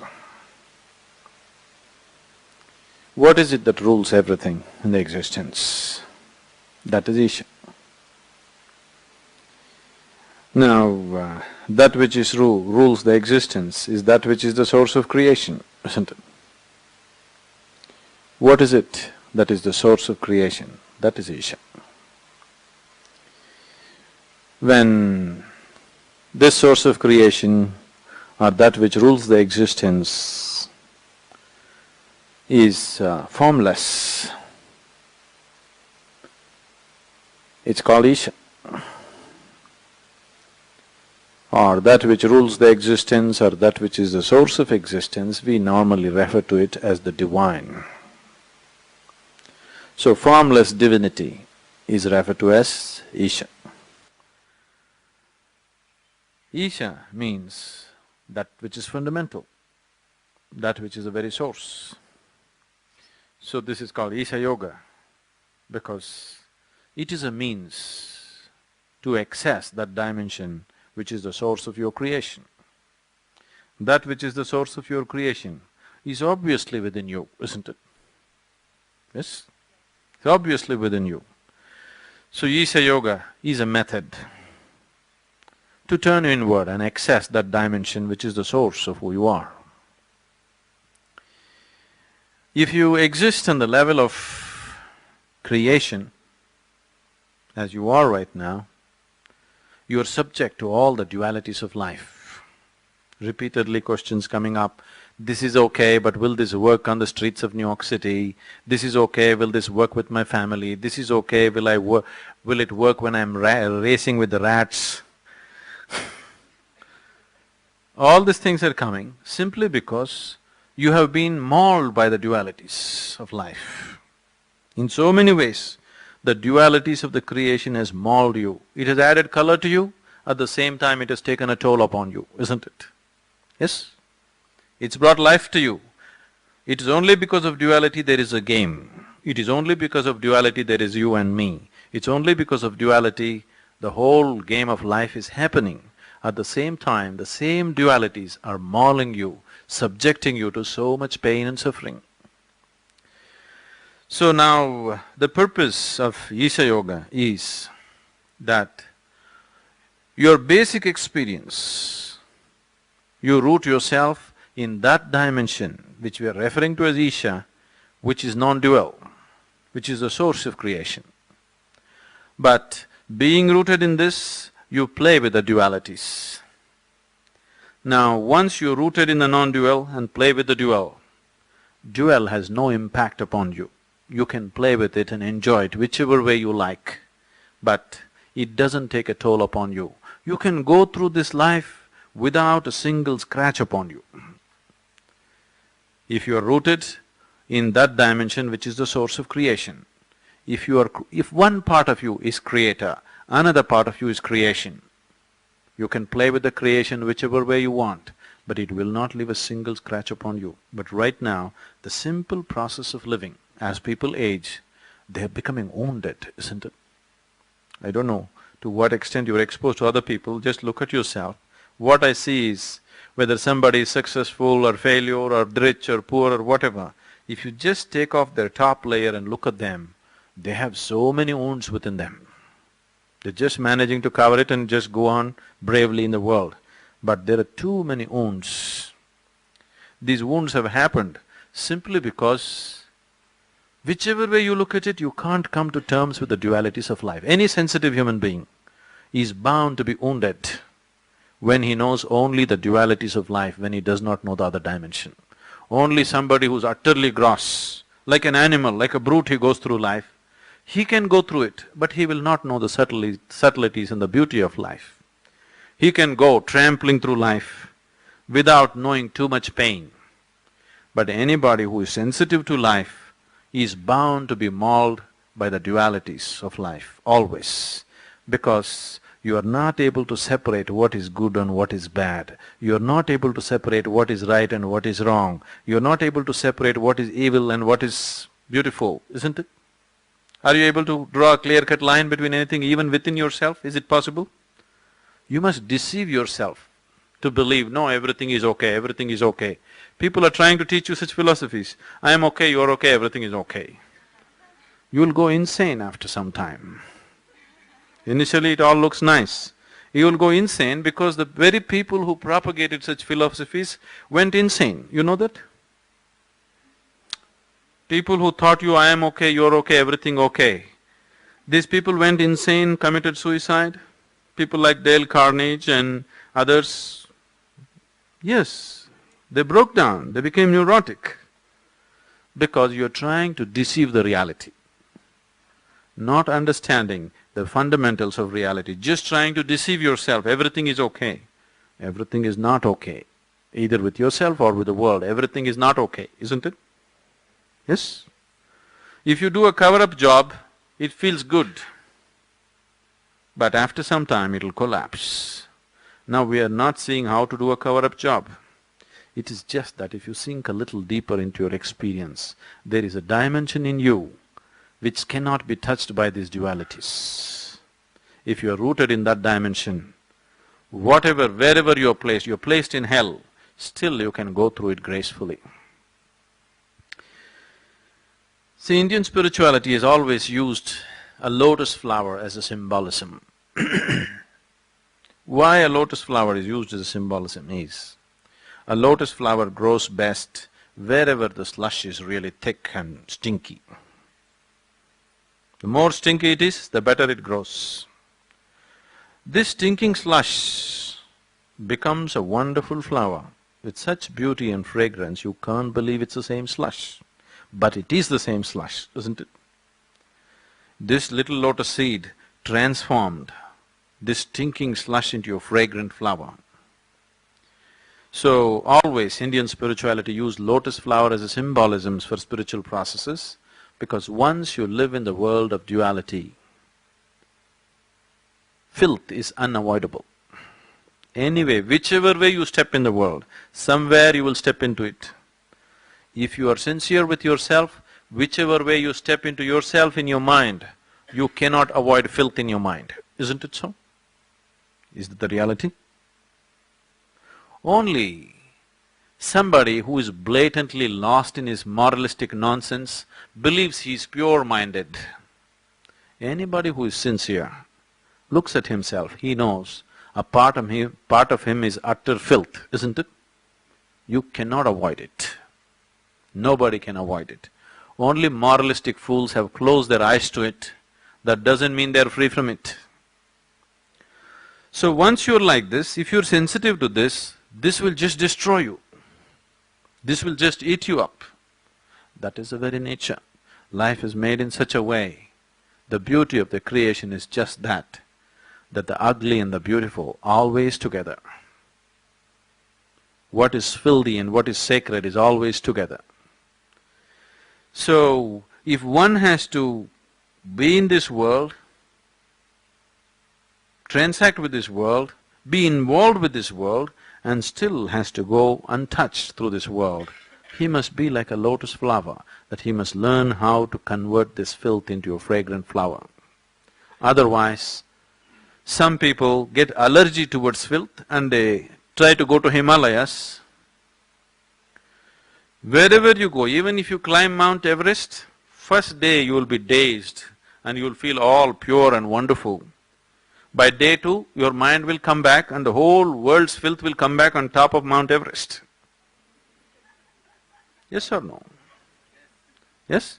First day you're just dazed by the elevation and lack of oxygen probably.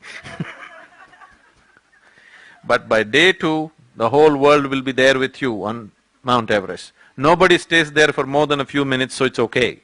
So that's why Mount Everest is a pure place. But if people live there for 3 days, all the filth of the world will climb Mount Everest. Yes or no? Now, being like a lotus flower means, some people develop allergy, they try to run away. Some people think, anyway the world is filth, let me also become filth, and they become filth. Now, when you decide not to run away from the filth and not to become filth, now, filth is tremendous manure, isn't it? Yes? The more filthy situations you live in, the wiser and more beautiful you can become, if you're willing, if your intelligence is functioning, if you're not reacting but responding to life consciously. If you're reacting to filth, you will become filth, or you will try to run away from filth. If you're responding to it consciously, filth becomes a great manure to produce a wonderful flower out of you, to bring out the most wonderful fragrance in you. Gautama, the Buddha, repeatedly said, I don't want to go to heaven. Everybody was talking about, we are doing all kinds of spiritual sadhana, I want to go to heaven. I see huge hoardings in United States. All the Christians are going to heaven. Are you missing out? Everybody wants to go to heaven. Gautama said, I don't want to go to heaven because anyway, I am like this. I am beyond all suffering. Wherever you put me, this is how I will be. So let me go to hell. You say people are suffering there, I will go and do something there. Anyway, I cannot suffer.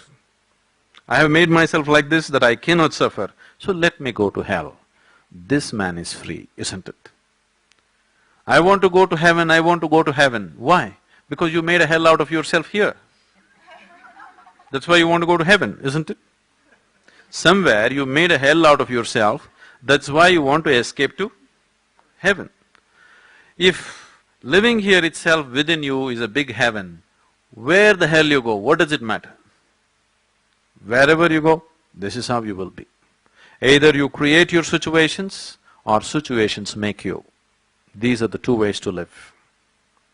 Yes? Some people are being created by situations, but some people are creating the situations in which they live. And that is the whole empowerment of being a human being, that you can create your situations, isn't it? So, Isha means to become a creator. One part of you at least is in touch with that dimension in you, which is the source of creation. Once you are there, the external upheavals of life have no impact on deep down inside you. You handle it to the best of your ability, and that's all there is. Can I lead a path of spirituality devoid of yoga also? Spirituality means what? What is spiritual? Generally we thought spirituality means going to the temple, going to the church, going to the mosque and praying to God or whatever. Going to temple, church or mosque and praying is not spirituality. It is just basic survival. Because 99% of the temple-going people, church-going people, mosque-going people, all that they have been taught and all that they're doing in their lives is, dear God, save me, dear God, protect me, dear God, give me this, dear God, give me that. Yes? So that is not spirituality, that is just simple, basic survival. So what is spiritual? Right now, your whole experience of life is limited to the physical, isn't it? Yes? Yes. When I say it is limited to the physical, see, in the very nature of things, sense organs cannot perceive anything other than the physical. So when your experience of life is limited to sense perception, your experience of life is limited to the physical. Just see, everything that you're experiencing is physical. Your body is physical, the world around you is physical, your wife, husband, child, this, that is physical. You have emotions about it, but still physical. Even your mind is physical. See, as, for example, this microphone is a physical thing, isn't it? The electricity which is empowering this microphone, is it also physical? No? It is physical. It is a flow of electrons. It is still physical, very subtle. You can't see it all right, but still physical. Similarly, as your body is physical, your mind is also physical. If I want, I can throw this flower at you. If I want, I can throw a thought at you, isn't it? It is still physical, very subtle, but physical. So everything that is in your experience is physical. Now, spiritual means, if you begin to experience something beyond the physical, if your life is such that you have started experiencing something beyond the physical, now you're spiritual. It's the simplest possible way to put it. If your experience of life transcends the physical and something other than the physical is happening, then we can say you're spiritual. Now, in what way is yoga connected with spirituality? Spirituality is just an aspiration. Yoga is the technology to get there, a method. It works on you on the level of your body, on the level of your mind, on the level of your emotion, on the level of your energy, because these are the four dimensions in which you exist. So for every dimension that is reality within you, see, God is not a reality in your life, it's just a belief. What kind of God you believe in is just what kind of social situations you've been brought up in, isn't it? Yes? Whether your God has 2 hands or 4 hands or elephant head or cat head or tail or whatever, is just according to your social and cultural influences upon you. So God is not a reality, it's your imagination, but your body is a reality, your mind is a reality, your emotion is a reality, and the energy which empowers all this is a reality. So these are the only 4 realities which are a living experience for you right now. So if you want to go from here to somewhere, these are the only 4 tools with which you can go. These are the only 4 vehicles you can use to transport yourself to another place. So for these 4 dimensions, we have 4 basic yogas. If you use your intelligence and reach out to your ultimate nature, we call this Gnana Yoga. If you use your emotion and reach out to your ultimate nature, this is called as Bhakti Yoga, yoga of devotion or emotion. If you use your physical action and reach out to your ultimate nature, we call this Karma Yoga or yoga of action. If you use your energies to transform your energies and reach your ultimate nature, we call this Kriya Yoga, yoga of transforming energies. So these are the only 4 ways. What this means is, your head, heart, hands, energy. These are the 4 dimensions of you. Is there anybody here who is only head, no heart, hands, energy? Is there anybody here with just one big heart, not the other things? You are a combination of these 4 things, isn't it? It is just that each human being here is a unique combination of these 4 things. Now, if you want to progress somewhere, your yoga should be a combination of these 4 things. Why for ages there has been so much stress on the presence of a live guru is simply because of this, so that he makes the right concoction for you, because each one of you is a unique combination of these 4 dimensions. That a yoga that I apply for this person, if I apply to this person, it will not work. He needs a unique combination. So that's what is being done here. Though we are all sitting together in the same hall, we are not mixing the same combination for each person. You will see as it progresses, towards the end of the program, people will share as if they have been in different programs. Already happening because we are mixing different combinations for different people, otherwise it won't work. That is why there is so much stress on a live guru.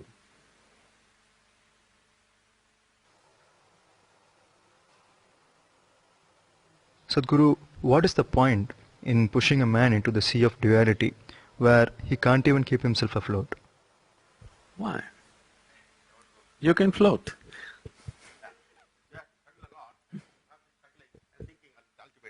No, if you stop struggling, you'll float.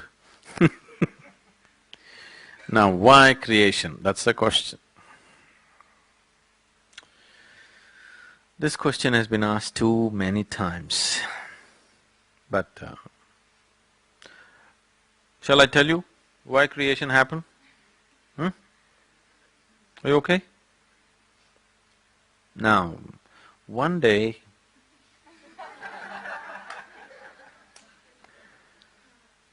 see, these people are laughing. This is not fair. Before I tell them why creation, they're laughing. One day God had nothing to do. So he was playing marbles. One marble fell this way and it became planet Earth. Another marble hit it and shot up and it became sun. Another smaller marble became moon. And many other marbles he lost control and it became whole galaxies. And…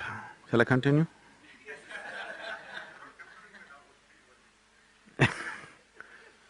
Now this is a ridiculous story you don't want to believe. But I could, if we had more time, I could tell you a story as long as Mahabharata, and then you would believe. If I make the story sufficiently elaborate and logically sensible, you would believe the story. Anyway, when I tell you a story, what is the option that you have? Believe me or disbelieve me. That's all the option you have, isn't it? If you disbelieve me, what will happen? Nothing will happen. If you believe me, what will happen? Nothing will happen. You just have one more story to tell in the next dinner party that you have. But in what way will it transform your life? In what way does it take you any closer to reality than the way you are right now? Does it? Does it or no? It doesn't, isn't it?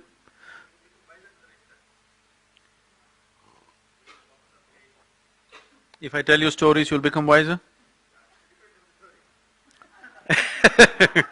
See, right now, just because people believe these stories, they have become utterly stupid, so stupid that today the fight in the world, don't believe this, that they are saying it is between good and evil. The fight in the world is not between good and evil, it is just one man's belief versus another man's belief, isn't it? Now this many people believe my story, this many people believe somebody else's story. Can you stop these people fighting after some time? Initially they will say bye-bye. Initially they say we are all brothers, we are together, this, that. But tomorrow, when these people insist our story is right, and these people also insist our story is the real reality, can you stop them from fighting? Anyway they will fight. Please understand, all the fight in the world is just one man's belief versus another man's belief. Simply because they believe things that they do not know. Why don't you be sincere enough to simply see that you don't know? If you see, I do not know, what you will do? You will seek. Because nobody can live with I do not know for too long. So you just believe something that somebody told you, it quells you, it puts you to sleep, but it doesn't get you any closer to reality as such, isn't it? Just makes you believe one more story. Now, these stories, very entertaining, culturally rich, but if you're looking for enlightenment, if you're looking for liberation, if you're looking for going beyond your limitations, they are of no consequence. If you're just looking for color, if you're just looking how to decorate your life, then culture is useful. So let's not destroy the culture, let's enjoy the culture, but don't go by the stories. Don't believe or disbelieve the story, just enjoy the story, isn't it? Now, when it comes to creation, instead of asking why, if you see, right now you are a part of the creation, and like you said, you're entangled and stuck and drowning in the creation, as you say. Not everybody may be drowning, but at least quite a lot of people feel that they're drowning when things go wrong at least. When things don't go the way they want them to go, they feel they're drowning, isn't it? So right now, in some way you're entangled. Now if you ask me how to go beyond this, instead of asking why creation, if you ask how to transcend creation, now I have a way, I have a method, I have a clear-cut path as to how to go beyond this. But if you ask me why, I can only tell you a story. Even if the story is true, still in your experience it is just a story, isn't it? Yes? Even if the story that I am telling is actually true, as far as your experience goes, it is just another story. If it appeals to your mind, you will believe it. If it does not appeal to your mind, you will not believe it. So, stories won't transform people. You believe God to be a demon and demon to be a god, it makes no difference because after all it's just your belief. Now Shiva is Mahadeva in India. Openly, in countries in the West, especially in the United States, people are going about campaigning, he's a demon. Okay? So, can you believe for an Indian, Shiva Bhaktas are here? He is the highest of the highest.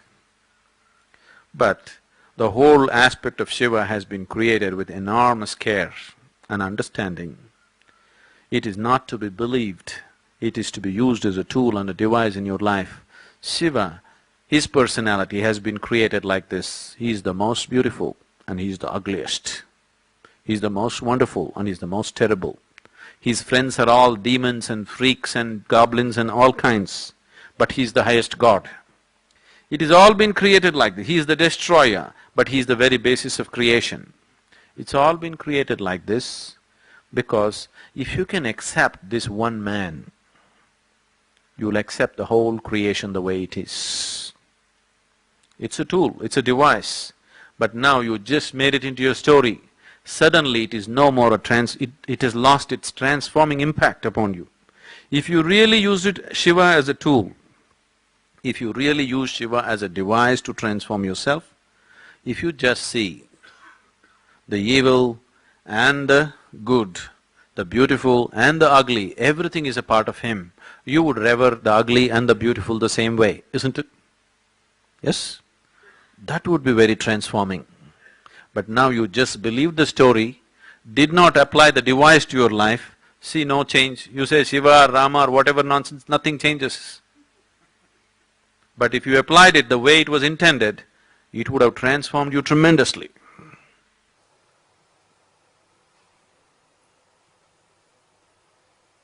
Sadhguru, what do you have to say about rational thinking?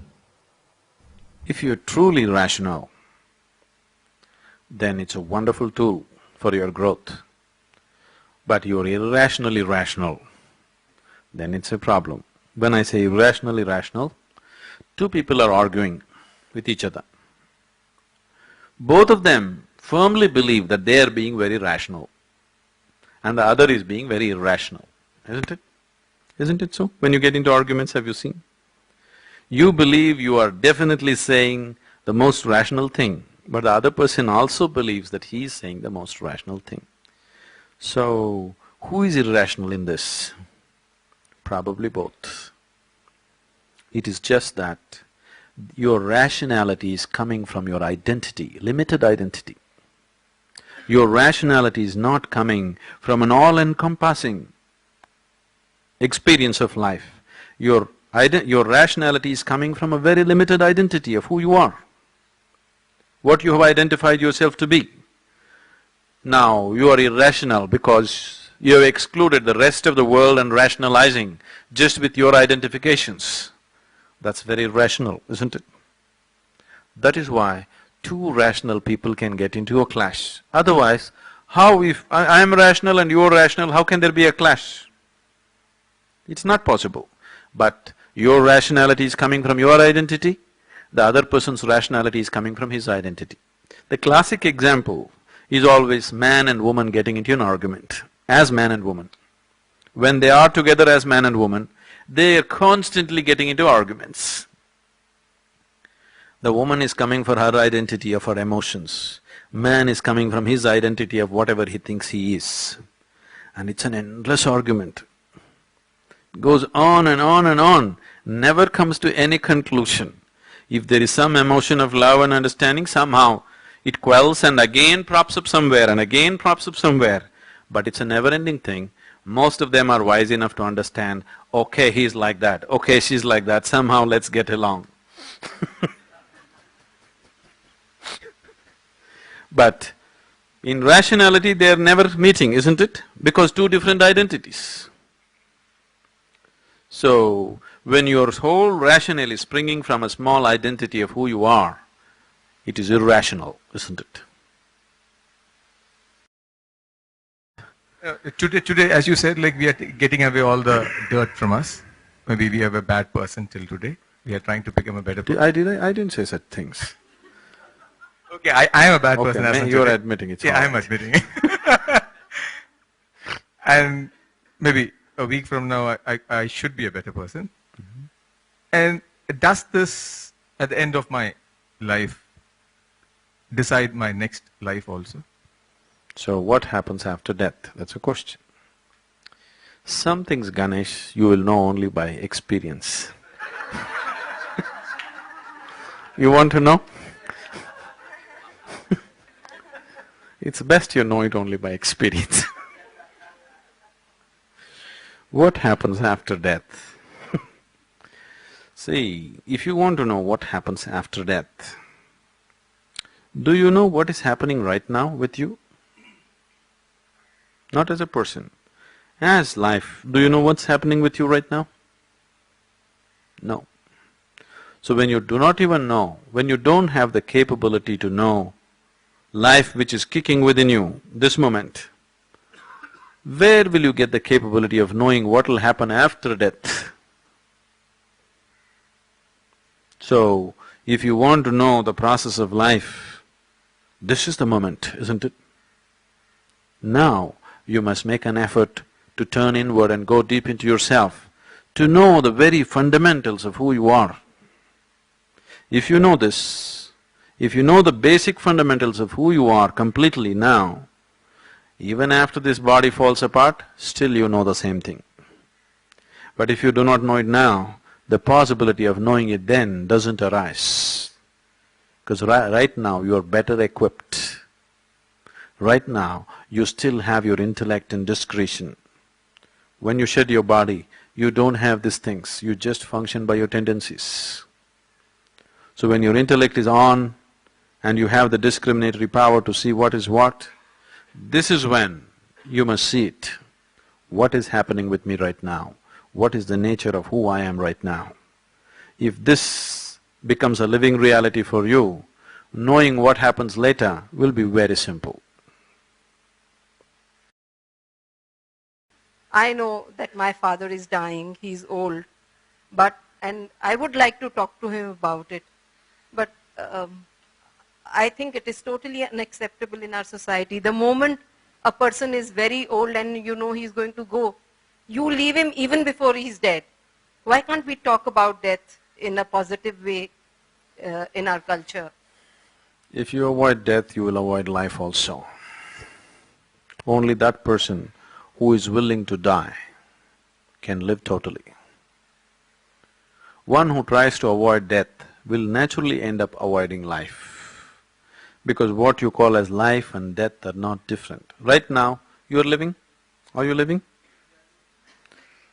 But actually we can say, right now you're dying. Slowly you're dying, one day it'll be complete. Isn't it so? The process of death is on right now. You're actually dying, one day the process will be complete. No, I understand. Now, that too in India, being born in India, if you avoid death, then you don't know anything about your culture. Because this very culture springs from being reminded of your death. See, only when you remind yourself of your death, you will turn spiritual. If you think of God, fantasies will come in your mind. No spirituality will come. Only when you realize, when you become aware, when you remind yourself, I will also die one day. Now, a search comes. Okay, somebody is around you right now, as much alive as you are, they were everything to you in your life, suddenly one day, they're gone. When they fall dead, you think, oh, maybe he's just sleeping, maybe he will sit up now, maybe some miracle will happen, you know. Mind will work like this. Then you know, once you cremate him, you know this is it. This person who was so alive, who was life like you, suddenly just evaporates. And wherever you look, he doesn't seem to be there. Gone. Just gone. And you know the same is true with you. Right now, you are going about doing your act, one day you will be gone, just like that. Once you are conscious of this, then naturally you will want to know, what the hell is this all about? Isn't it? then spirituality begins. Only when you become conscious, only when you're reminded of your own death, you will become a seeker. When you think God, you're not a seeker. You're just looking for more foolish nonsense in your life.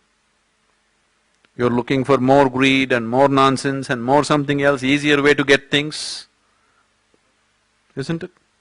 Only when you think death, you turn spiritual, you seek. So, not just to the old people in your house, to the very young children in your house, you must remind them consciously, all the time, very casually, not as some great doom is going to come. Death is not doom. Death is just a natural process of life, isn't it? You must tell your children always, this is not an endless game, this is a brief game, small picnic you're having here. You're going to be dead one day. Now, if you're aware of this, no, I'm not talking about celebrating it. That's not the point. See, either you try to fall this way or that way, that's the problem. See, people try to avoid it or people try to celebrate it. Now, you don't have to avoid it, you don't have to celebrate it. If you're just aware of it, it liberates you. If you celebrate it, you try to glorify it, isn't it? Naturally your emotions will glorify it, isn't it? That is what? That is a misunderstanding.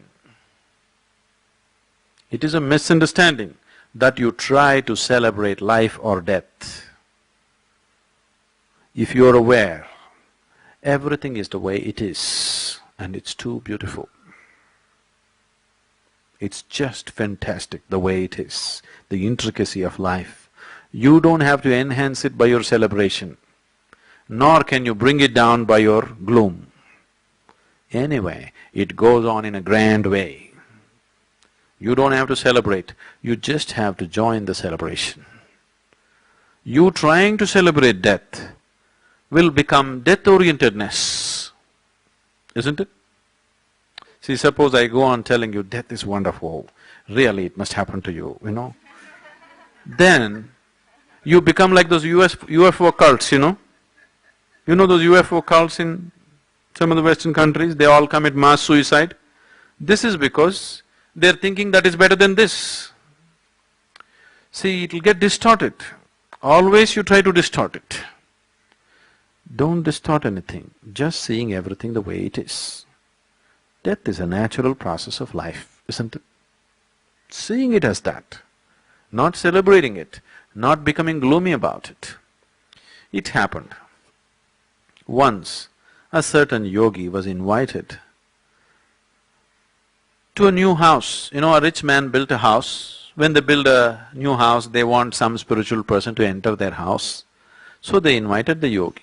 The yogi went, they welcomed him like a king, they served him well, they did everything for him. He ate well, he sat. Then they said, you must give your blessings to us. So the yogi raised his hand and said, let your father die first, then you die, then let your children die. Now, the man got so wild, said, you fool, we welcomed you and treated you like a king and we fed you like a pig. And now, when I ask for a blessing, you say first my father should die, then I should die, then my children should die? The yogi was surprised. He said, what is wrong? Is it not in the natural order of things that first your father should die, then you should die, then your children should die? Suppose you die before your father, would it be good? Or your children die before you, would it be good? The best thing that can happen to your life is, first your father dies, then you die, then your children die, isn't it? That means everything has gone well for you.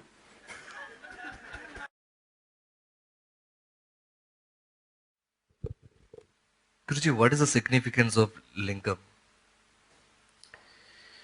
The word linga literally means the form. Form means, why we're calling it the form is,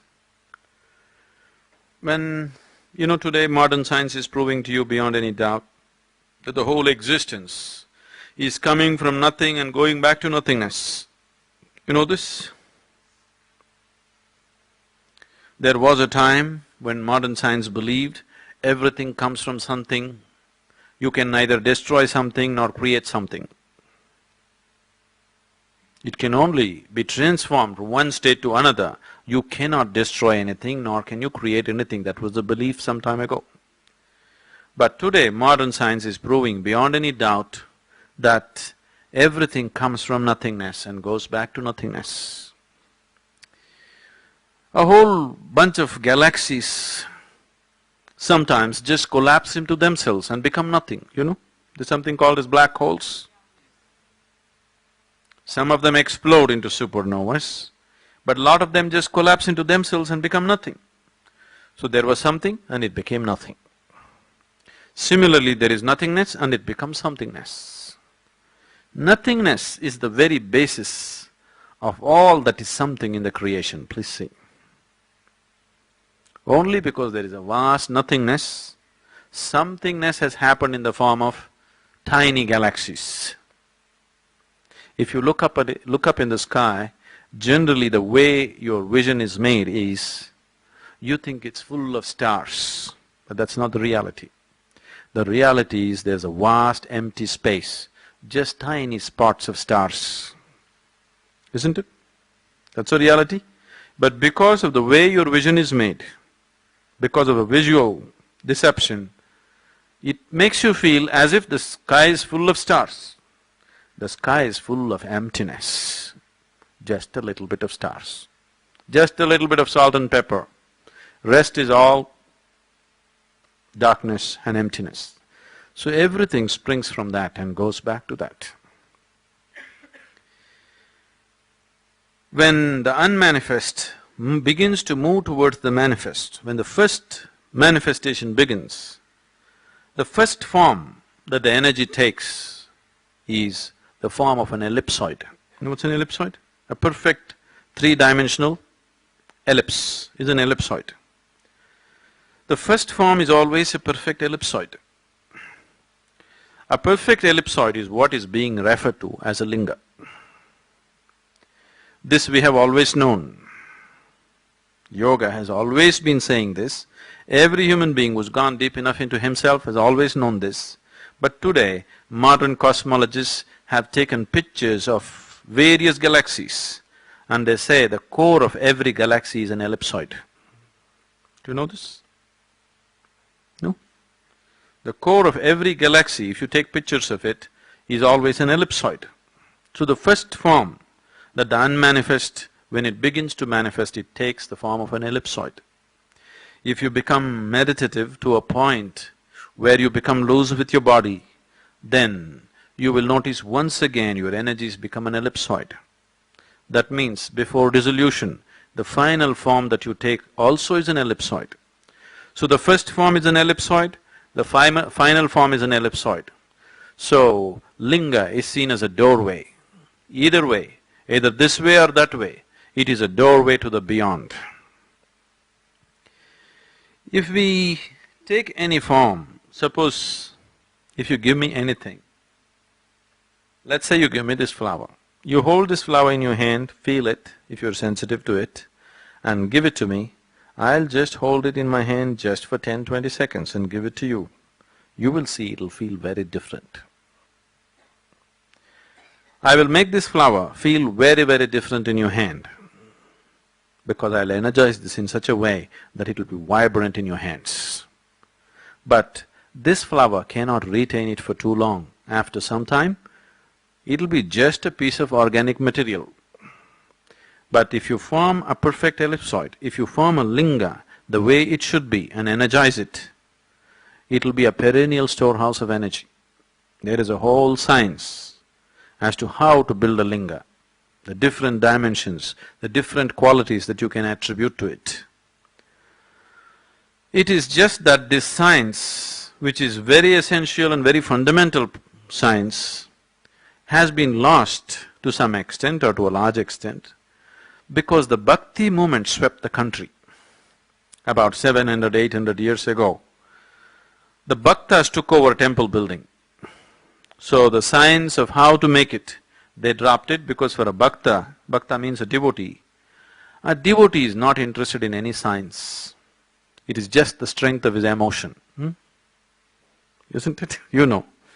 Just simple strength of emotion. He is not interested in any science.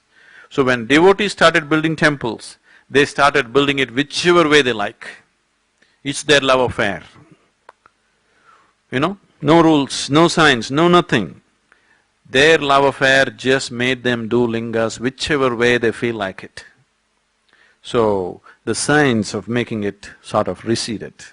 But if it is properly made, it can be such a powerful energy form that people can experience it in an enormous way. It can be a great tool of transformation for people. Have you sat there for some time, any of you? You should just sit there, don't believe any nonsense. Simply sit there, don't think of Shiva and all this business.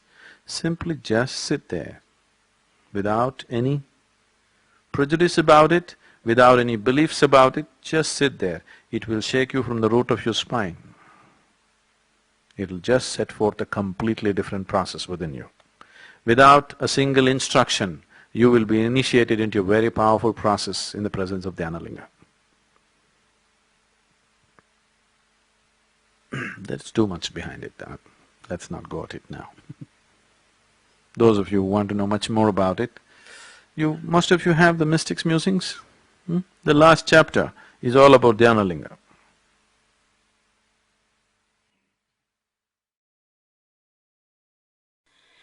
You are my perfect mirror, you show me what I'm not. In the endless pit of what once was me, layer and layer you peel off me. The pain it is, but the joy it brings. So thank you for showing me what I'm not, for showing me what I could be. Thank you endlessly.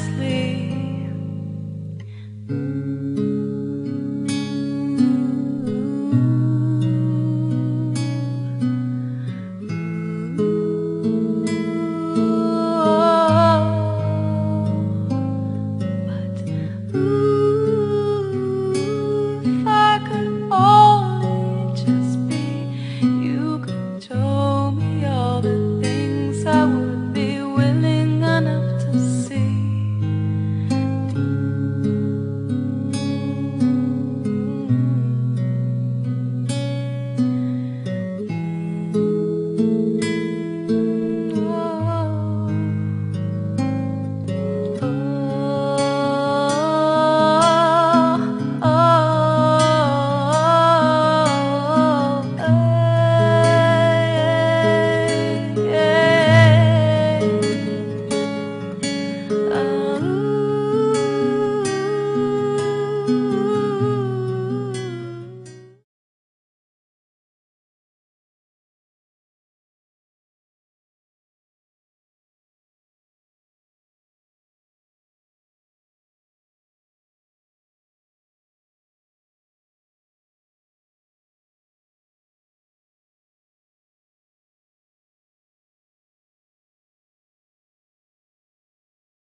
Human beings are not great, but they're a great possibility. Between the possibility and reality, there is a distance. Are we going to walk the distance? Is the question for every human being. Are we going to walk this distance, or are we going to spend our lives just like any other creature on this planet, trying to fall back into the peacefulness of animal nature, which is of no consequence, and you can never do it as good as the animals, I'm saying. You cannot be as peaceful as a cow, try as hard as you want. Yes? Can you? You cannot be. You may manage it, you eat, they're not serving today, but I think there's a restaurant open. You eat a lot of pongal, it does usually. You know why people in the south are so peaceful? You eat a lot of pongal. Very peaceful.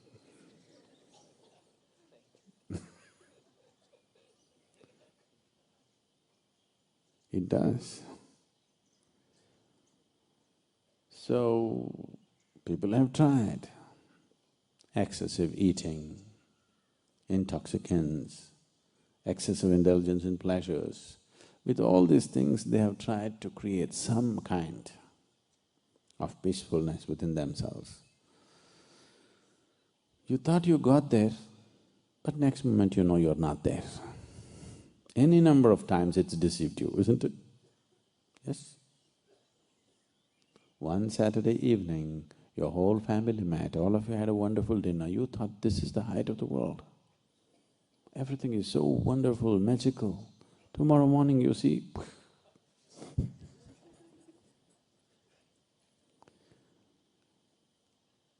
not because there is something wrong with your family.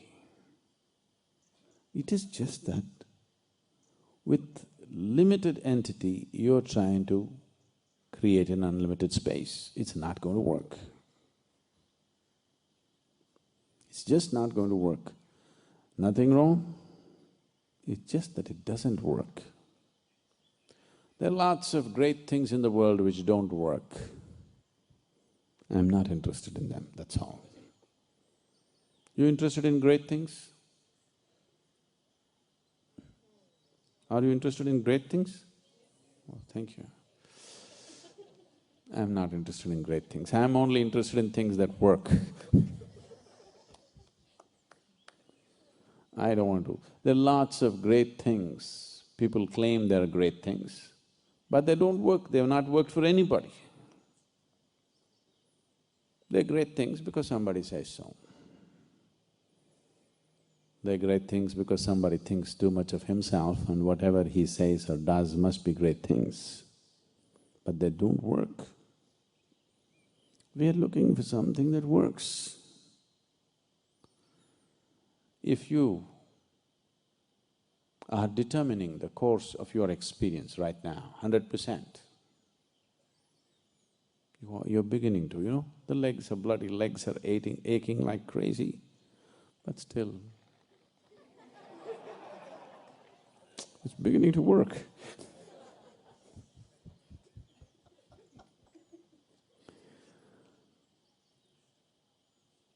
If you are determining the nature of your experience right now, 100%, let's say, we have to assume that, if you are,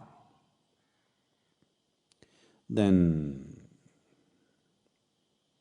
would somebody have to tell you, please create a pleasant experience? Would somebody have to tell you? No. So somebody telling you be loving, be blissful is all bullshit. Yes or no?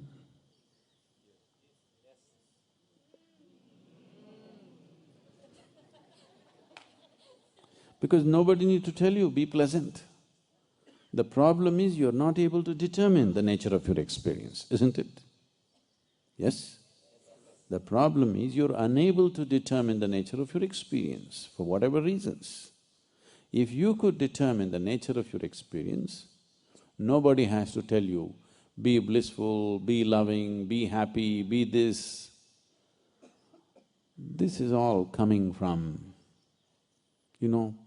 patchy ideas about life. You see somebody fighting, you say be loving.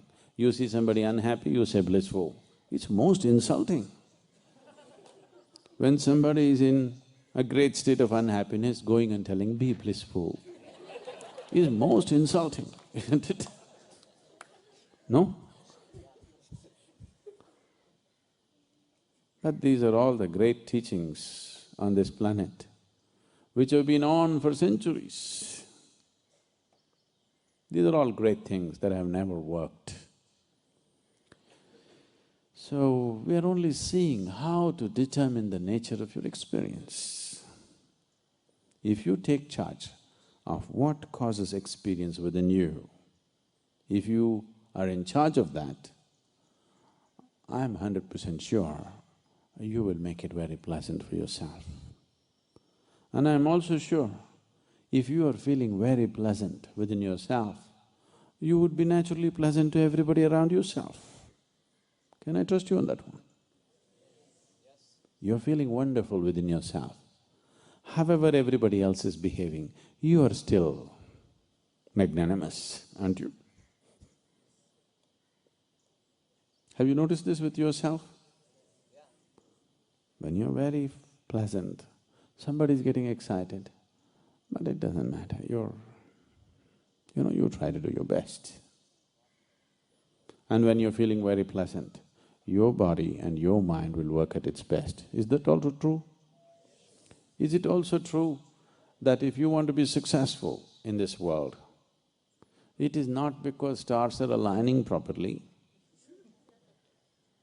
It is just that if you know how to harness your body and your mind in the best possible way, you're successful. Is that so?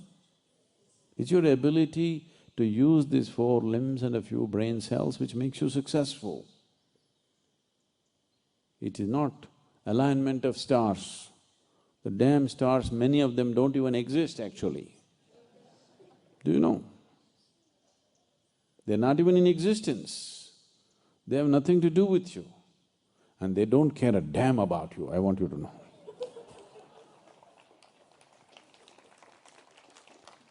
Now because this kind of nonsense has been spread around, oh, the core of the universe is love. Love is a human emotion. Dogs and human beings are capable of being loving. The core of the universe does not need bloody love. You think it needs? You think the core of the universe need to be loving? No. It just has to keep the spin going. It doesn't need any love to do that. No, but even the atoms are bound by love.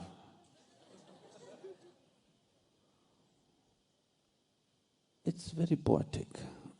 I appreciate that. It's not that I'm not capable of that. It's poetic, it's romantic, it's nice.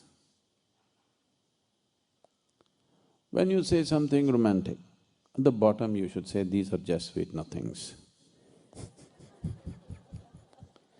If you say, this is the truth,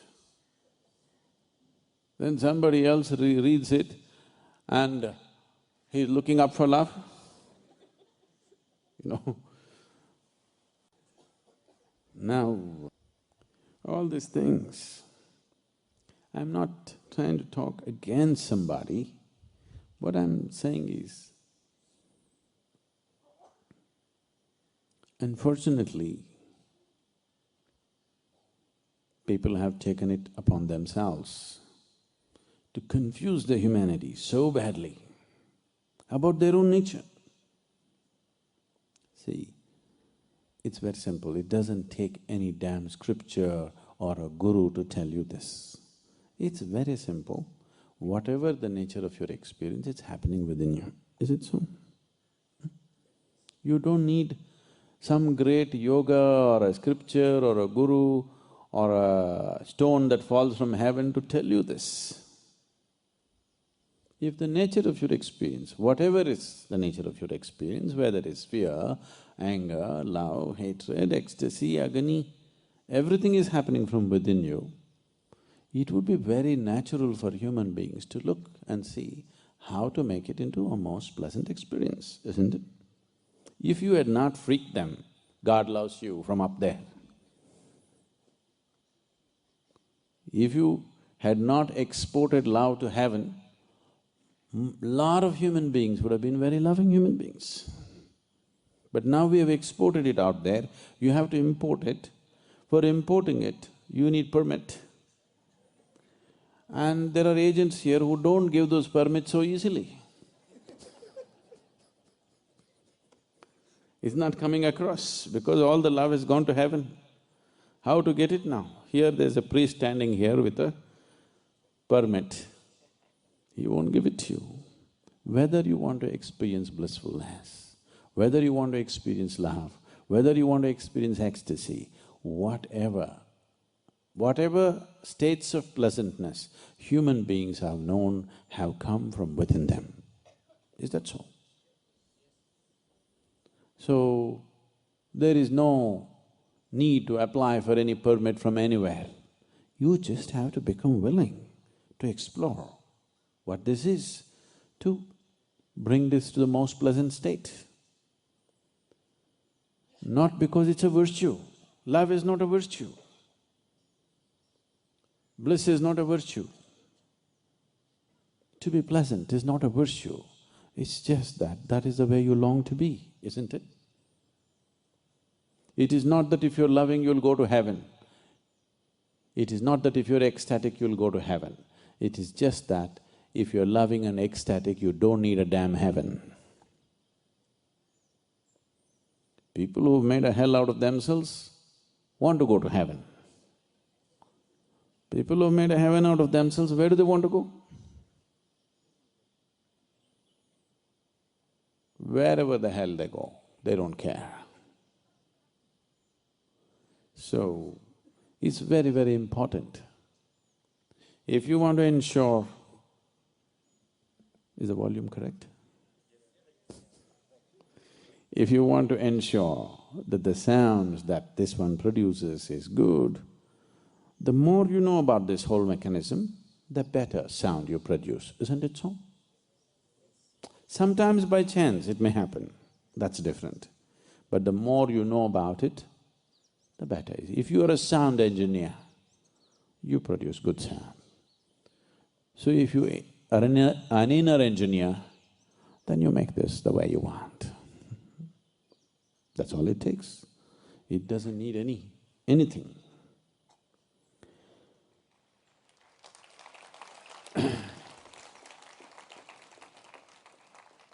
It is just that because it's in a different direction than the way you're constantly looking through your sense perception, you need help, maybe. Not necessarily, but generally, yes.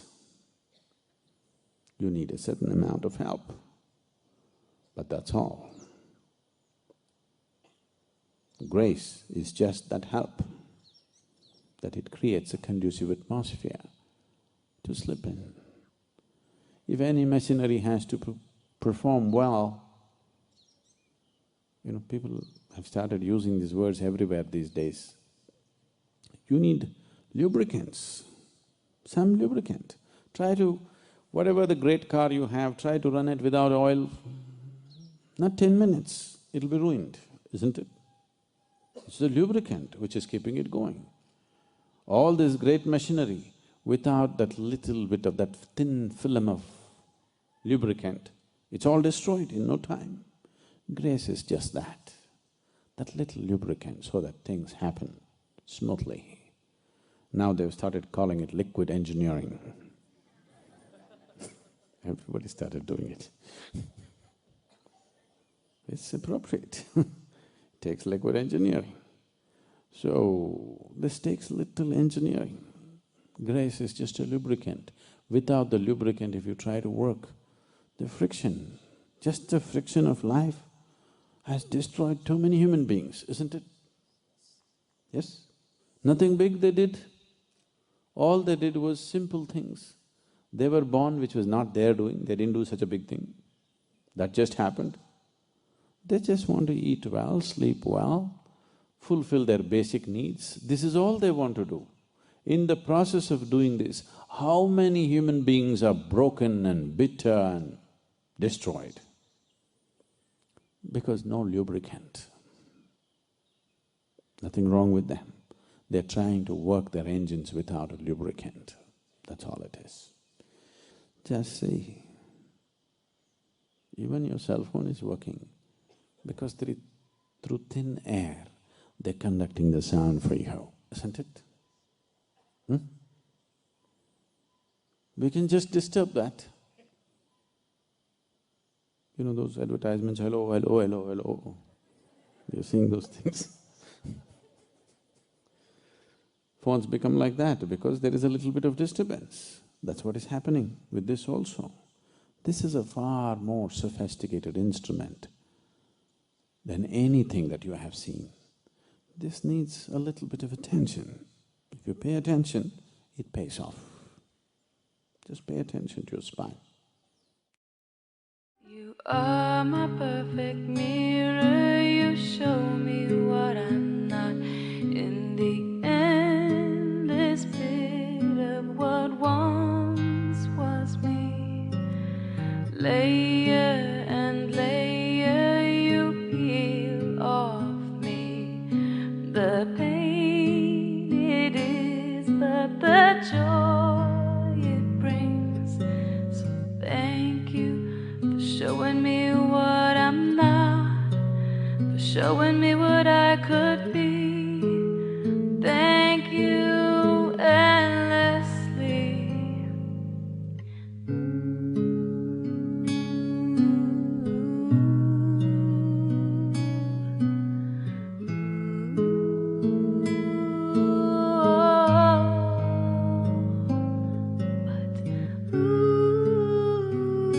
If I could only just be, you could show me all the things I would be willing enough to see.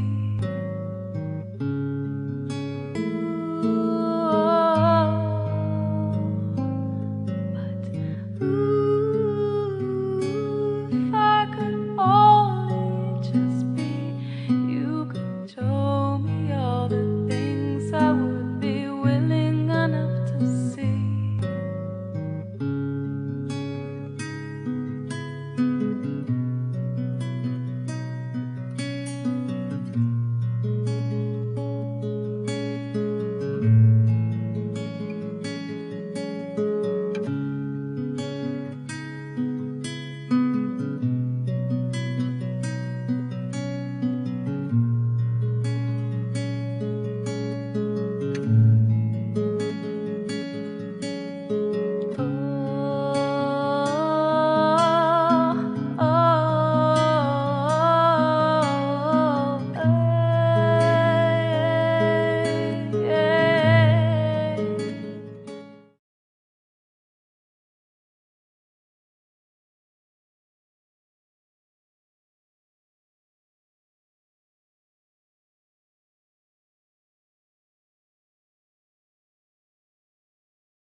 Sadhguru Jagi Vasudev is a realized master, mystic, and yogi.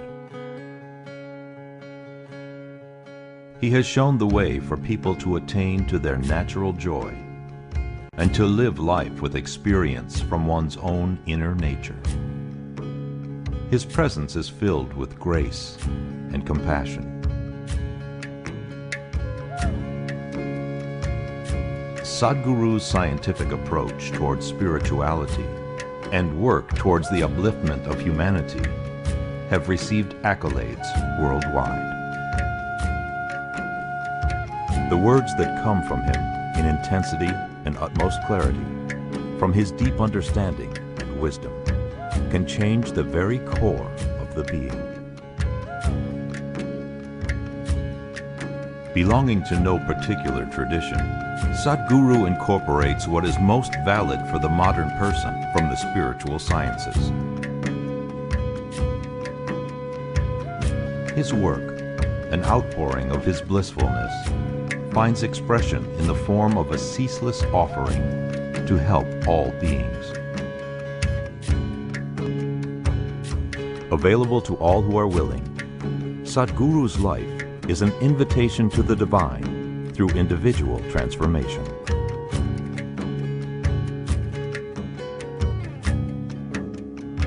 Welcome to the silent revolution of self-realization.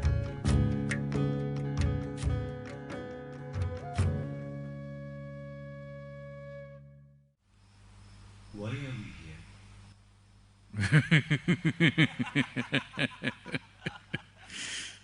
Oh. Why are you here?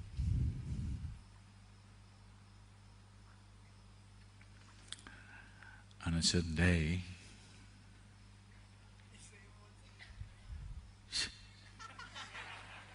what's the same old thing?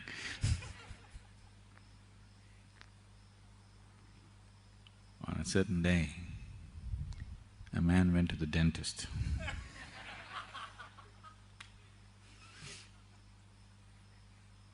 He walked in and went to the doctor and he said, "I am a moth." So the dentist looked at him and said, "See, what you need is a psychiatrist, not a dentist. Moth has never any dental problems. You need a psychiatrist." The man said, "I know it." Then he said, "Why are you here?" He said, "Because the lights are on."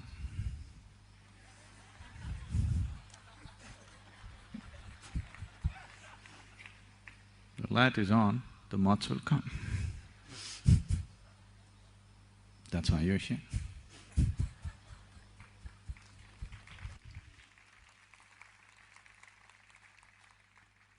So, next thing is, what am I supposed to do?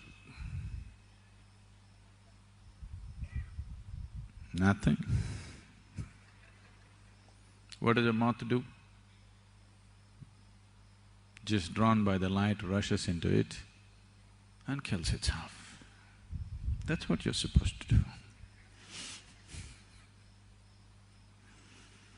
If you're drawn to this, and if you're thinking from the satsang, what is the takeaway? No, this is not a fast food restaurant. There is no takeaway. So I have to do the takeaway, not you. I take away, you don't take away anything. Nothing to take away. This is giveaway. If you give away yourself, then there is something. See, this take away, give away, everything makes sense only when you're dealing with limited quantities of things. If you're handling only objects in your life, if your life is an objective process, and if your life is limited to physical objects, giveaways, takeaways, all these things are meaningful.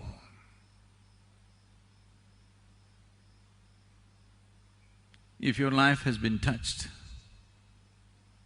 by something that is not of the physical nature, then there is no giveaway, takeaway. If you give away everything that is physicality, then there is something that you can't take away, it takes you away. Oh, is this self-destruction? Is this some kind of a negative process?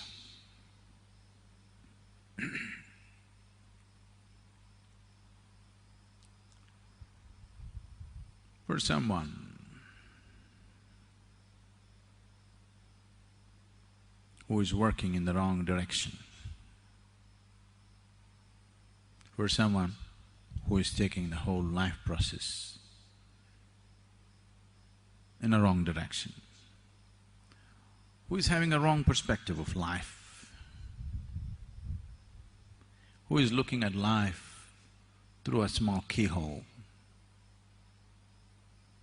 For him, opening the door is going to be a dangerous process. But for one who is longing to be free, for him, opening the door is a benediction. If I open the door, will there be too many dangers? Yes, there will be. But I want you to know,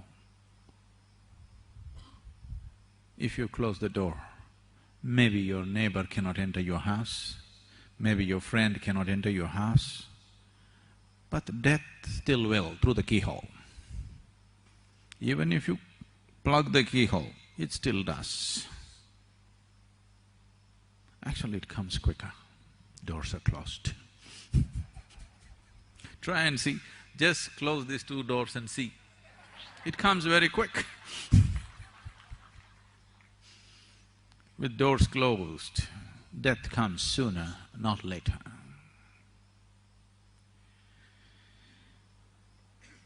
If one does not know,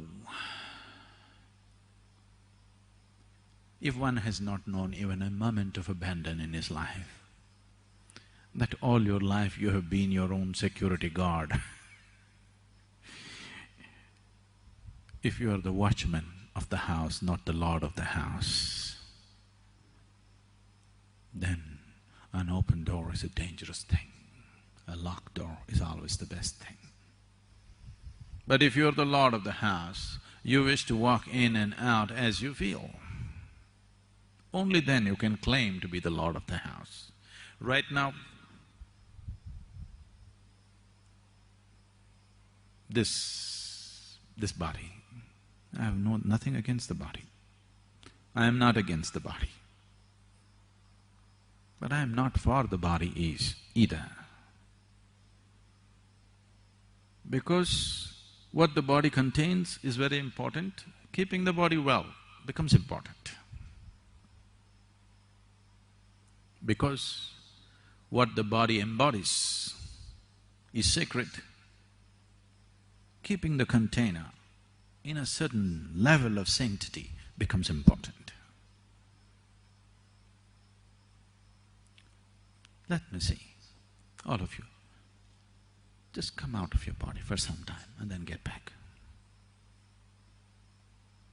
Can you? Just come out for a while, 2 minutes and get back. Can you? No.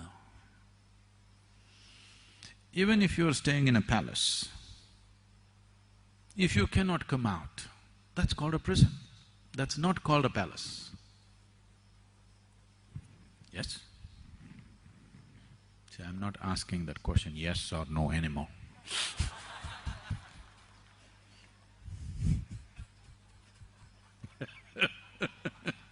Things have changed.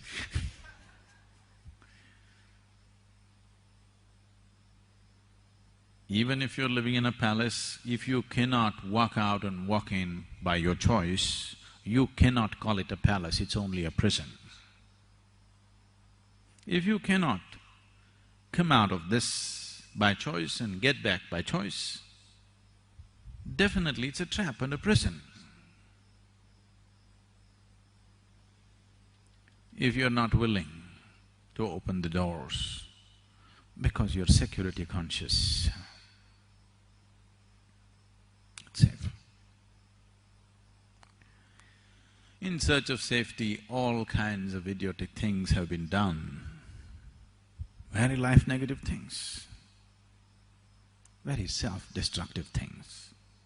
Now if I talk about the rivers, it looks like I'm talking negative. Once a little boy went up to his mother and said, "Mama, I want to go and swim in the river." The mother said, "No way, you are not going to get into that river.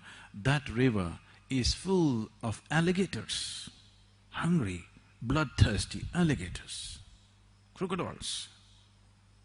Don't you ever step into that river." But mama, every day in the morning, daddy swims in that river. Oh, don't you worry about him, he has an excellent insurance cover.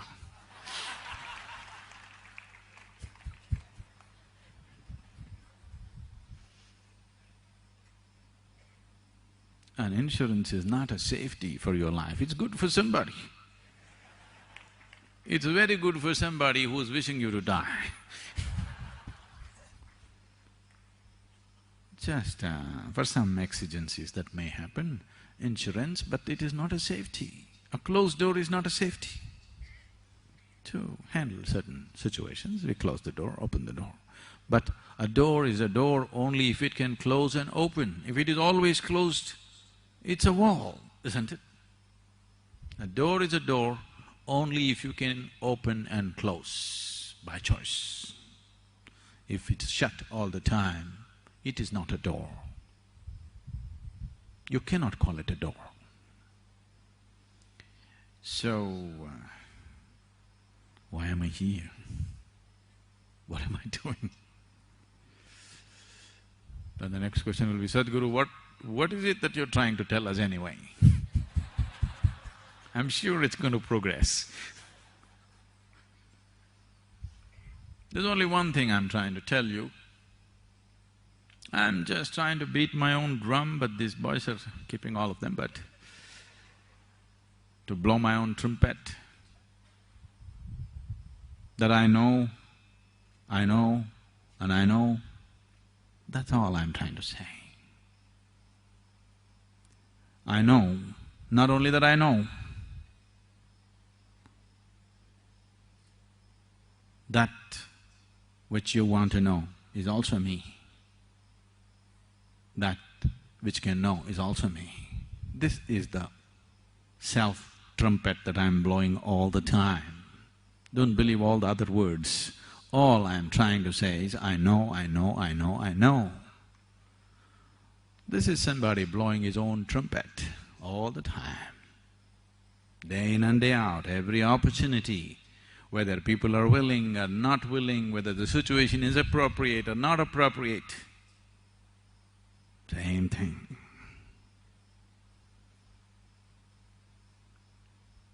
That sounds hedonistic.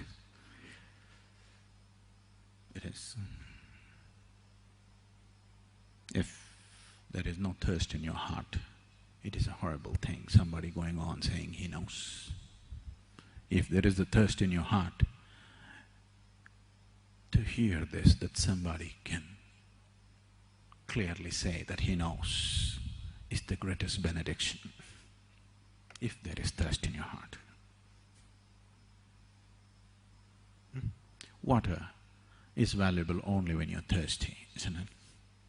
If you're thirsty, a glass of water is divine. Otherwise, what is it? Doesn't mean anything. Only when you're thirsty.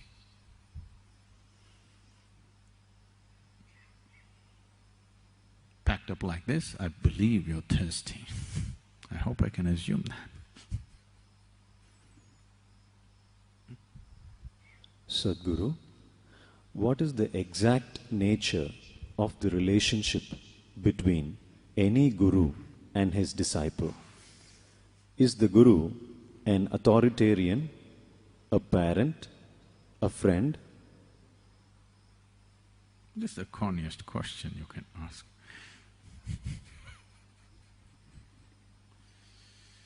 Friend, I'm willing to be, but I'm not actually.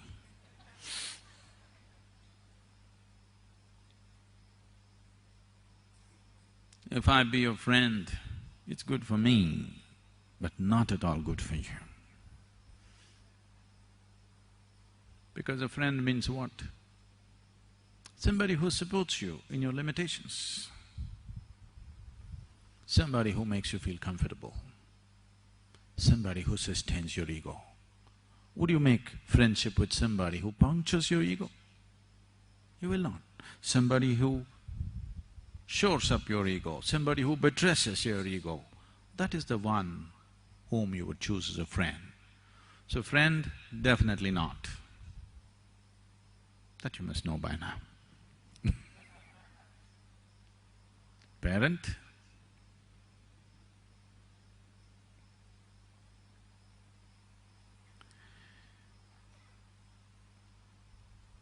I have great regard and reverence for mine and yours, but but parenthood happened out of certain ignorance, out of certain compulsions. Most people didn't know what they were doing. You were 10, 12 years of age, you were just fine. You became 14, 15, 16.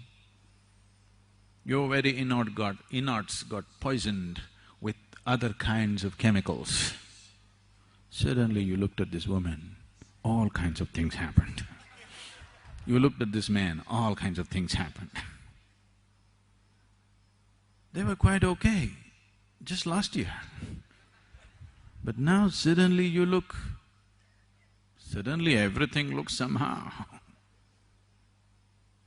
Somehow, from within you got poisoned in such a way that everything started looking in a certain way.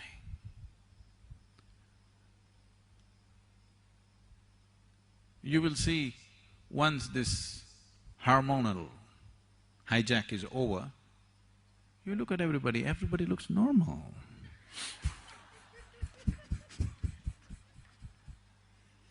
You look at a man or a woman, they look just normal. When this was on, you looked at them, they looked like fire. It consumed you, it was not unreal, it was real. It was very real, isn't it?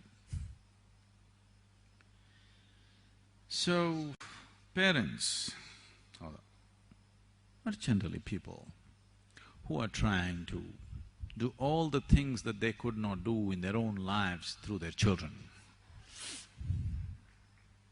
Normally, not always.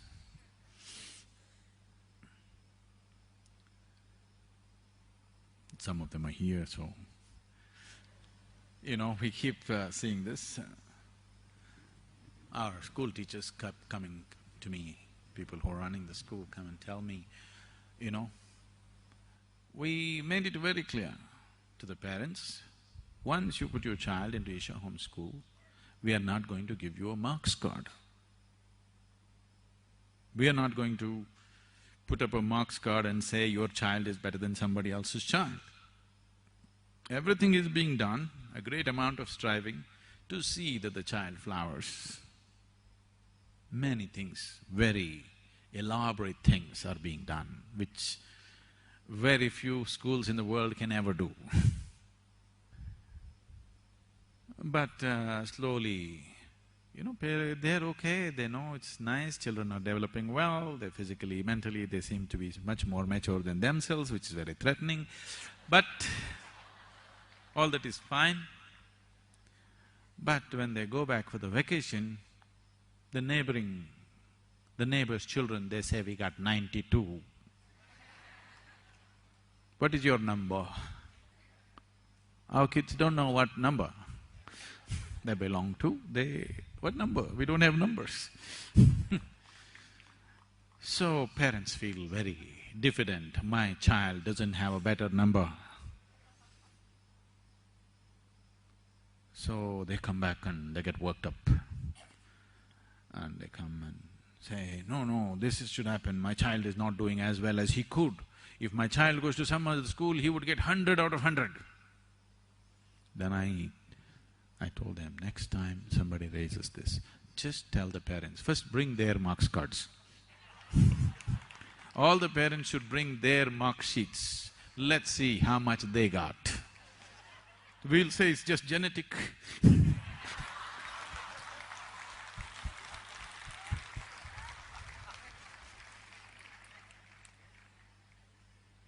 If your child got 23 instead of 92, it's genetic problem, you know.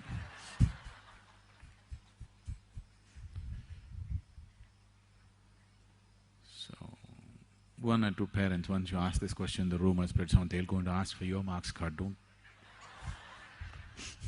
Don't ever ask about your children. So parent, definitely not. Authoritarian? I think I fit into that.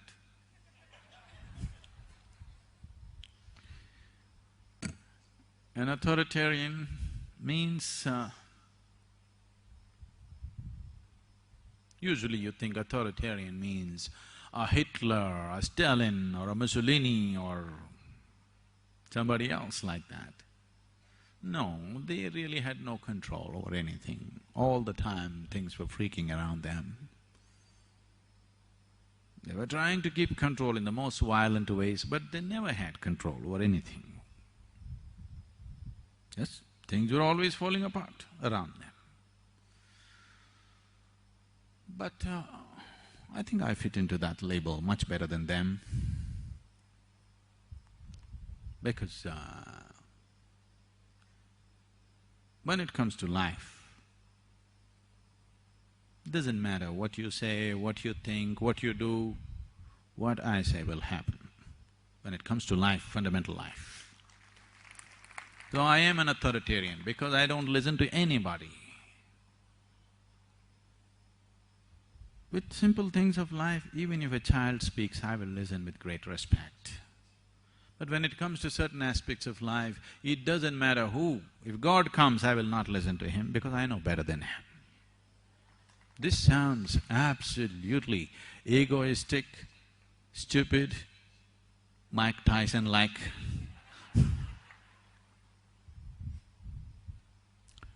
But what can I do? It's true. So when it comes to life, fundamental life, I am an absolute authoritarian. There's no question, there are no two ways about it. You quote the scripture to me, I will dismiss it. You bring your Pandit to me, I will dismiss him. You bring anybody to me, you wake Buddha up from his grave and bring him, I'll still dismiss him unless he agrees with me.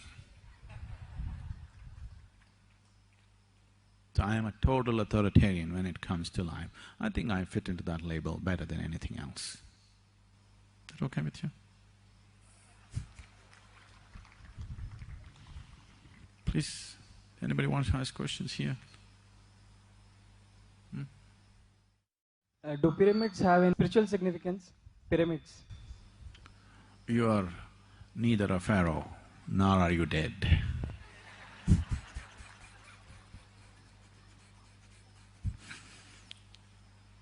So, nobody is going to build a pyramid for you.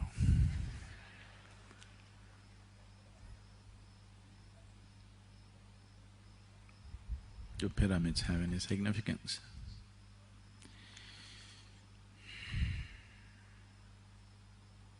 These Egyptians, over 4,500 to 5,000 years ago, they started building this. Pyramids is what you have heard about, mainly because it is always the Westerners who write books. Generally the Eastern people, they see something, if it overwhelms them, they just shut up, they don't say anything. But it's a Western mind, the moment they see something, they have to write a book on it. There are pluses and minuses to this.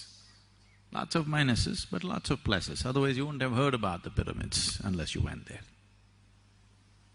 Because it's the Western minds which generally talked about it, they only talked about the pyramids of Egypt because they're very death-oriented. It is because of this, the obsession with pleasure. Death and pleasure are very directly connected. People always think life and pleasure are connected. No, death and pleasure are very directly connected. If you are very alive, if you become alive fully,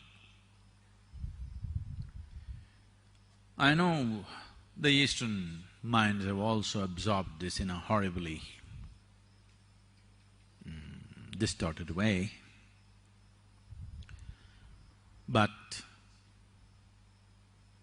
right now if you told your friend or your relative, I'm going to the ashram for 3 days,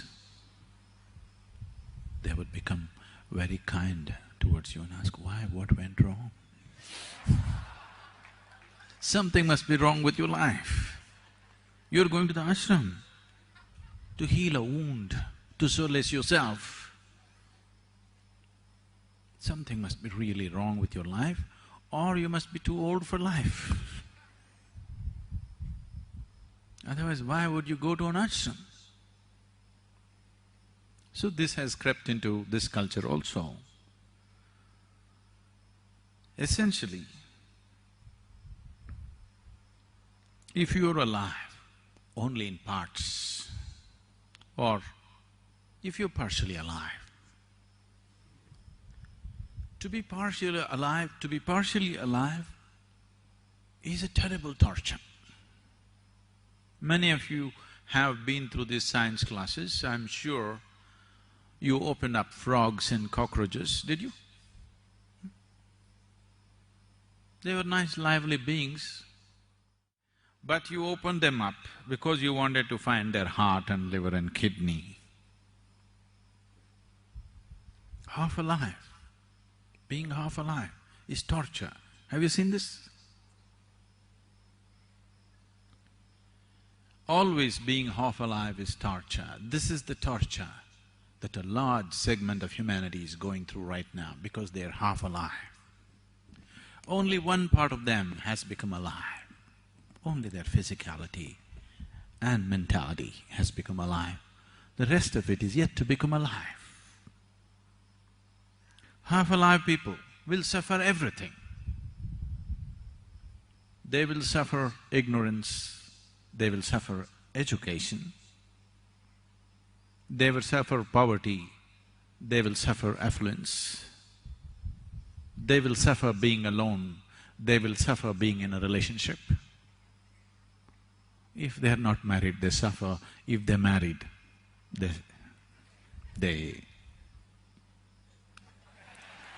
if they don't have children, they suffer that. As if children, if they are there, they can come and bite you. They do. No children, what are you suffering? But that also they suffer. Just show me one thing that human beings are not suffering right now. Just show me one aspect of life that human beings are not suffering right now. They're suffering just about anything, not just life. They're even suffering death before it happens. He's thinking of building a pyramid for himself.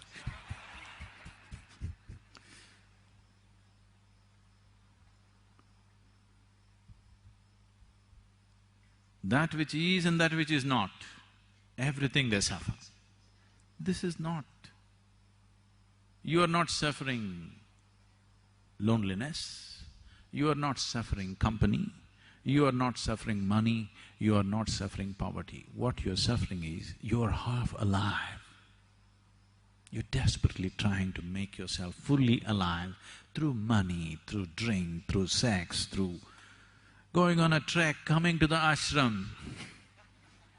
In so many ways, you're somehow trying to make yourself fully alive, which is yet to happen fully. Here and there you feel a burst of aliveness, but again it ebbs down. So, when people are constantly half alive, pleasure becomes an important part of your life, very important part of your life. Without it, you cannot exist. Pleasure becomes paramount in your life when you're only half alive, when physicality is all that you know. Pleasure becomes of immense importance in your life. If you become fully alive, you will become so blissful, joyful, ecstatic without reason. Bursts of ecstasy within you without any reason. It's almost embarrassing. Now, the thought of pleasure just evaporates. Looking for a drink, looking for some kind of pleasurable thing just evaporates out of your mind because you're fully alive. When you're fully alive, pleasure disappears. When you're half dead, pleasure is an important thing. When half of you is buried in the grave, to have pleasure becomes extremely important. Graves have their own problems, you know. Some time ago I told you, there is no problem in the grave. But graves have their own problems, because after I went into these pyramids and saw, just recently, you know, I went into these Egyptian pyramids and saw graves have their own heavy problems. Mrs. Peabody, okay with the name? Mrs. Peabody was a hypochondriac, all the time worried about that some ailment is catching up with her. So she bothered her physician so badly, all the time, every day she comes up with a new complaint. And the doctor knew she's making it up all the time because there is no other way. If nobody pays attention, if nobody touches you and sees every day, you think you're going to die. So the doctor just started giving her aspirin under different names. You know, there are many companies. Every day a new prescription, same aspirin, new prescription. And she would feel better, tomorrow she comes up with a new problem. One day she came and said, I have chest pain. Doctor gave her aspirin. That evening she died. This was real. The doctor felt very bad. He just assumed that she is still making it up. 3 days later, the doctor died. Not because of this, he just died. Everybody dies, you know. A day this way or that way. And it so happened, they found him a plot, a grave plot, right next to Mrs. Peabody's. And he was buried. And there he heard a knock on his coffin. He said, who's that? I said, why, doctor?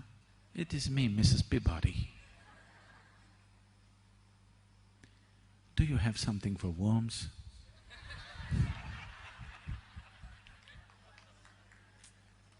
This is real.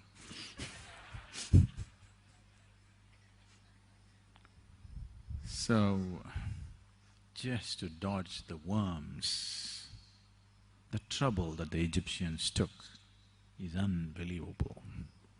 You know, you heard of the mummies? They took the liver out and put it in a can of something, they took the heart out and put it in another pot, they put different parts of the body, and then they wrapped this up and wrapped this up in so many different ways, an elaborate process. And then this building,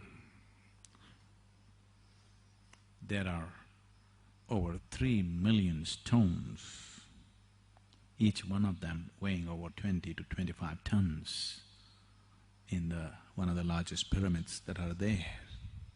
And it's a fabulous engineering feat, no question about it.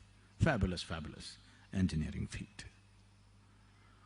We have to marvel at their engineering skills. But about their knowledge about afterlife,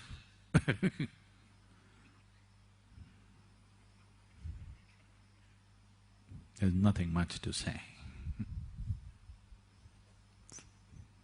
But the most important thing in Egypt is not the pyramids, it is the fabulous temples that they built. They built some of the most magnificent temples on this planet, the largest and the most magnificent. You won't see anything like that in India. Most of them were built for sun god and certain goddesses. The sun god in Egypt is referred to as Ra. What do you call sun?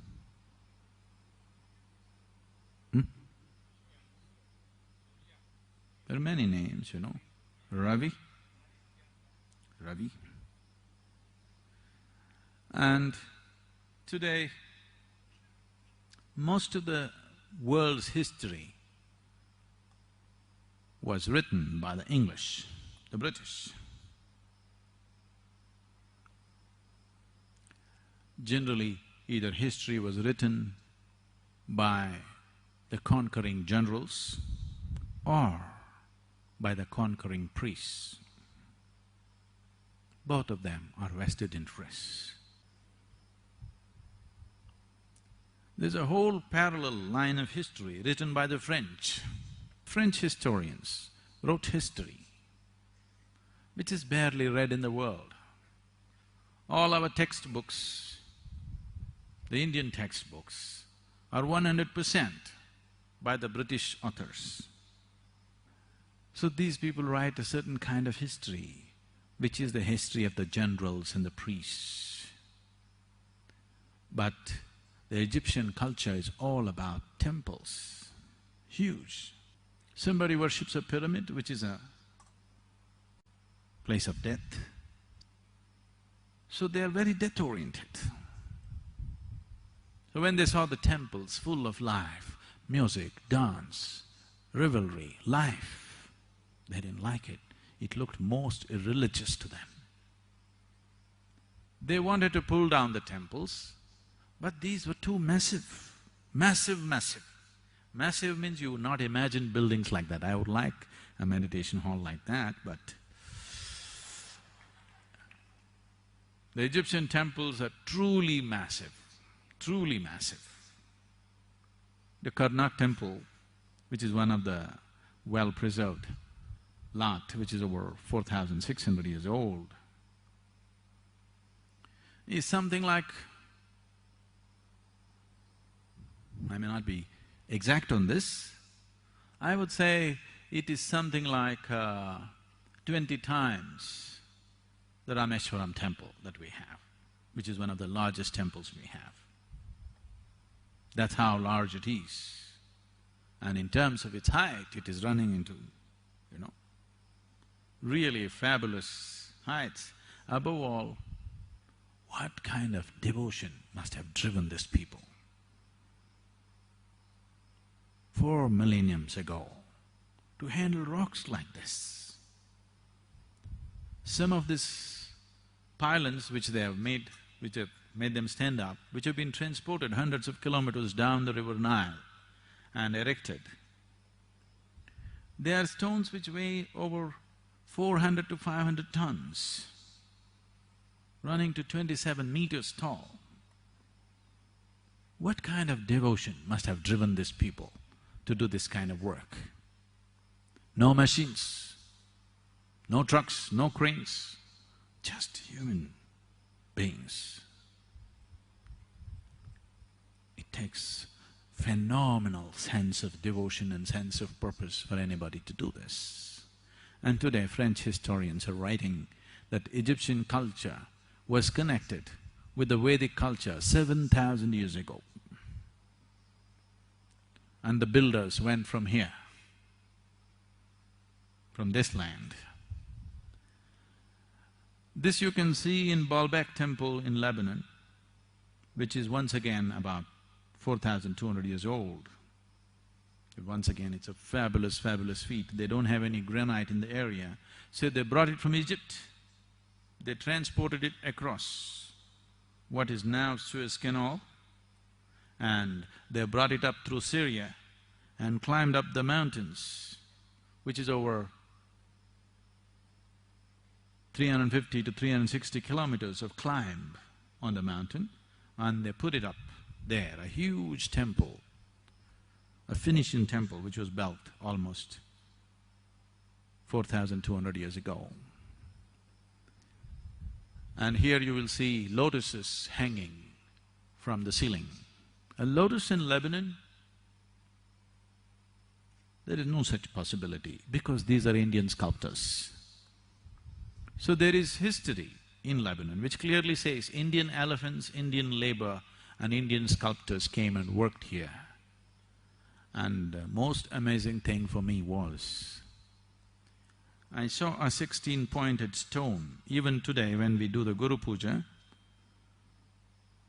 Guru Puja is essentially, in the yogic parlance, it is known as Shodashopachara. that means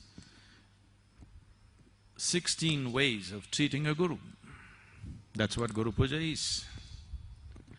So usually we have a Guru Puja stone which we still don't have in the ashram because of whatever. We're still putting up the stones, the standing ones. This 16-pointed Guru Puja stone, which is prepared traditionally in a certain way, is essentially from the yogic culture. It cannot come from anywhere else. You will see a proper Guru Puja stone with all the necessary symbols and everything in Lebanon, which is over 4,000 years old. So today, lot of French historians have published many aspects of history. So pyramids are just one aspect, but they have become very popular because of very death-oriented people. The temples of Egypt should have been celebrated. And the defacement of these temples, who did such a crime? Even a caveman, if he walks into this temple, he cannot help being overwhelmed. The columns are standing 27 meters tall. Hundreds of them, not one or two. Even if a caveman, without any sense of aesthetics, walked into this place, he cannot help being overwhelmed. You don't need to be an artist. You don't need to be a connoisseur of art. The crudest human being, if he walks in, he will be overwhelmed by what's been done there. Nobody can miss it. This is the way to build a temple, that nobody can miss it. Temple is not for one specialized sadhaka, that nobody should be able to miss it. That's how overwhelming it should be. And the structure and the ambience of that is as important as the energy of that place, because otherwise people will miss it. They built the right kind of temple as a temple should be built. But these people who defaced the temples, they wrote the history and they talked only about the pyramids. That was fascinating for them. This they wanted to demolish. They would have razed it to ground if they could, but it was too much work, they couldn't do it. Otherwise they would have just finished it. So pyramids are just one foolish effort towards immortality. We have no such problems in India. We have no longing for immortality. Our whole effort is to end it. Our whole effort is to end the cycle of birth and death. Mukti is the attitude, nirvana is the attitude, moksha is the attitude. That's the goal. Immortality is not the goal. So, I have fabulous things to say about Egyptian engineering, but nothing to say about Egyptian knowledge of the beyond. There is nothing much. There is some occult. They created certain things which are beautiful, no question. Not that they were totally ignorant, but the kings are always the most ignorant of the whole population. Always. They are the most egoistic, the crudest, most ruthless. They will become the kings. The gentle, beautiful ones never become kings. Rare is such a human being. Rare is such a culture that once in a way they saw a gentle, beautiful, enlightened king. Otherwise, they were always the crudest, grossest, cruelest and the most ruthless who became the kings. So, the pyramids were not built for every Egyptian. It was built only for the pharaohs, who were the kings, who had a stupid belief that they will come back again and occupy the same old broken body. I don't know why such a wish. There are enough women in the world, you can get into their wombs and come back with a brand new body. I don't see. What is the point preserving the body, keeping your liver in a pot, keeping your heart in a pot, And now tourists are gazing at your heart and liver.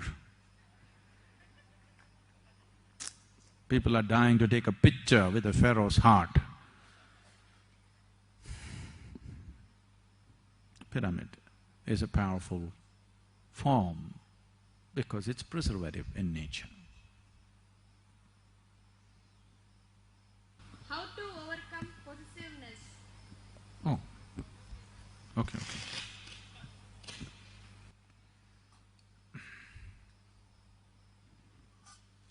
Don't try to overcome possessiveness. Just possess something absolutely and see. Once you know the pain of being possessed, trying to possess something, once you know the pain of that, the pain will heal you of possessiveness.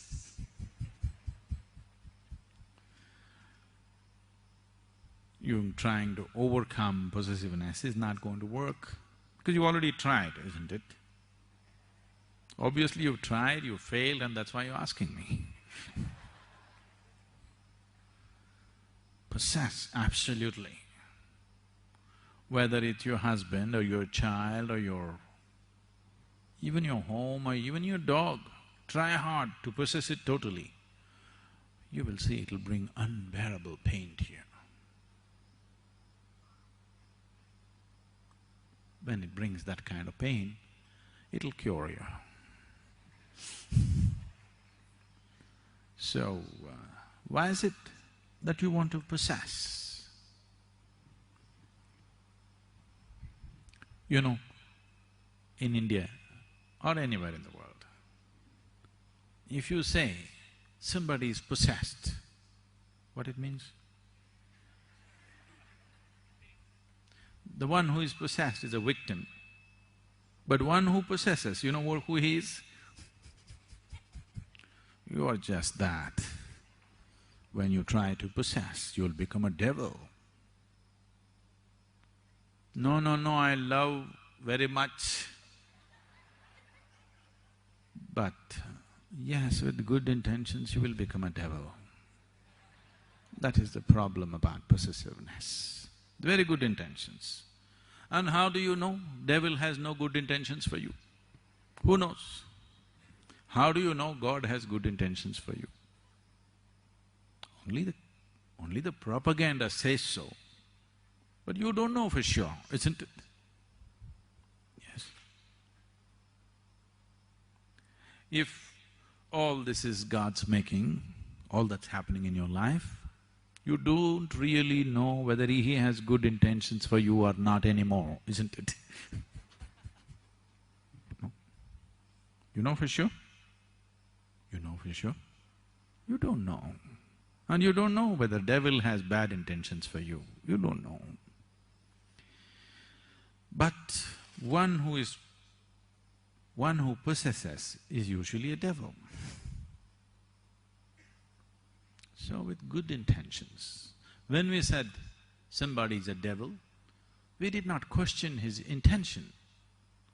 We only are talking about the result of his action, isn't it? Yes? We are not questioning his intention. A devil of a wind. Maybe the wind is blowing with good intention, but because it's devastating your home, you call it the devil because of the result, isn't it?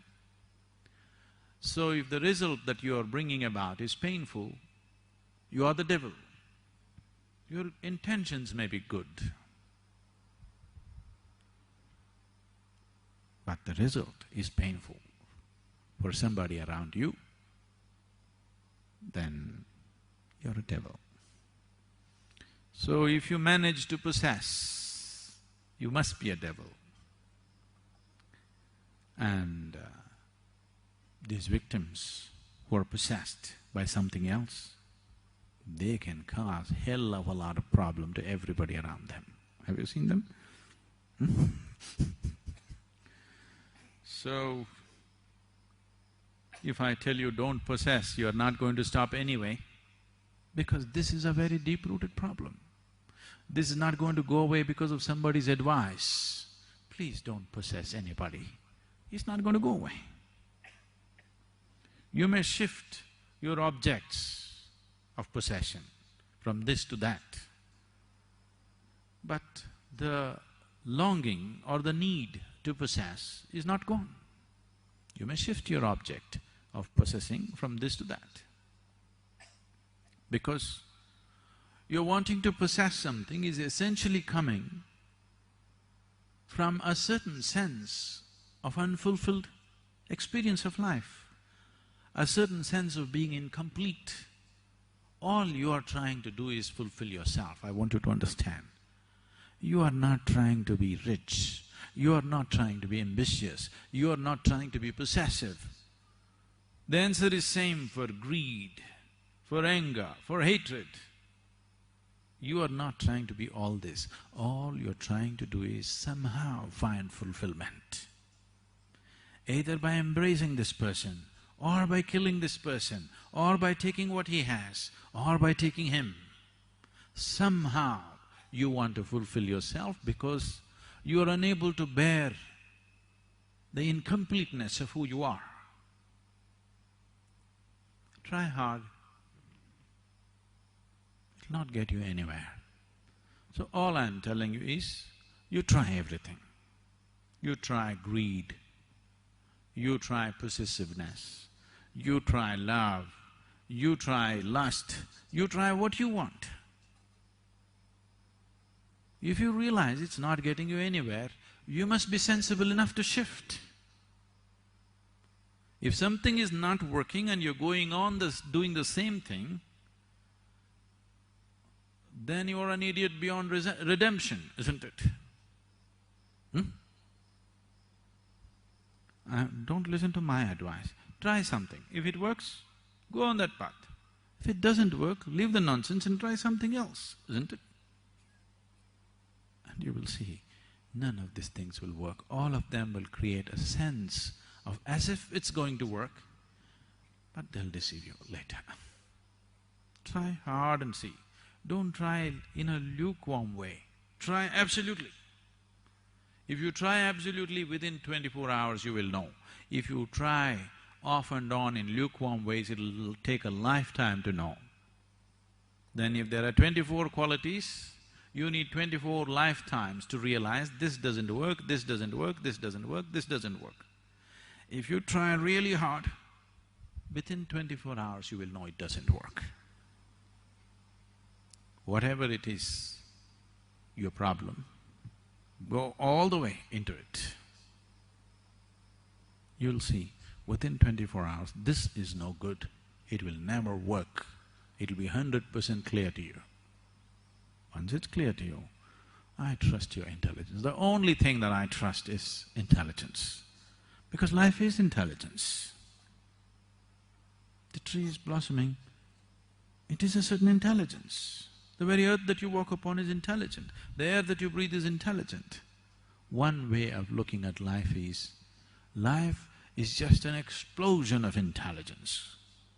What you call as creation and what you refer to as the creator is the ultimate intelligence, isn't it? That's the only thing you can trust right now. And that'll function only if you go all the way. If you go like this, it'll give you a false sense of comfort and solace. You can carry on with these stupid things for a whole lifetime. You know it doesn't work, but it's not intense enough. So give yourself absolutely to whatever nonsense you're doing. Very soon, within a day, you will know it doesn't work. It doesn't work.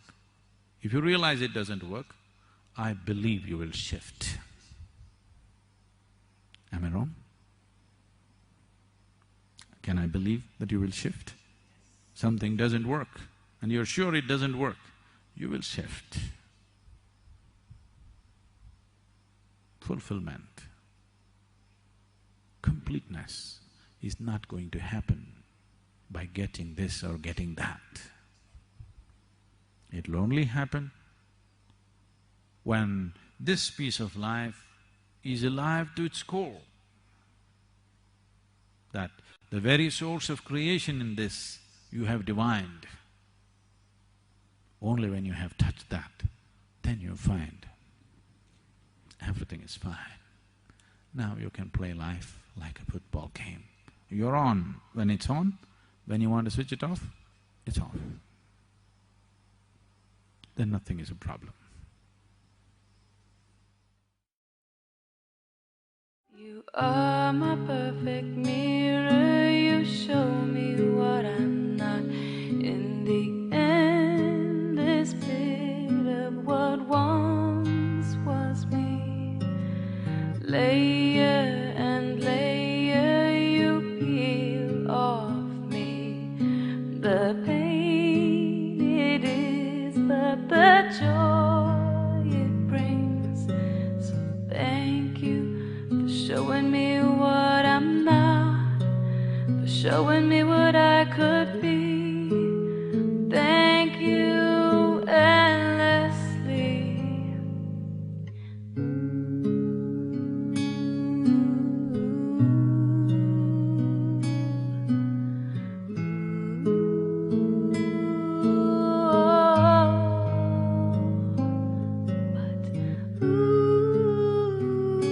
If I could only just be, you could show me all the things I would be willing enough to see.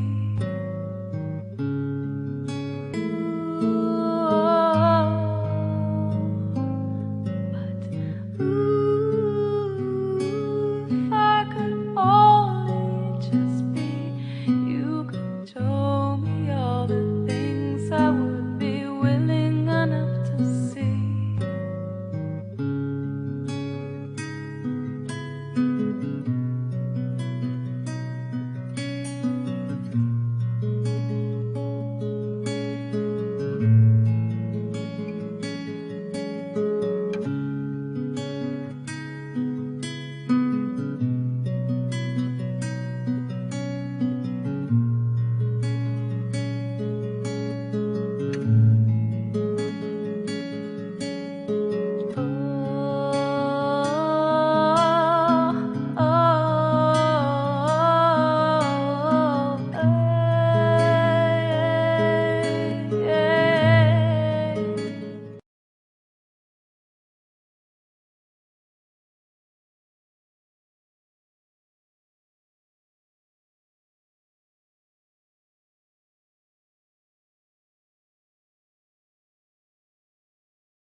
Having more things, having a better life, having an easy ride. But the moment he starts contemplating on his mortal nature, that's when he begins to think, what is this all about? It's true for me. What is before this? What is beyond this? So, mortality or mortal nature of life is not a curse, it's a blessing. What we need to understand is, what you call as my body is something that you have gathered. What is the big deal about giving it back? You're making it such a big deal because you are so identified with things that you're gathered. You become that. In your experience of life, you've become the things that you have gathered. Because you have become that which you have gathered, this is the essence of ignorance. This is the essence of pain, this is the essence of misery, this is the essence of suffering, that you believe yourself to be something that you are not. This is the essence of chattering mind. People come and ask me again and again, Sadhguru, I try to meditate, my mind is going all over the place. The moment you identify yourself with something that you're not, your mind will not stop for a moment. You do what you want. The only way to stop it is either shoot you in the head or you come to an awareness as to what is you and what is not you. If you come to that, mind will become utterly still. If I sit here for 5 days, I will sit here without a single thought. That may sound dumb to you, but no, because life, the phenomena of life is far bigger than thought. What can you think? The creation is so big. Life is such a absolutely unfathomable phenomena, but now you're engrossed in your own thought because you're identified with things that you're not and you're helplessly trapped in thought. Because you're trapped in thought, now you have to glorify that, otherwise you'll feel like a fool. Right now, the thought process, humanity has paid such importance to thought process to a point where somebody went to the extent of saying, I exist because I think. It's not so. You can think because you do exist. Your existence is first, but that's been completely missed. Because the experience of your existence has been missed, whatever you have gathered in the form of body and mind has become so important. Now dropping it has become such a big problem. Once you're existentially here, that is, your experience of life is beyond the limitations of what you have gathered, that is, beyond the limitations of your physical body and your thought process and mind, then living and dying are not two different phenomena. They're the same. Every moment, you can say right now I'm living, or you can say I'm dying, because you're actually dying. One day the process will be complete, but you're actually dying. You may do many things in your life, you may do them or you may not do them. This is one thing you will do. You need to understand, from your birth till the last moment, you are walking in a straight line, straight towards death. You may look this way at the mountains, you may look that way at the lake, you may look at relationships, you may fall in love, you may suffer, you may enjoy, but essentially every moment of your life, you're walking straight towards your grave. So that is the most inevitable thing. And that's the only thing which enhances the quality of your life. I am not saying you must choose to die. Death does not need your assistance, because whenever death happens, it happens with absolute efficiency. Death is always super efficient. It's only life which needs our assistance. It is only life that can be enhanced constantly. So your focus is on life, but unless you embrace death, you cannot live. If you try to avoid death, all that'll happen to you is, you will end up avoiding life. If you are every moment afraid, what will happen to me, or will I die, you will only avoid life. You will not avoid death. Because what you call as death is just a transition of life, which has to happen. So immortality is a very immature idea. Unless you go beyond the physicality of life, everything that is not physical is always immortal. It is only the physicality which is mortal. So if your experience of life right now transcends the limitations of the physical, you're already immortal. I'm immortal because I don't exist. I'm immortal because I'm not identified with my physical body. I enjoy my body, I use my body, but I'm constantly aware that it is only an accumulation. Any day I have to drop it. So this is immortality. In awareness, you're immortal. Only in unawareness, you are mortal. Sadhguru, there's so many choices that we have about our life. More choices I'm seeing, the more aware I get. Can it also get to a point where we have choices about our death, how we die, or is there any way that we have some kind of choice? We need to understand this. Everything that you can experience is life. What you call as death also is life. So if there are choices about death, they're definitely… what you're referring to as death is just the last moment of life. So that final moment when you transcend the limitations of your physical body, that happens only once in your lifetime. Almost everything in your life may happen many times over, but this one thing happens only once in your lifetime. And it's the last thing that you do. The last thing that you do in your life is death.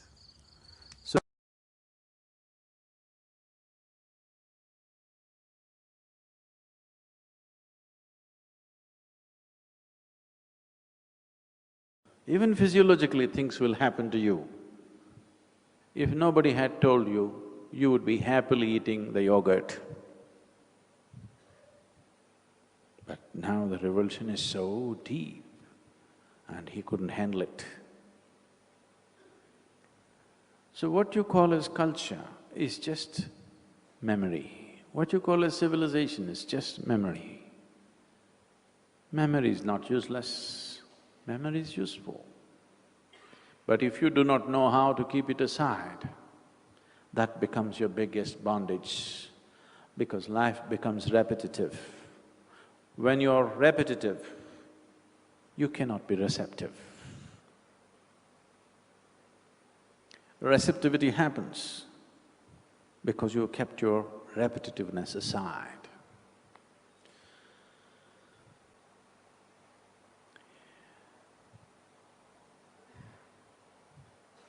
If you can become primal,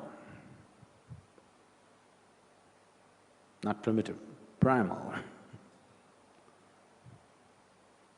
but conscious, oblivious of who you are, what you are, your civilization, your culture, your nonsense, your God, your devil, everything. If you can be oblivious of everything that you think you are, after all, it's just a thought. Whatever you think about yourself is just a thought, isn't it? No? No, I'm an Indian, it's just a thought. If we erase your memory and push you across the border, you will be shooting at us tomorrow.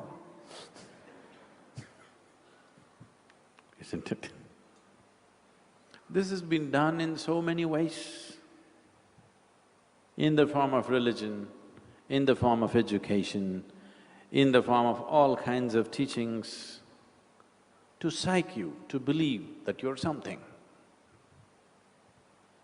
Now scientists are coming up with more surefire,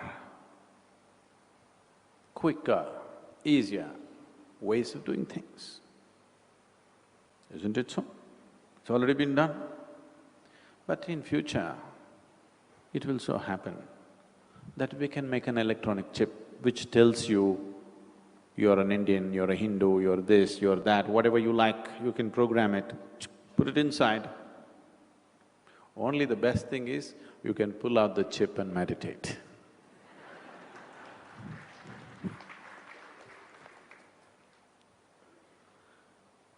That'll be the only great thing about technology. So everything that you should be, a chip is put inside and you will behave like a perfect Indian, because your whole culture is programmed in a small chip. Nobody, your parents don't have to strive with half-baked knowledge how to make you a proper Hindu or a proper Christian or a proper Muslim. Just buy the Hindu chip.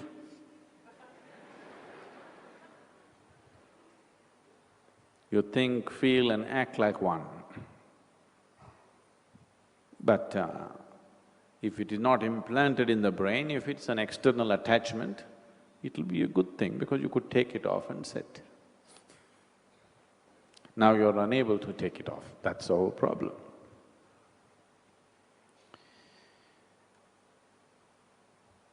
There are various stories to indicate the nature of what this is.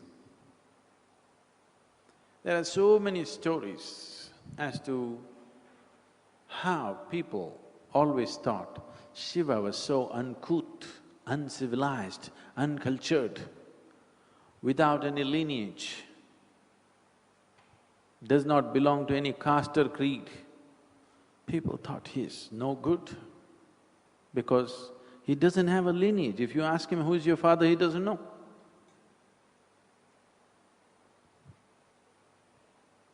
And he's uncouth. But they couldn't help worshipping him because he's intense. But nothing civilized about him, nothing at all.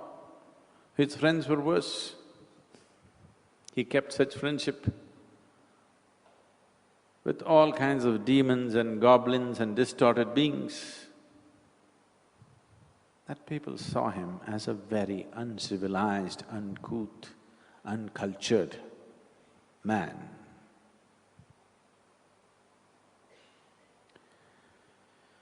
So Parvati fell in love with Shiva and she wants to marry him. She's a princess. Her parents have not seen him. On the day of the wedding, he arrives. All the guests came, all the kings and queens and gods and goddesses, everybody arrived in procession, one more beautiful than the other, all dressed up. But then Shiva came, naked, ash-smeared, inebriated. Nobody knew what he's drunk upon. But he was inebriated and all his friends were inebriated. They came. Parvati's mother, Meena, she saw, said, "What? You are going to marry this man?" And she fainted. She could not imagine handing over her daughter to this man.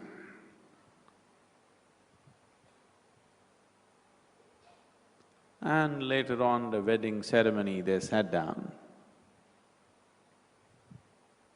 and at the time of like in India, when the wedding happens, people talk about the lineage of the family. The girl comes from a great lineage, her father is a king, so many wonderful things were said. Then they asked, what about the groom's lineage? What is his gotram? What is his nakshatram? And under what star was he born? He simply sat silent. They asked him, "Please tell us, because your parents are not here, you must at least tell your parents, your lineage, what family you come from, what caste, what creed, at least what star you're born under." They repeatedly asked him. He said nothing, simply sat. Almost uninterested in the wedding.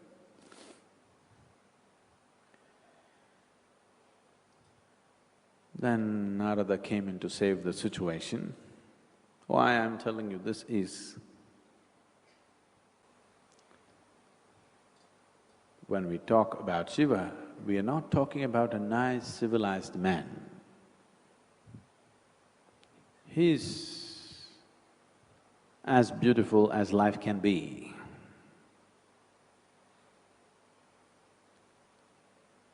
But as life is, today it is little cloudy, tomorrow it could be pouring, day after tomorrow it could be burning. It's just like that, just like life. Not just like life, he's just life. He's not a pretension, he's not repetitive in any way, he's simply life. What are you? What are you? What somebody taught you. Every single thought, emotion, action is the way somebody taught you. Only if you're here as life, we can make you grow, we can make you blossom. If you're here as a bundle of memory that you picked up from somebody, all half-baked people. If you're just a bundle of memory, then what's there to do? Let me add a few more tidbits to your memory bag. You know, wherever I go, particularly the more educated the crowds are, the more they want to write down. I say, don't write down, just be with me. No, we've already seen your face, we remember. We want to write down what you say. In so many ways I tell them, don't bother, just be. Because you won't get anything by writing down the words. All you will do is you'll have to buy a new memory stick after some time. So many things are being told. And they won't make any sense after some time because I'm not trying to say anything at all.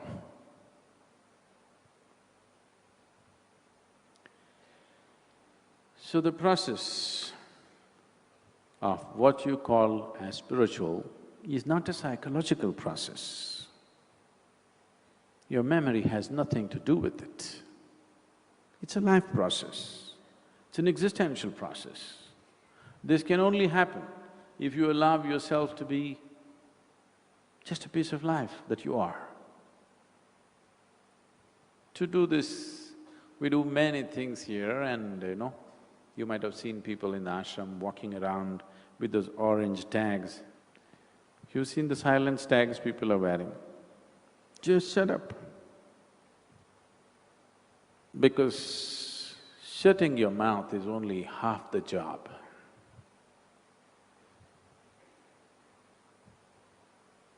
To become silent is possible only when you do not think much of yourself. If you think something about yourself, if you think, I'm smart, how can you shut up? You tell me. If you think, I'm smart, how can you shut up? If you realize that you're actually stupid, you don't know anything in this existence, then, isn't it? Then you can simply look at life with great sense of wonder, without a thought appearing in your mind. If you think you're smart about everything, you got explanations and calculations and nonsense going on in your head. If you see one thing, 1,000 thoughts will go off, isn't it? You're not sitting here in the satsang totally silent. You're agreeing with me, disagreeing with me, making comments within yourself, making comments about the clothes that somebody is wearing next to you, appreciating it, depreciating it. Everything is happening. Am I wrong? Because the moment you think there is some value to what you think, then you can't stop it. No way to stop it. It'll just go on and on and on. When you see there is absolutely no life value to your thought process, it is just memory recycling itself. It is just the same old nonsense recycling itself. But if you're excited, if you're enamored by this recycle, if you think it's great, you cannot stop it. If you see the patterns of what it is, if you see the stupidity of what it is, then slowly you will distance yourself and it'll collapse. Because without attention, it cannot go on. Namaste Sadhguru. A month back, my mother passed away on 15th of March, and the rituals I was involved with. I come from Andhra Pradesh, and in our community, Brahmins, it is so long, sometimes they're very painful. I don't know what is the meaning of it, and if one doesn't do, it's not considered nice. I have done all those things, but I was not very convinced with what I have done. That really was paining me. Convinced about what? Convinced about what all I was asked to go through. When I asked why I am asked to do, I was not given any explanation. Each point, there was lots of variance. Whoever conducted all this, did you pay them or did you run away here? What all they demanded, I paid them, then the job is done. Yeah. No problem. I had done that. There are different types of professions. Everybody has to live in this world. True.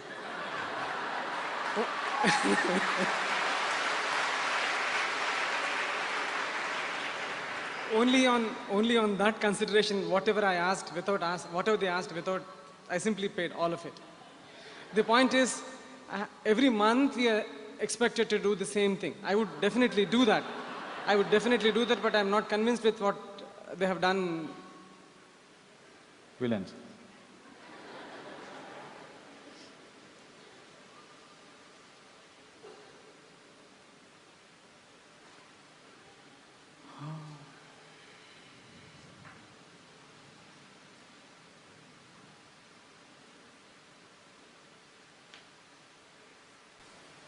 Mother died, that's bad enough.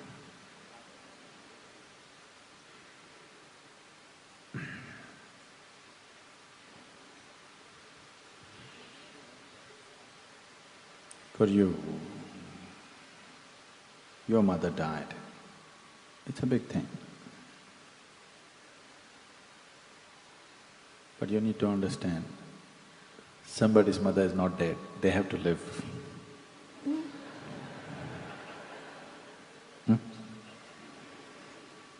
Their mother, their wife, their children, they all have to live.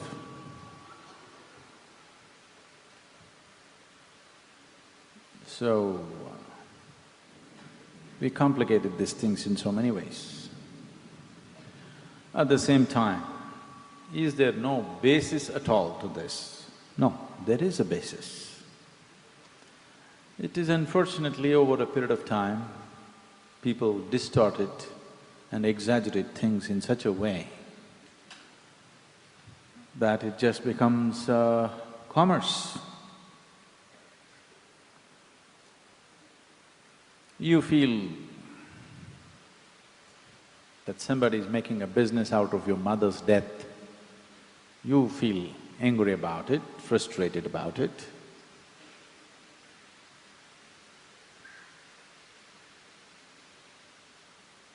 But this is a perpetual business, whatever meltdown happens, people will continue to die. Such an opportunity when it's there, how to let it go? It's a perpetual business. And so many people did not treat their mothers well when they were alive. At least for those 12 days or 13 days, they want to do something to feel psychologically free from that. And compared to the fees that the psychiatrists charge these days, this is not much.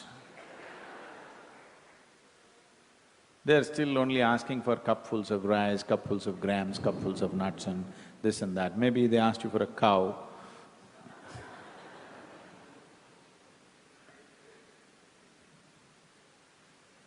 Footwear, umbrella,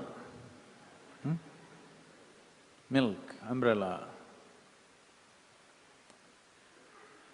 See, your dead mother definitely cannot use the umbrella, nor does she need the umbrella, isn't it?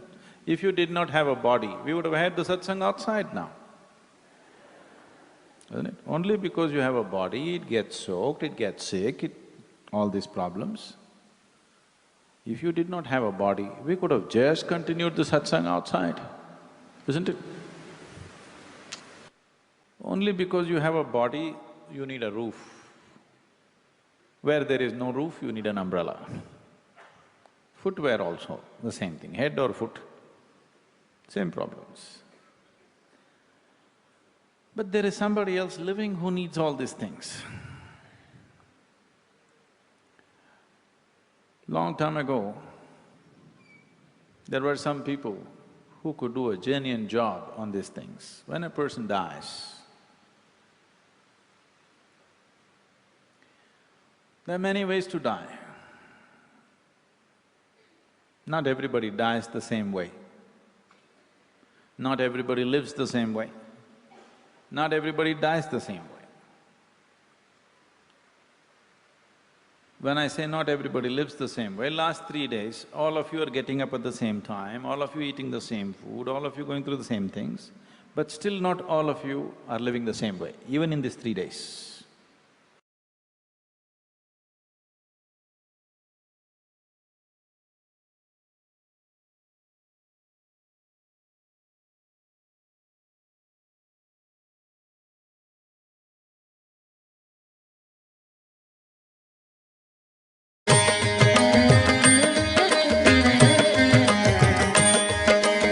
Amudham Amudham Amudham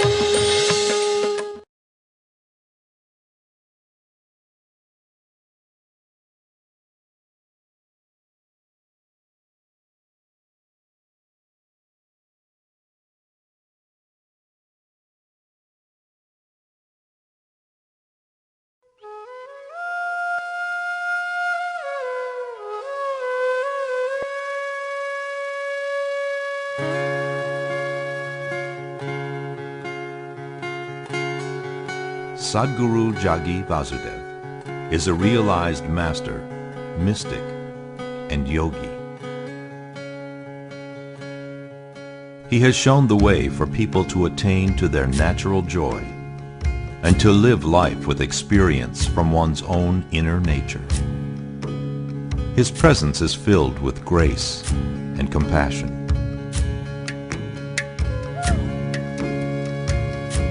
Sadhguru's scientific approach towards spirituality and work towards the upliftment of humanity have received accolades worldwide. The words that come from him in intensity and utmost clarity, from his deep understanding and wisdom, can change the very core of the being. Belonging to no particular tradition, Sadhguru incorporates what is most valid for the modern person from the spiritual sciences. His work, an outpouring of his blissfulness, finds expression in the form of a ceaseless offering to help all beings. Available to all who are willing, Sadhguru's life is an invitation to the divine through individual transformation.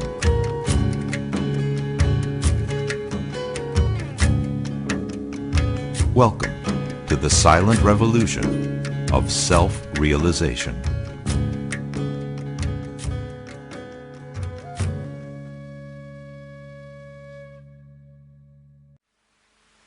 Sadhguru, what does the name Isha represent? The word Isha literally means that which rules. What is it that rules everything in the existence? That is Isha.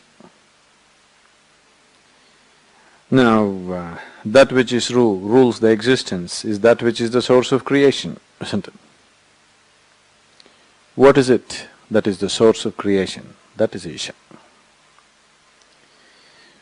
When this source of creation or that which rules the existence is formless, it's called Isha.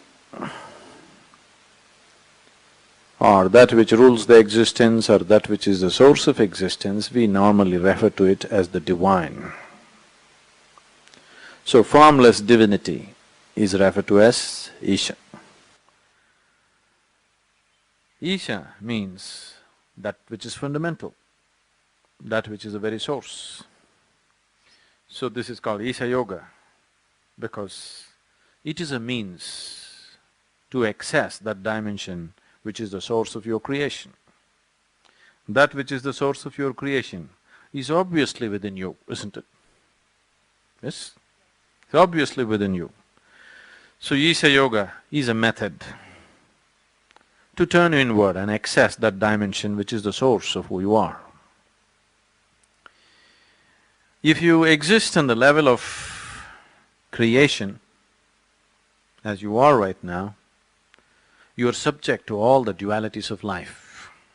Repeatedly questions coming up, this is okay, but will this work on the streets of New York City? This is okay, will this work with my family? This is okay, will it work when I'm racing with the rats?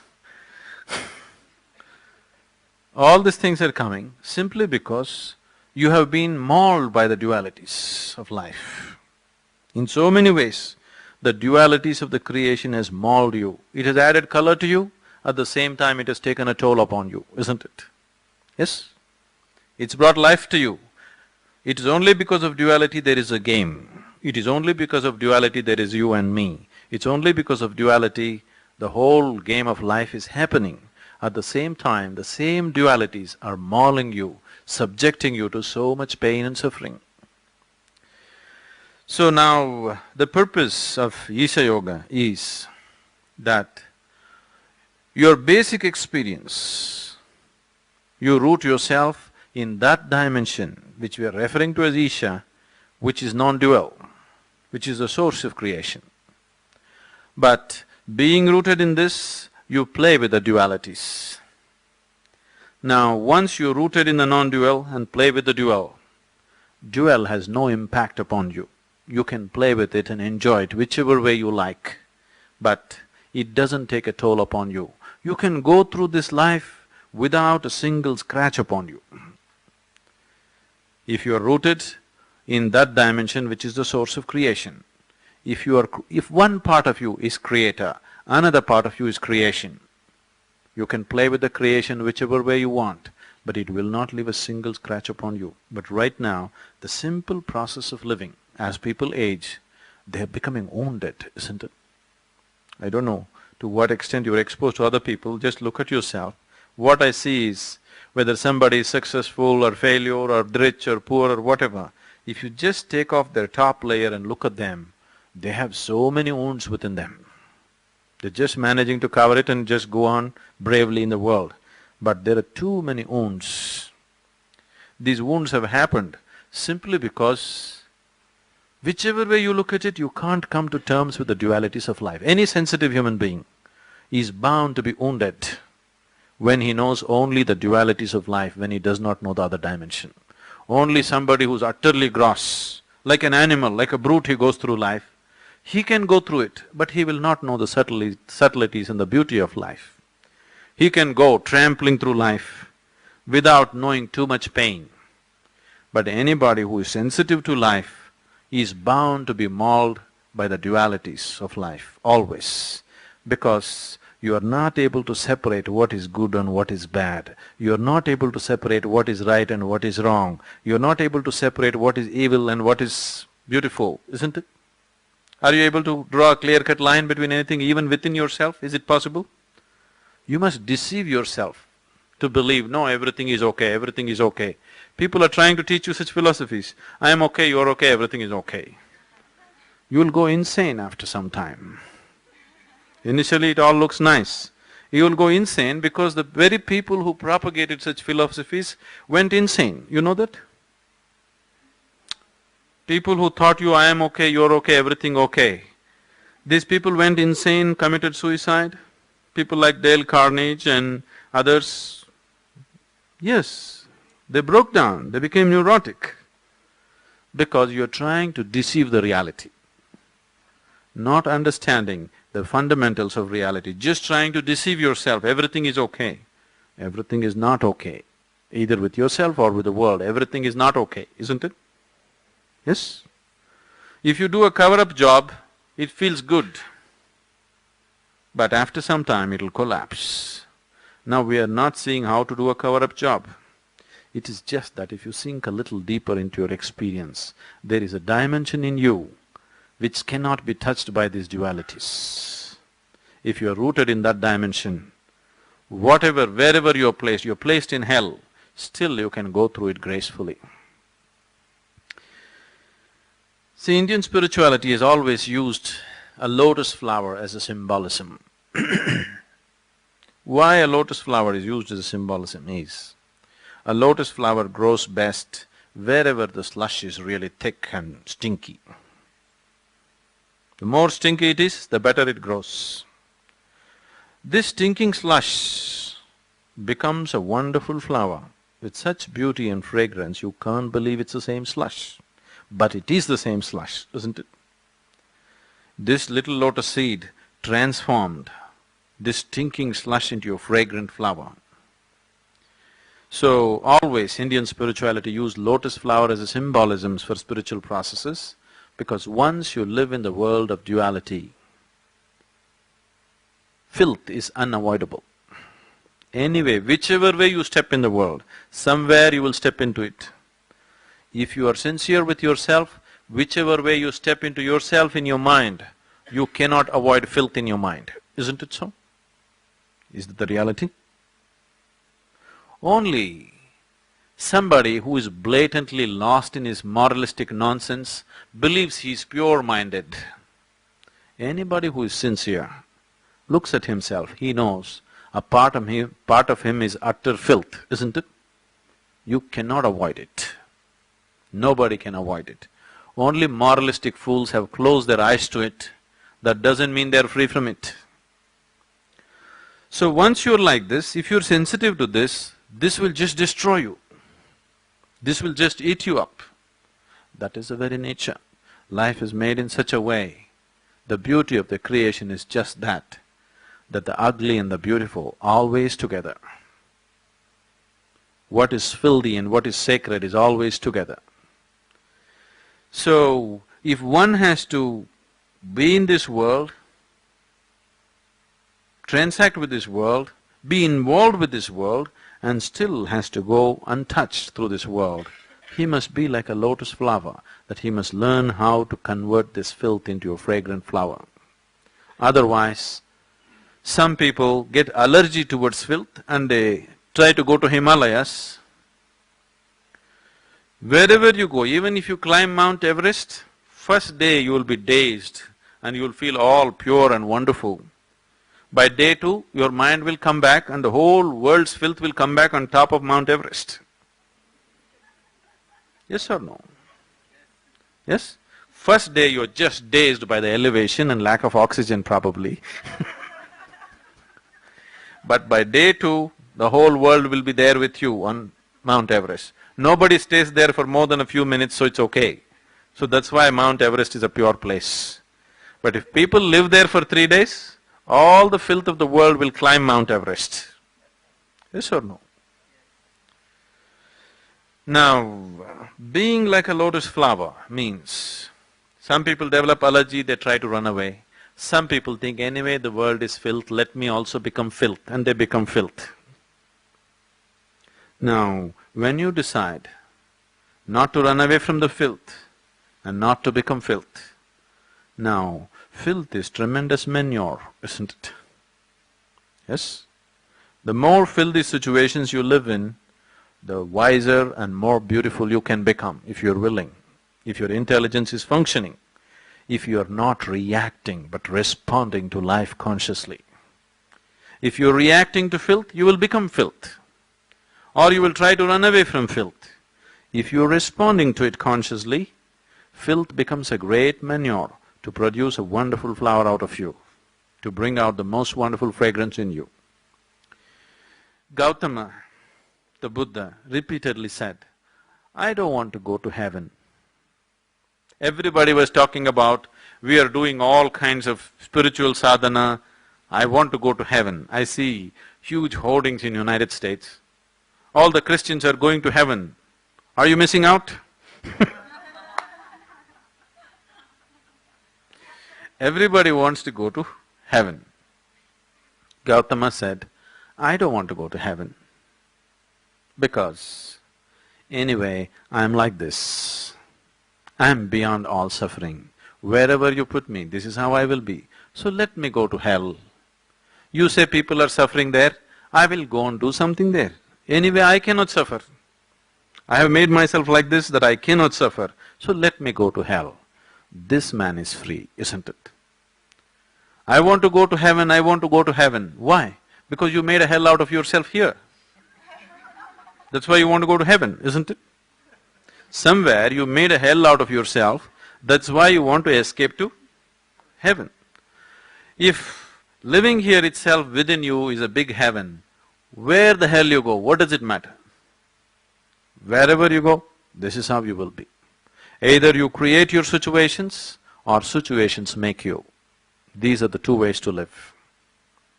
Yes? Some people are being created by situations. but some people are creating the situations in which they live. And that is the whole empowerment of being a human being, that you can create your situations, isn't it? So, Isha means to become a creator. One part of you at least is in touch with that dimension in you, which is the source of creation. Once you are there, the external upheavals of life have no impact on deep down inside you. You handle it to the best of your ability, and that's all there is. Can I lead a path of spirituality devoid of yoga also? Spirituality means what? What is spiritual? Generally we thought spirituality means going to the temple, going to the church, going to the mosque and praying to God or whatever. Going to temple, church or mosque and praying is not spirituality. It is just basic survival. Because 99% of the temple-going people, church-going people, mosque-going people, all that they have been taught and all that they are doing in their lives is, "Dear God, save me. Dear God, protect me. Dear God, give me this. Dear God, give me that." Yes? So that is not spirituality, that is just simple, basic survival. So what is spiritual? Right now, your whole experience of life is limited to the physical, isn't it? Yes? Yes. When I say it is limited to the physical, see, in the very nature of things, sense organs cannot perceive anything other than the physical.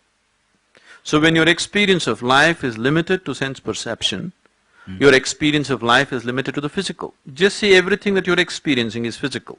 Your body is physical, the world around you is physical, your wife, husband, child, this, that is physical. You have emotions about it, but still physical. Even your mind is physical. See, as, for example, this microphone is a physical thing, isn't it? The electricity which is empowering this microphone, is it also physical? No? It is physical. It is a flow of electrons. It is still physical. Very subtle. You can't see it all right, but still physical. Similarly, as your body is physical, your mind is also physical. If I want, I can throw this flower at you. If I want, I can throw a thought at you, isn't it? It is still physical, very subtle, but physical. So everything that is in your experience is physical. Now, spiritual means, if you begin to experience something beyond the physical, if your life is such that you have started experiencing something beyond the physical, now you're spiritual. It's the simplest possible way to put it. If your experience of life transcends the physical and something other than the physical is happening, then we can say you're spiritual. Now, in what way is yoga connected with spirituality? Spirituality is just an aspiration. Yoga is the technology to get there, a method. It works on you on the level of your body, on the level of your mind, on the level of your emotion, on the level of your energy, because these are the four dimensions in which you exist. So for every dimension that is reality within you, see, God is not a reality in your life, it's just a belief. What kind of God you believe in is just what kind of social situations you've been brought up in, isn't it? Yes? Whether your God has 2 hands or 4 hands or elephant head or cat head or tail or whatever, is just according to your social and cultural influences upon you. So God is not a reality, it's your imagination, but your body is a reality, your mind is a reality, your emotion is a reality, and the energy which empowers all this is a reality. So these are the only 4 realities which are a living experience for you right now. So if you want to go from here to somewhere, these are the only 4 tools with which you can go. These are the only 4 vehicles you can use to transport yourself to another place. So for these 4 dimensions, we have 4 basic yogas. If you use your intelligence and reach out to your ultimate nature, we call this Gnana Yoga. If you use your emotion and reach out to your ultimate nature, this is called as Bhakti Yoga, yoga of devotion or emotion. If you use your physical action and reach out to your ultimate nature, we call this Karma Yoga or yoga of action. If you use your energies to transform your energies and reach your ultimate nature, we call this Kriya Yoga, yoga of transforming energies. So these are the only four ways. What this means is, your head, heart, hands, energy. These are the four dimensions of you. Is there anybody here who is only head, no heart, hands, energy? Is there anybody here with just one big heart, not the other things? You are a combination of these four things, isn't it? It is just that each human being here is a unique combination of these four things. Now, if you want to progress somewhere, your yoga should be a combination of these four things. Why, for ages, there has been so much stress on the presence of a live guru is simply because of this, so that he makes the right concoction for you, because each one of you is a unique combination of these four dimensions. That a yoga that I apply for this person, if I apply to this person, it will not work. He needs a unique combination. So that's what is being done here. Though we are all sitting together in the same hall, we are not mixing the same combination for each person. You will see as it progresses, towards the end of the program, people will share as if they have been in different programs. Already happening. Because we are mixing different combinations for different people, otherwise it won't work. That is why there is so much stress on a live guru.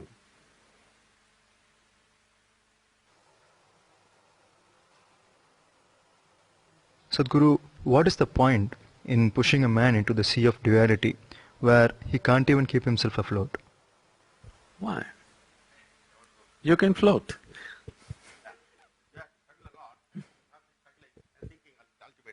No, if you stop struggling, you'll float. Now, why creation? That's the question. This question has been asked too many times. But shall I tell you why creation happened?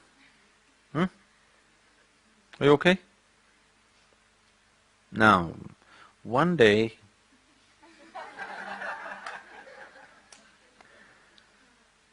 see, these people are laughing. This is not fair. Before I tell them why creation, they're laughing. One day God had nothing to do. So he was playing marbles. One marble fell this way and it became planet Earth. Another marble hit it and shot up and it became sun. Another smaller marble became moon. And many other marbles he lost control and it became whole galaxies. And… shall I continue?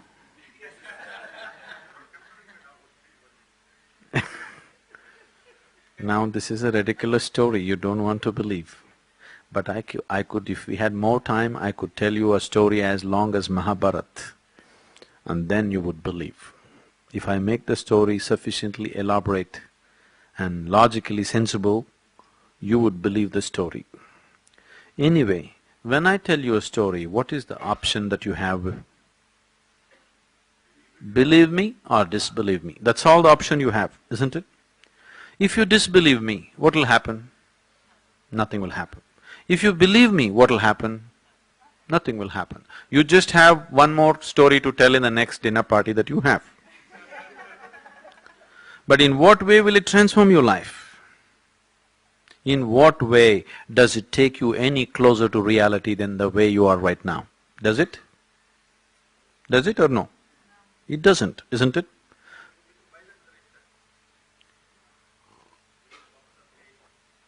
If I tell you stories, you'll become wiser?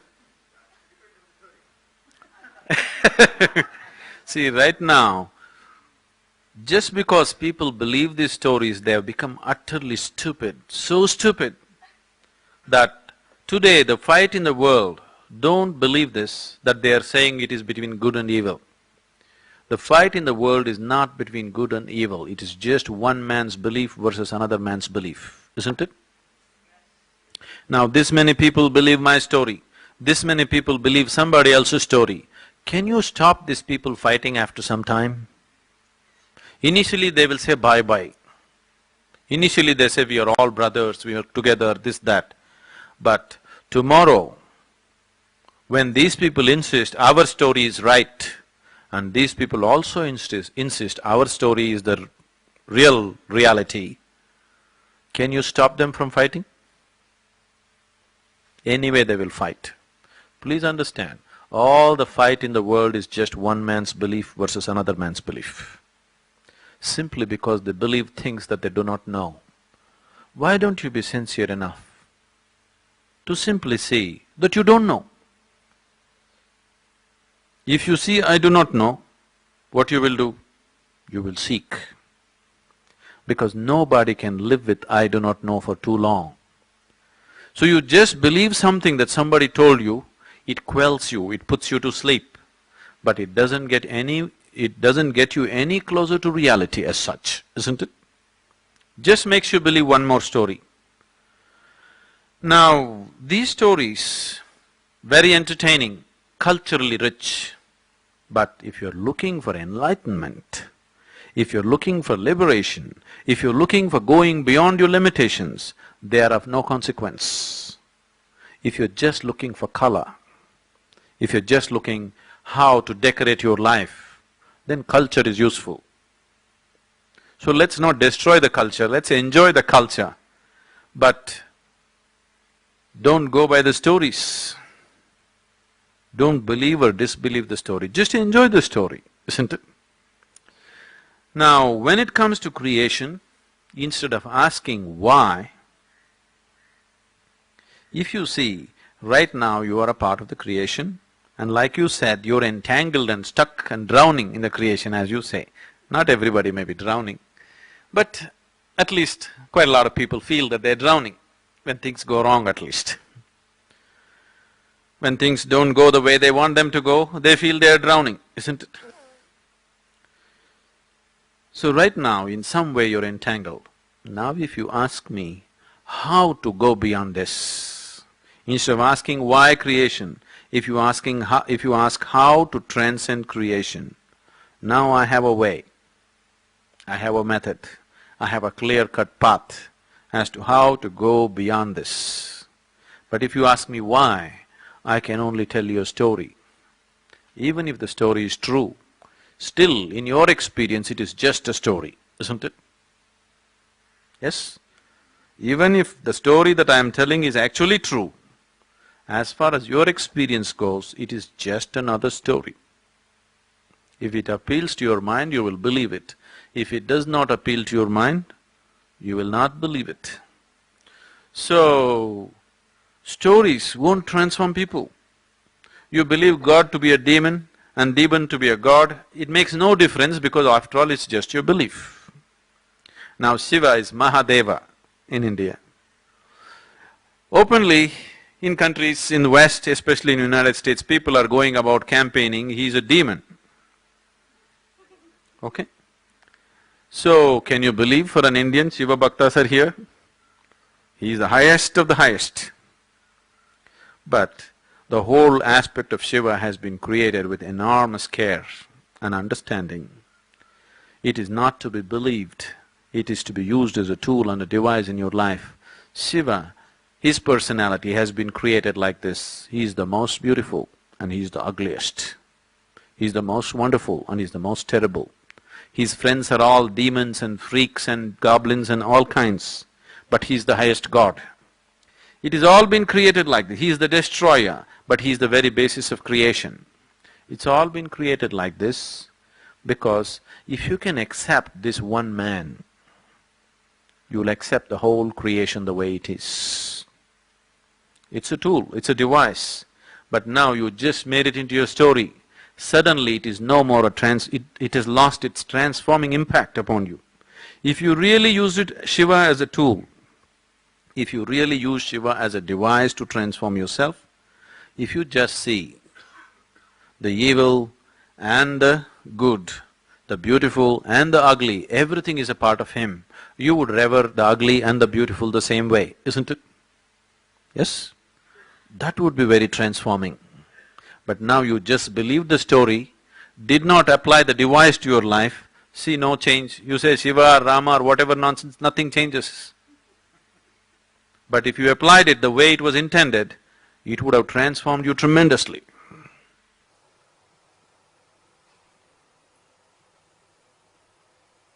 Sadhguru, what do you have to say about rational thinking? If you're truly rational, then it's a wonderful tool for your growth. But you're irrationally rational, then it's a problem. When I say irrationally rational, two people are arguing with each other. Both of them firmly believe that they are being very rational and the other is being very irrational, isn't it? Isn't it so? When you get into arguments, have you seen? You believe you are definitely saying the most rational thing, but the other person also believes that he is saying the most rational thing. So, who is irrational in this? Probably both. It is just that your rationality is coming from your identity, limited identity. Your rationality is not coming from an all-encompassing experience of life. Your rationality is coming from a very limited identity of who you are, what you have identified yourself to be. Now, you are irrational because you have excluded the rest of the world and rationalizing just with your identifications. That's very irrational, isn't it? That is why two rational people can get into a clash. Otherwise, how if I am rational and you are rational, how can there be a clash? It's not possible. But your rationality is coming from your identity, the other person's rationality is coming from his identity. The classic example is always man and woman getting into an argument, as man and woman. When they are together as man and woman, they are constantly getting into arguments. The woman is coming for her identity of her emotions, man is coming from his identity of whatever he thinks he is. And it's an endless argument. Goes on and on and on, never comes to any conclusion. If there is some emotion of love and understanding, somehow it quells and again props up somewhere and again props up somewhere. But it's a never-ending thing. Most of them are wise enough to understand, okay, he's like that, okay, she's like that, somehow let's get along. But in rationality, they are never meeting, isn't it? Because two different identities. So, when your whole rationale is springing from a small identity of who you are, it is irrational, isn't it? Today, as you said, like we are getting away all the dirt from us. Maybe we have a bad person till today. We are trying to become a better person. I didn't say such things.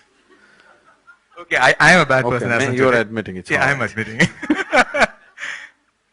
And maybe a week from now, I should be a better person. Mm-hmm. And does this, at the end of my life, decide my next life also? So what happens after death? That's a question. Some things, Ganesh, you will know only by experience. You want to know? It's best you know it only by experience. What happens after death? See, if you want to know what happens after death, do you know what is happening right now with you? Not as a person, as life. Do you know what's happening with you right now? No. So when you do not even know, when you don't have the capability to know life which is kicking within you this moment, where will you get the capability of knowing what will happen after death? So, if you want to know the process of life, this is the moment, isn't it? Now, you must make an effort to turn inward and go deep into yourself, to know the very fundamentals of who you are. If you know this, if you know the basic fundamentals of who you are completely now, Even after this body falls apart, still you know the same thing. But if you do not know it now, the possibility of knowing it then doesn't arise. Because right now you are better equipped. Right now, you still have your intellect and discretion.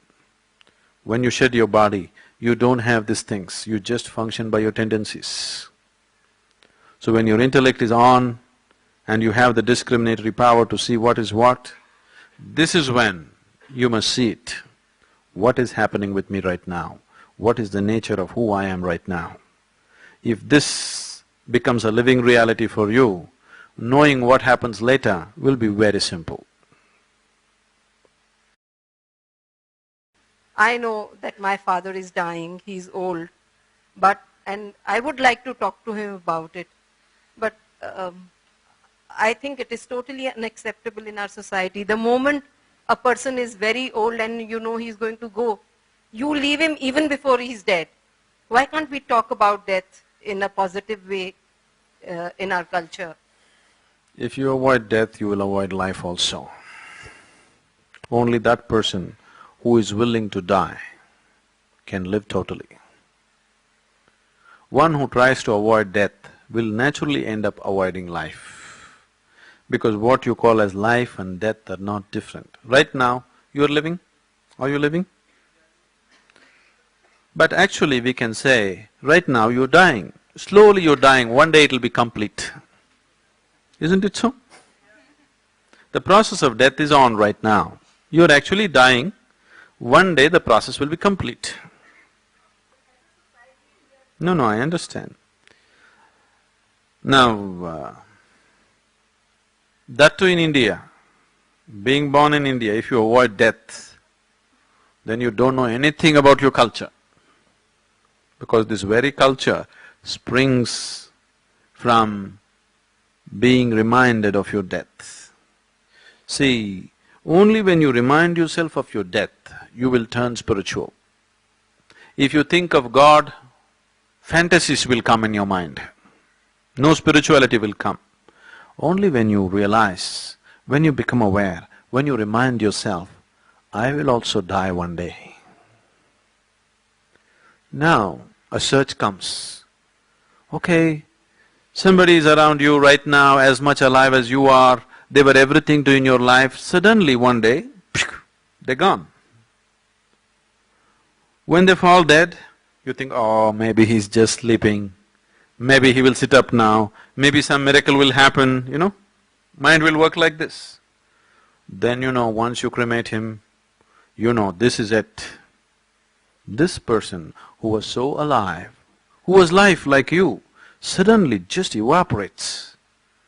And wherever you look, he doesn't seem to be there, gone, just gone.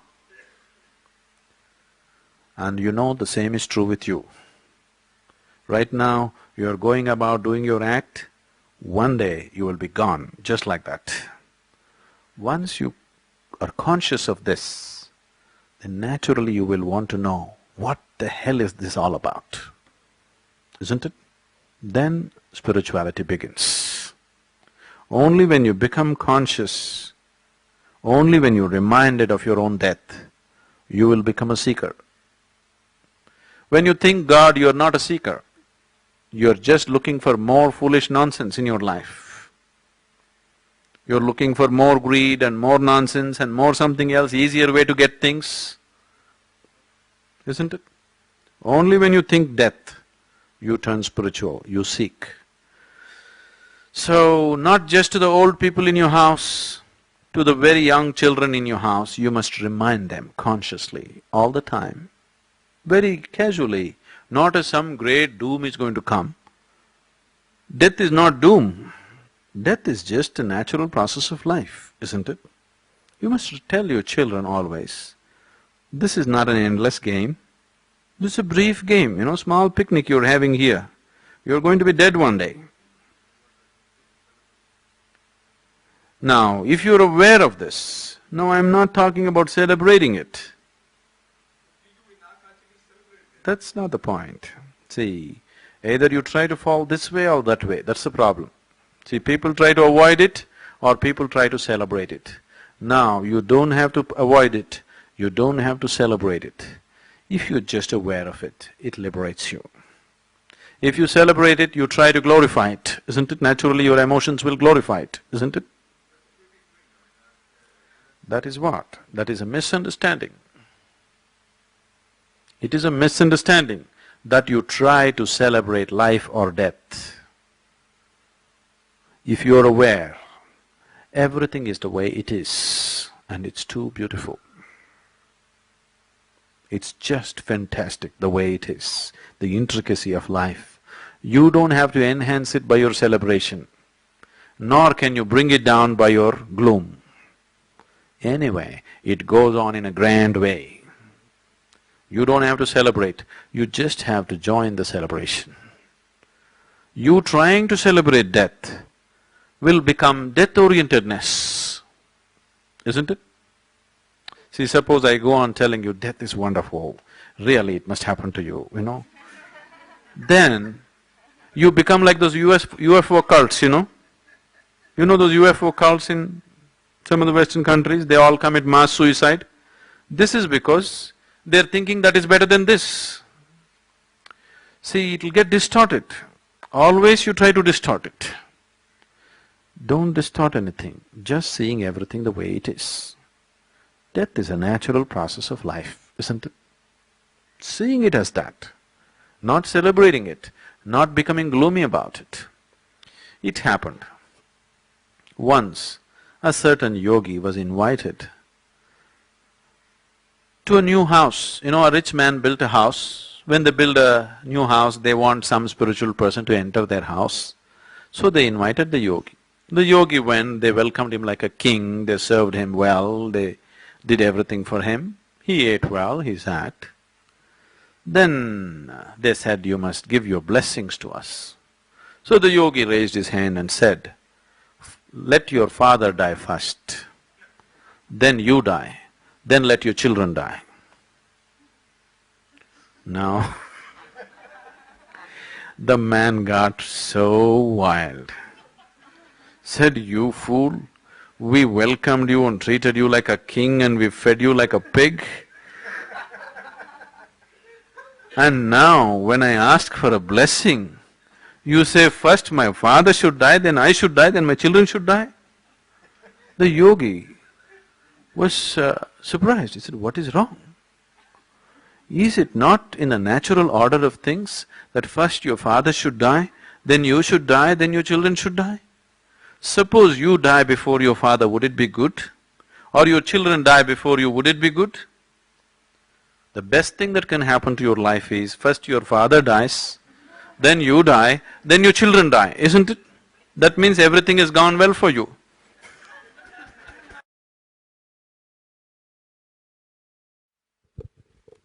Guruji, what is the significance of lingam?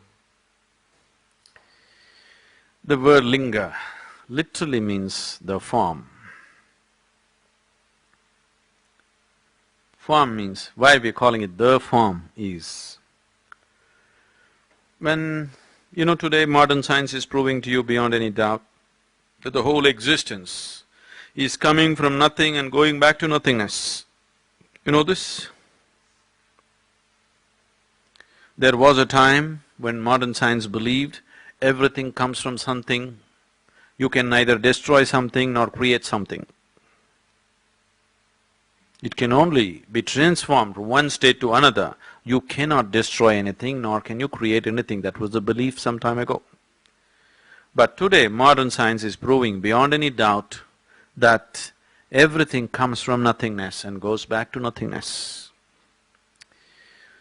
A whole bunch of galaxies sometimes just collapse into themselves and become nothing, you know. There's something called as black holes. Some of them explode into supernovas, but a lot of them just collapse into themselves and become nothing. So there was something and it became nothing. Similarly, there is nothingness and it becomes somethingness. Nothingness is the very basis of all that is something in the creation, please see. Only because there is a vast nothingness, somethingness has happened in the form of tiny galaxies. If you look up in the sky, generally the way your vision is made is, you think it's full of stars, but that's not the reality. The reality is there's a vast empty space, just tiny spots of stars, isn't it? That's a reality. But because of the way your vision is made, because of a visual deception, it makes you feel as if the sky is full of stars.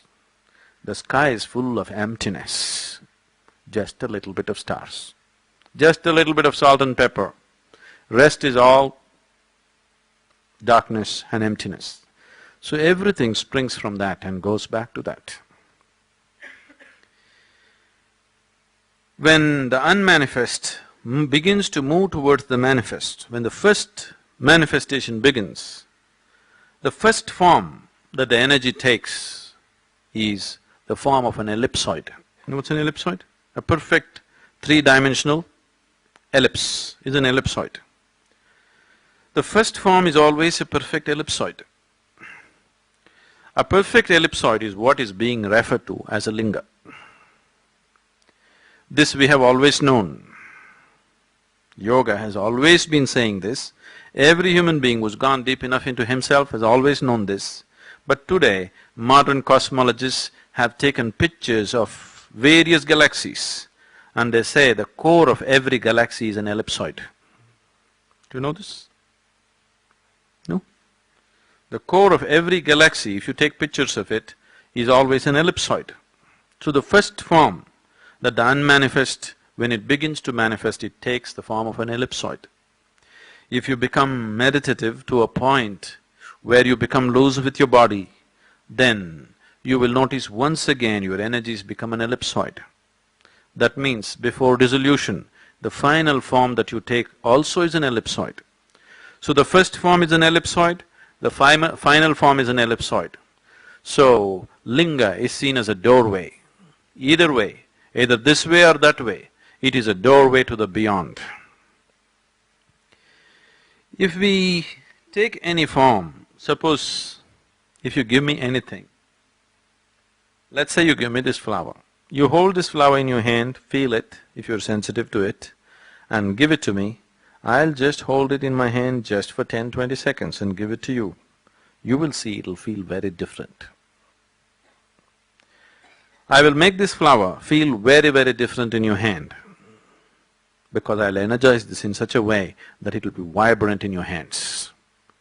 But this flower cannot retain it for too long. After some time, it'll be just a piece of organic material. But if you form a perfect ellipsoid, if you form a linga the way it should be and energize it, it'll be a perennial storehouse of energy. There is a whole science as to how to build a linga, the different dimensions, the different qualities that you can attribute to it. It is just that this science, which is very essential and very fundamental science, has been lost to some extent or to a large extent because the bhakti movement swept the country about 700, 800 years ago. The bhaktas took over temple building.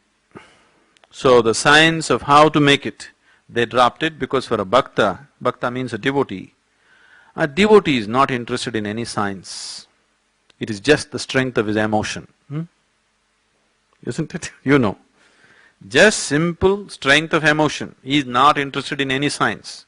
So when devotees started building temples, they started building it whichever way they like. It's their love affair. You know, no rules, no science, no nothing.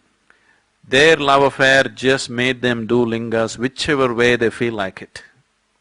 So the science of making it sort of receded.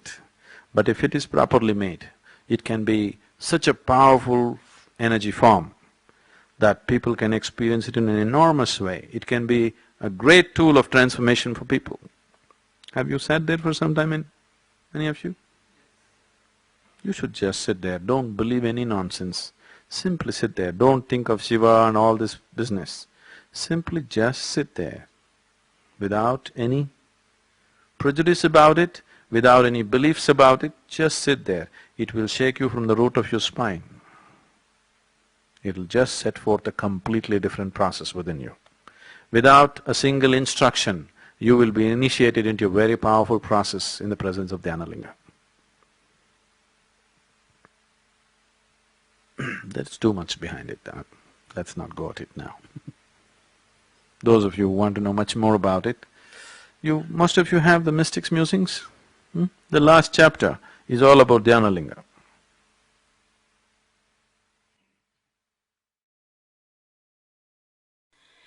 You are my perfect mirror, you show me what I'm not. In the endless pit of what once was me, layer and layer you peel off me. The pain it is, but the joy it brings. So thank you for showing me what I'm not, for showing me what I could